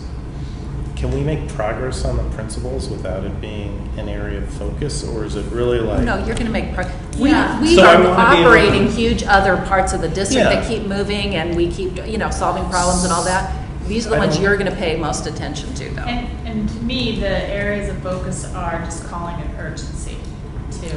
Yeah, I just think And more maybe attention that's- to, that this is Yeah. how, what your work will focus on. Yeah. Yeah, but there are other things that people, like the principles. Well, let me think about that more. I think that it's a way you communicate this, and one way to communicate it is this isn't just everything that's the only stuff that's going to be done. Yeah. And there are other important issues that are moving along, and I think there's a role for the board in some of those other important So issues, at least articulating them. Principal effectiveness was one of the areas of focus last year, and part of what what came to the board last year was the people who supervise principals came and did a presentation about, here's the principal evaluation tool, here's what we're looking for in terms of our success factors for principals, here are the substance of our monthly meetings with principals and our site visits and walkthroughs. So they actually walked through a bunch of the structure. You could keep it on as one because it keeps alive and visible. Here's the work that's going on in terms of how we're managing principal effectiveness and and you hear directly from, over the course of the year, the folks who are supervising principals. You get some dialogue there. I mean, we also did a thing where we were bringing the clusters forward, so you guys had direct interaction with each of the principals in a full feeder pattern, and then you got to hear from them about what was going on. So you both made the principals visible to you, gave them an opportunity to talk about their work with you on the key priorities and how they're showing up in their schools. I mean, so there's a number of ways we can do that if you're putting that as a... I'm not, I'm just saying that it seems like there's a lot of other work underway that it's important to express, and there are deliverables from that work, either stuff that's already been accomplished or stuff that's in the pipeline, that people want to know about. And so I would just like to... Sounds like getting to that work plan, that point of being able to build that work plan is going to be so helpful, Mike, because I have to imagine others are feeling the same way. And so getting clear on what the priorities are so that that work plan can link We can to build, it. we can start working on it. And last year, I think last year's work plan's on the website, isn't it? Mm-hmm. Yeah. Has everyone taken it down yet? Example of it, yeah. I've seen it. Let me look. Yeah. So I want to just call the question in terms of just where we're at now. We're not going to get to committee structure, just to let you know. I can stay as long as you want, though. I'm not seeing a rousing response to that. Okay, so that's number two. That was great of I you. want to make sure that I don't forget, Steve, I know you had Do it in a one punctuating sentence. mode. Absentee, it would be nice to include the forced absences of students and teachers and principals, and trying to get those kids in there for full days every day, all year, instead of early dismissal, late openings. The teachers, instead of trying to minimize drawing them out of their buildings, and principals trying to minimize drawing them out of their buildings, because we've just gone way over the top on drawing teachers and principals out of their building. particular, I mean, 16 and a half days you pull teachers out. That's a lot. And that disrupts all the flow of those classrooms. So I think we ought to think about that as part of the absentee thing. Thank you. So that this part of our conversation feels actionable, would it make sense just to propose a next step? Don't know if it's right or not. I'm looking at Tom and I'm looking at Carol on this. Would it make sense to take this insight and make some adjustments, some potential revisions as a warm start for a next conversation, so you can get to a point of deciding? Mm-hmm. Yeah. So probably within the relatively near future, maybe before the next meeting. I don't know when that, if you even know when that next meeting might be. Sooner rather than later, I think, is the agreement around the table. But to be able to bring a revised version of this in so that we can start from it and then sign off on it. Does that sound fair? And then also for, given this discussion and where the level that we're trying to do, others have input. I mean, everybody wants to go home and let it sit for a little while. Yeah. I think that's a good idea. And I think just re-acknowledging for everyone, especially some of the newer board members, this has got to feel like a lot of information and a little bit like drinking water from a fire hydrant, not just a fire hose. So totally understand that putting some practical and tacticalness, if that's a word to it, to what sits behind whatever the final is, at that work plan or whatever it is. I'm hearing, I've heard a few times today that that's coming. That is the next step. It'd be the next, once we establish the high level, then we start building out the underneath. Yeah, so it's all going to hang together. Amy? Well, just on that note, I'm concerned about when we will get the chance to go through the committee structure, because unlike this stuff, the superintendent's areas of focus, there is an existing framework that continues until something new is born. But with the committee structure, there really isn't, in terms of how do we use them, how do we bring things forward to the board, and I feel like we really need those. We have some time. I mean,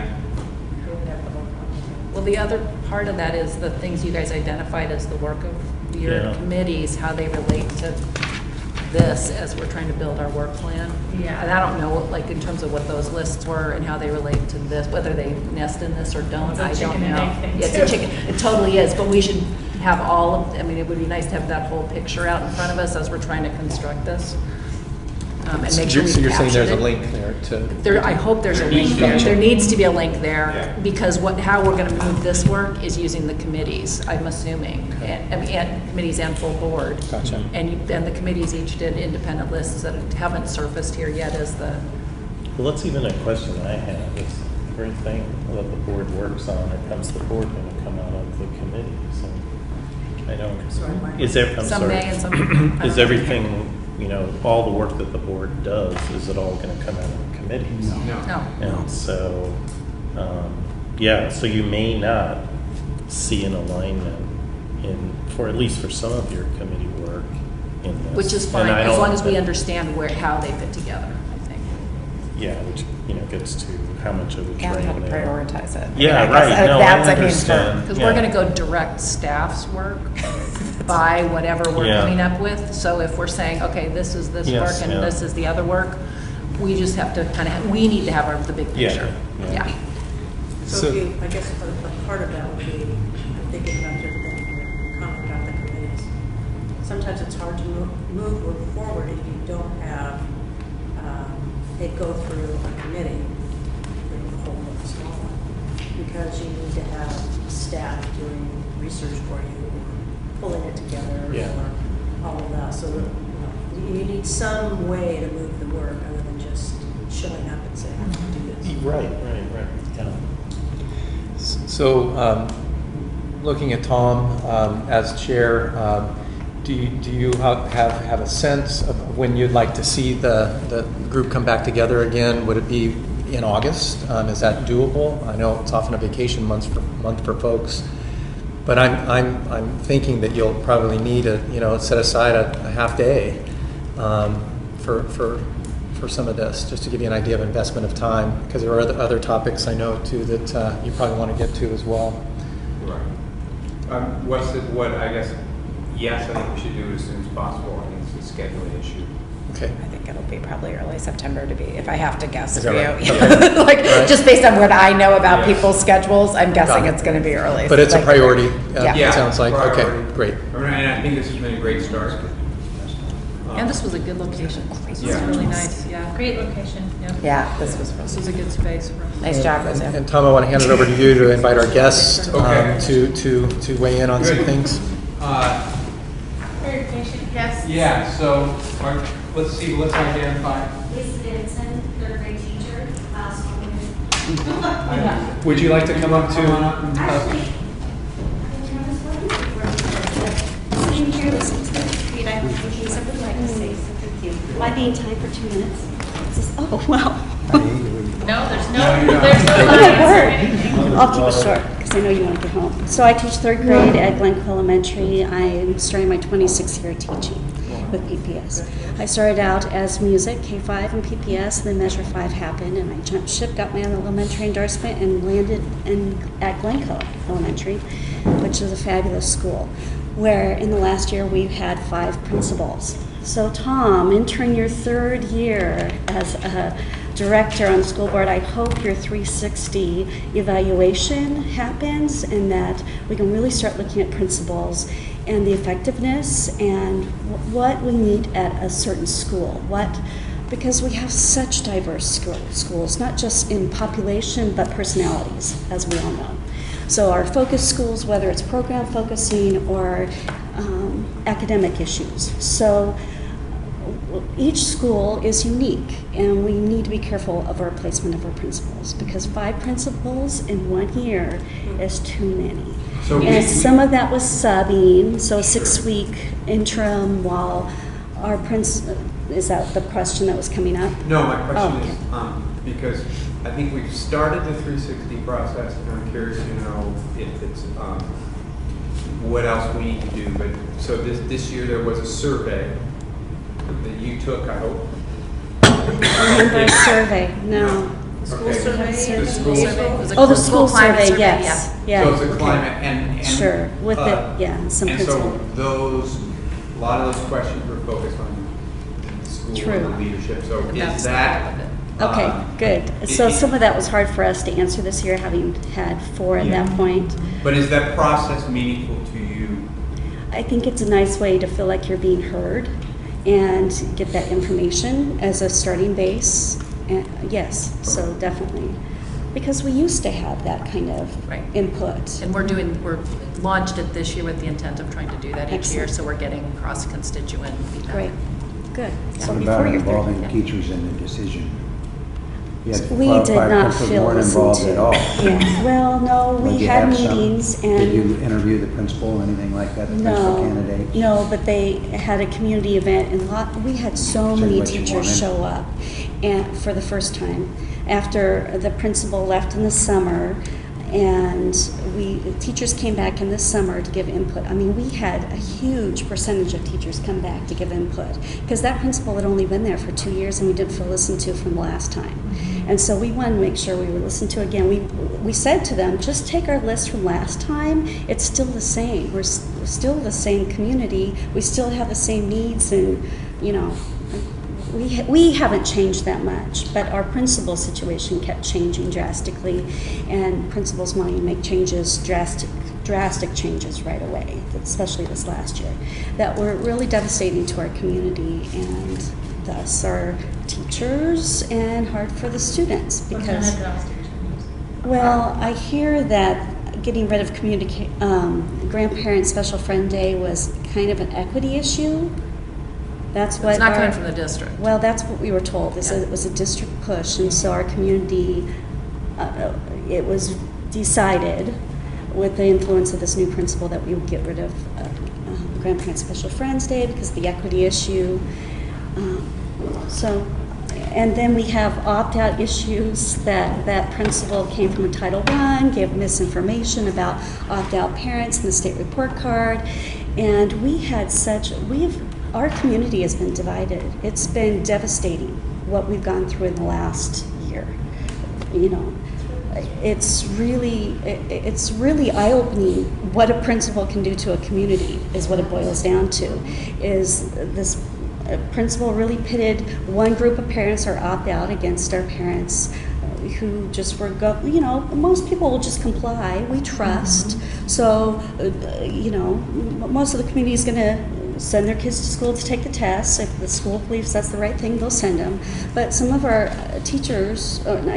parents really have been educating themselves. And the new principal really acted like it was uneducated parents, and she said that, actually. She said uneducated parents are making this decision. Where, if you know anything about Glencoe, you know we have a very educated community, very caring, involved, and it's really changed our whole community. And we've had big sections, well, what I consider big, we've had at least 3 families intentionally leave because of this last year. And maybe that doesn't seem like a lot, but to us at Glencoe, that seems like a lot, because it's across several grade levels, and they were very active parents. So it's been devastating, not just the change of people at the helm, but the way that they came into power. And the person that came in wasn't district, they were Salem. And so it was really hard because you couldn't help but wonder, does that person just not know what really, so you had the benefit of the doubt, but when changes and programming is being changed very quickly, it just makes it harder because you have no time to really talk to them, try to explain to them why that community care day is such that keeps coming to mind. That's important too. It's so important to our community. So anyway, so I'm excited about the 360 review. So thank you for keeping that at the forefront. I appreciate that. The other thing was the milestone work. The whole idea of pushing 3rd grade. I feel that we're actually focusing more on K2 with the hopes that when they get to 3rd, they're ready. Yeah. So I was forced into 3rd grade. I spent most of my time, 6 years in music and then 19 years in K2.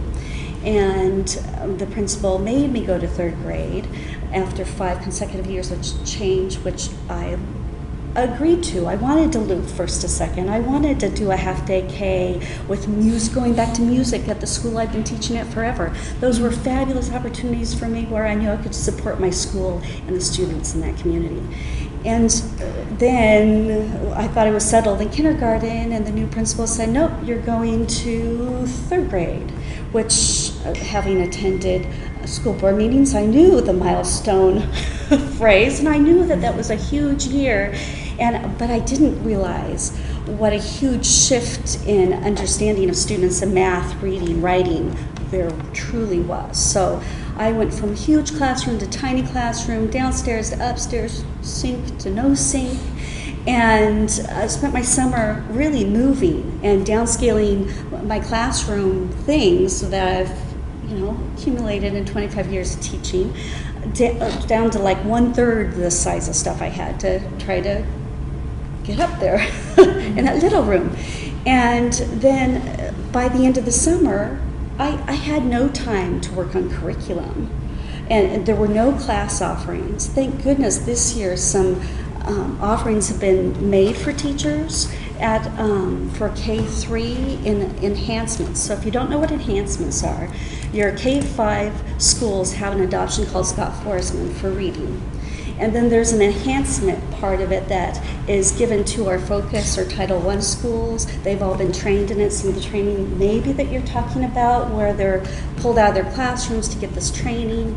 And it's the phonics element, because Scott Forsman doesn't have the phonics element. So Glencoe went from whole language when I first got there teaching 1st, 2nd to open court, which is sound, blend, and then you go through the whole word and you take it apart, creating these readers that can take apart words, the phonics. So when we went to Scott Forsman, we had nothing. And we knew, as longtime educators, that we were going back. And because we didn't have that phonics to offer our students, and either we were going to make it up which is an extreme amount of work when you're already on top of that learning a new program, or go without or try to do your own thing, but not as structured as we had in open court, right? Because the structure, I know some schools feel like it kills the reading, but some kids have to have that phonics. And if we're not intentionally teaching it, they're not going to get it. And they can't all go to special ed in the resource room to get that phonics element. And we have to have that carved in. So we have the enhancement program, which I believe is not Scott Forsman's, but someone wrote it to correlate with Scott Forsman. And schools like Glencoe did not get the training, because we're not a priority school, we're not a focus school, we're doing just fine. Well, we have kids in 3rd grade who can't read. Big shock? No. Because across the schools, and whether you're in a socioeconomic rich school or medium or low, you have people who haven't been ready to get a hold of that information. Their brains just weren't ready for whatever reason, and they still need another scoop of phonics. Or, and on my school, they didn't get it maybe in kindergarten, first and second, because we don't have that option for our students. So I think as we start to look at, well, not start, continue our work with our milestone reading initiative, or whatever we need to call it, that we really focus on what are kids getting across the district, not just our priority schools or focus schools. What is each child in our PPS system getting to enhance their reading ability? Because if I don't have the program to offer my kids, I have to take it apart myself, and that doesn't mean my neighbor next door is doing it, and it doesn't mean it's been consistent all year. And if they go from one school to the next, they're certainly not getting consistency. Can I ask something? Do you guys have an RTI or a multi-tiered support system with curriculum-based measures there? No. No. So schools like Glencoe don't get that. So we're left to struggle. Right. And you know, grandma from the grandma program comes in and she reads with the kids out in the hall, but she's not a trained teacher. She's not trained on breaking down those words for phonics based and teaching that. Anyways, so that's kind of number 2, the 360 curriculum, principal kind of idea, digital devices. So now that we're starting to get digital devices in our schools, excellent, right? So the district's bought us some teachers years ago started writing grants through Donors Choose. And I have 20 devices that belong to my classroom because of grants I've written throughout the last 3 or 4 years through Donors Choose, through the Chevron Fuel Our School program. The district came through last year and put their ID barcode on every single one of my devices that I stayed up late at night writing that grant, that I did all the paperwork for, that had nothing to do with my school district. And the district slapped their PPS barcode on it. That's offensive. It was really offensive. I know Donors Choose has guidelines. They aren't mine. I'm not going to take them. That was never the intent. But it hurts to say, oh, now PPS is claiming these. They now have an ID. You know, and I questioned it. I emailed a couple of my principal friends that that know stuff around the district, and they said, well, it's all about bandwidth. You know, we just want to make sure we have enough bandwidth. They could have counted my devices to get that information. So, okay, I'll go with that. But my bandwidth is still not there. I can't have all kids on all 20 devices. So as we start to look at our infrastructure for digital devices, we need to make sure that we are equipping each school with the appropriate amount of modems or whatever we need to support what teachers have either accessed themselves or what the district is providing them. Because the district provides a card with a modem on it, so that's good. It's our additional stuff that we've worked for.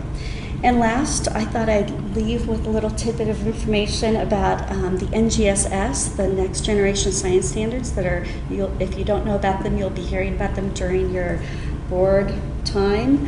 And the state got a grant, well, the state gave a grant to, I believe it was the Portland STEM Partnership, wrote a grant to educate K-6 teachers throughout the state. So there's 70 teachers that are currently spending their summer learning about 3 strands of science for K-6 so that we can be, and I'm one of them. So it's very exciting. And we're learning about the standards and about how to pursue and teach and excite students in science. So that's something I think you should be very excited about, is you have teachers that are planning for because I don't think those standards play in effect for us for another 2 years. Is that correct? I think that's right. Yeah, so we have 2 years to get ready for that, and you have teachers getting ready. So thank you for all of the work you do. Thank you. Thank you. Hey, Julie? Hi, David. Hi, I think everyone knows me. I'm going to take you, I have a brief comment about your role and brief comment about why I come to meetings and pursue this and how that relates to your role. And I'm going to take you to a different level, and that's because I come from a different level. I think one of your roles is to place the educational efforts in the context of the greater society. So to that extent, it's how does the education system support the economic system so that we have a prosperous lives? And I'm going to also talk about national security. How does it play into us being secure in the world today? And I think one way to look at this as a board member is to say, when historians write about this board in 50 or 100 years, what will they say? What will they say that you got right? What will they say that you got wrong? And what will they say that you overlooked? And this was where we get to why I'm here. I believe the world is going through a fundamental economic and geopolitical revolution, and that the educational system needs to respond to that. It's not just about giving opportunities to individual students. I'm very supportive of that.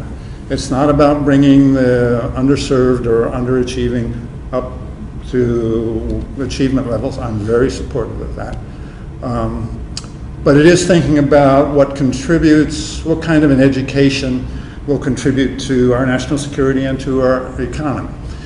And the revolution I see and the focus that got me 9 years ago involved in education as opposed to doing something else. And I think of myself in this role, although I spend all my time, all my free time, I'm retired, and this is my major activity, God forbid, I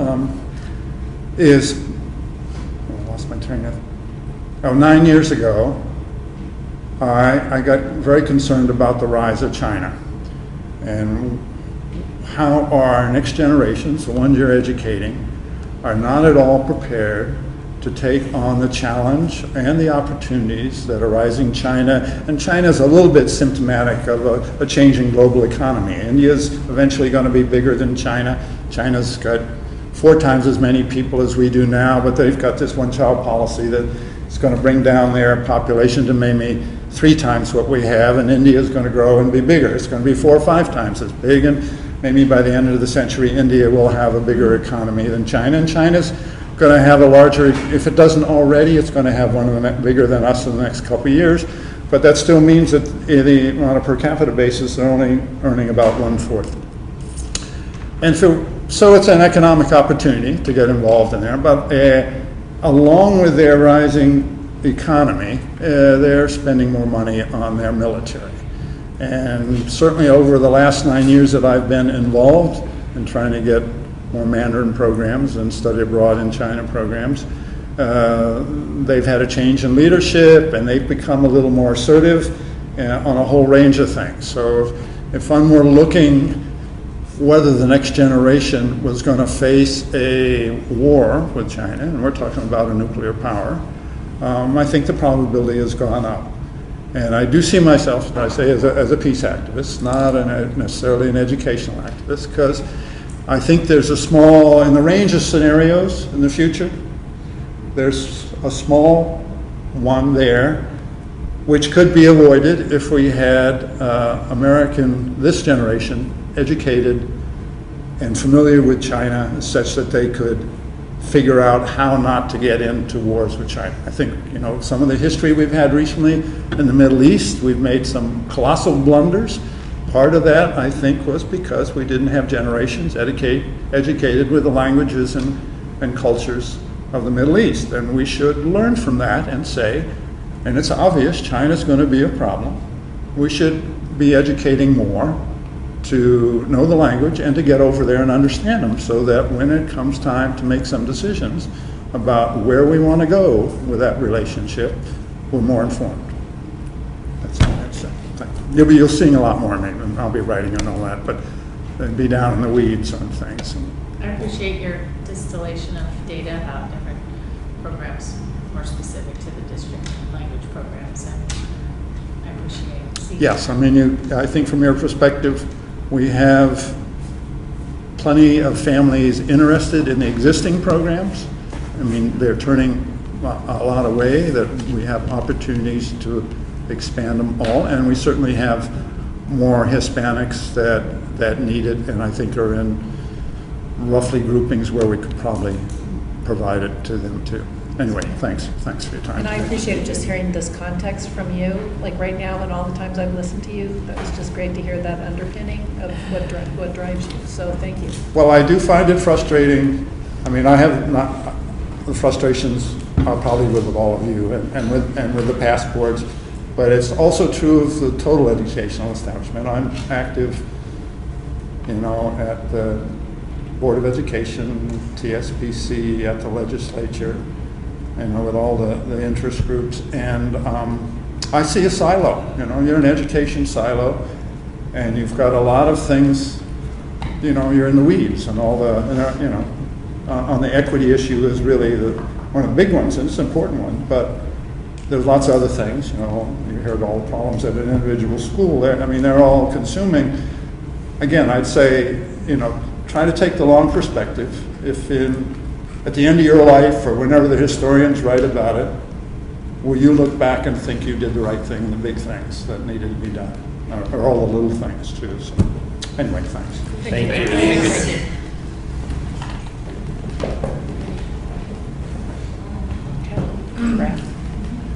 Okay, I think we're at the end of our time.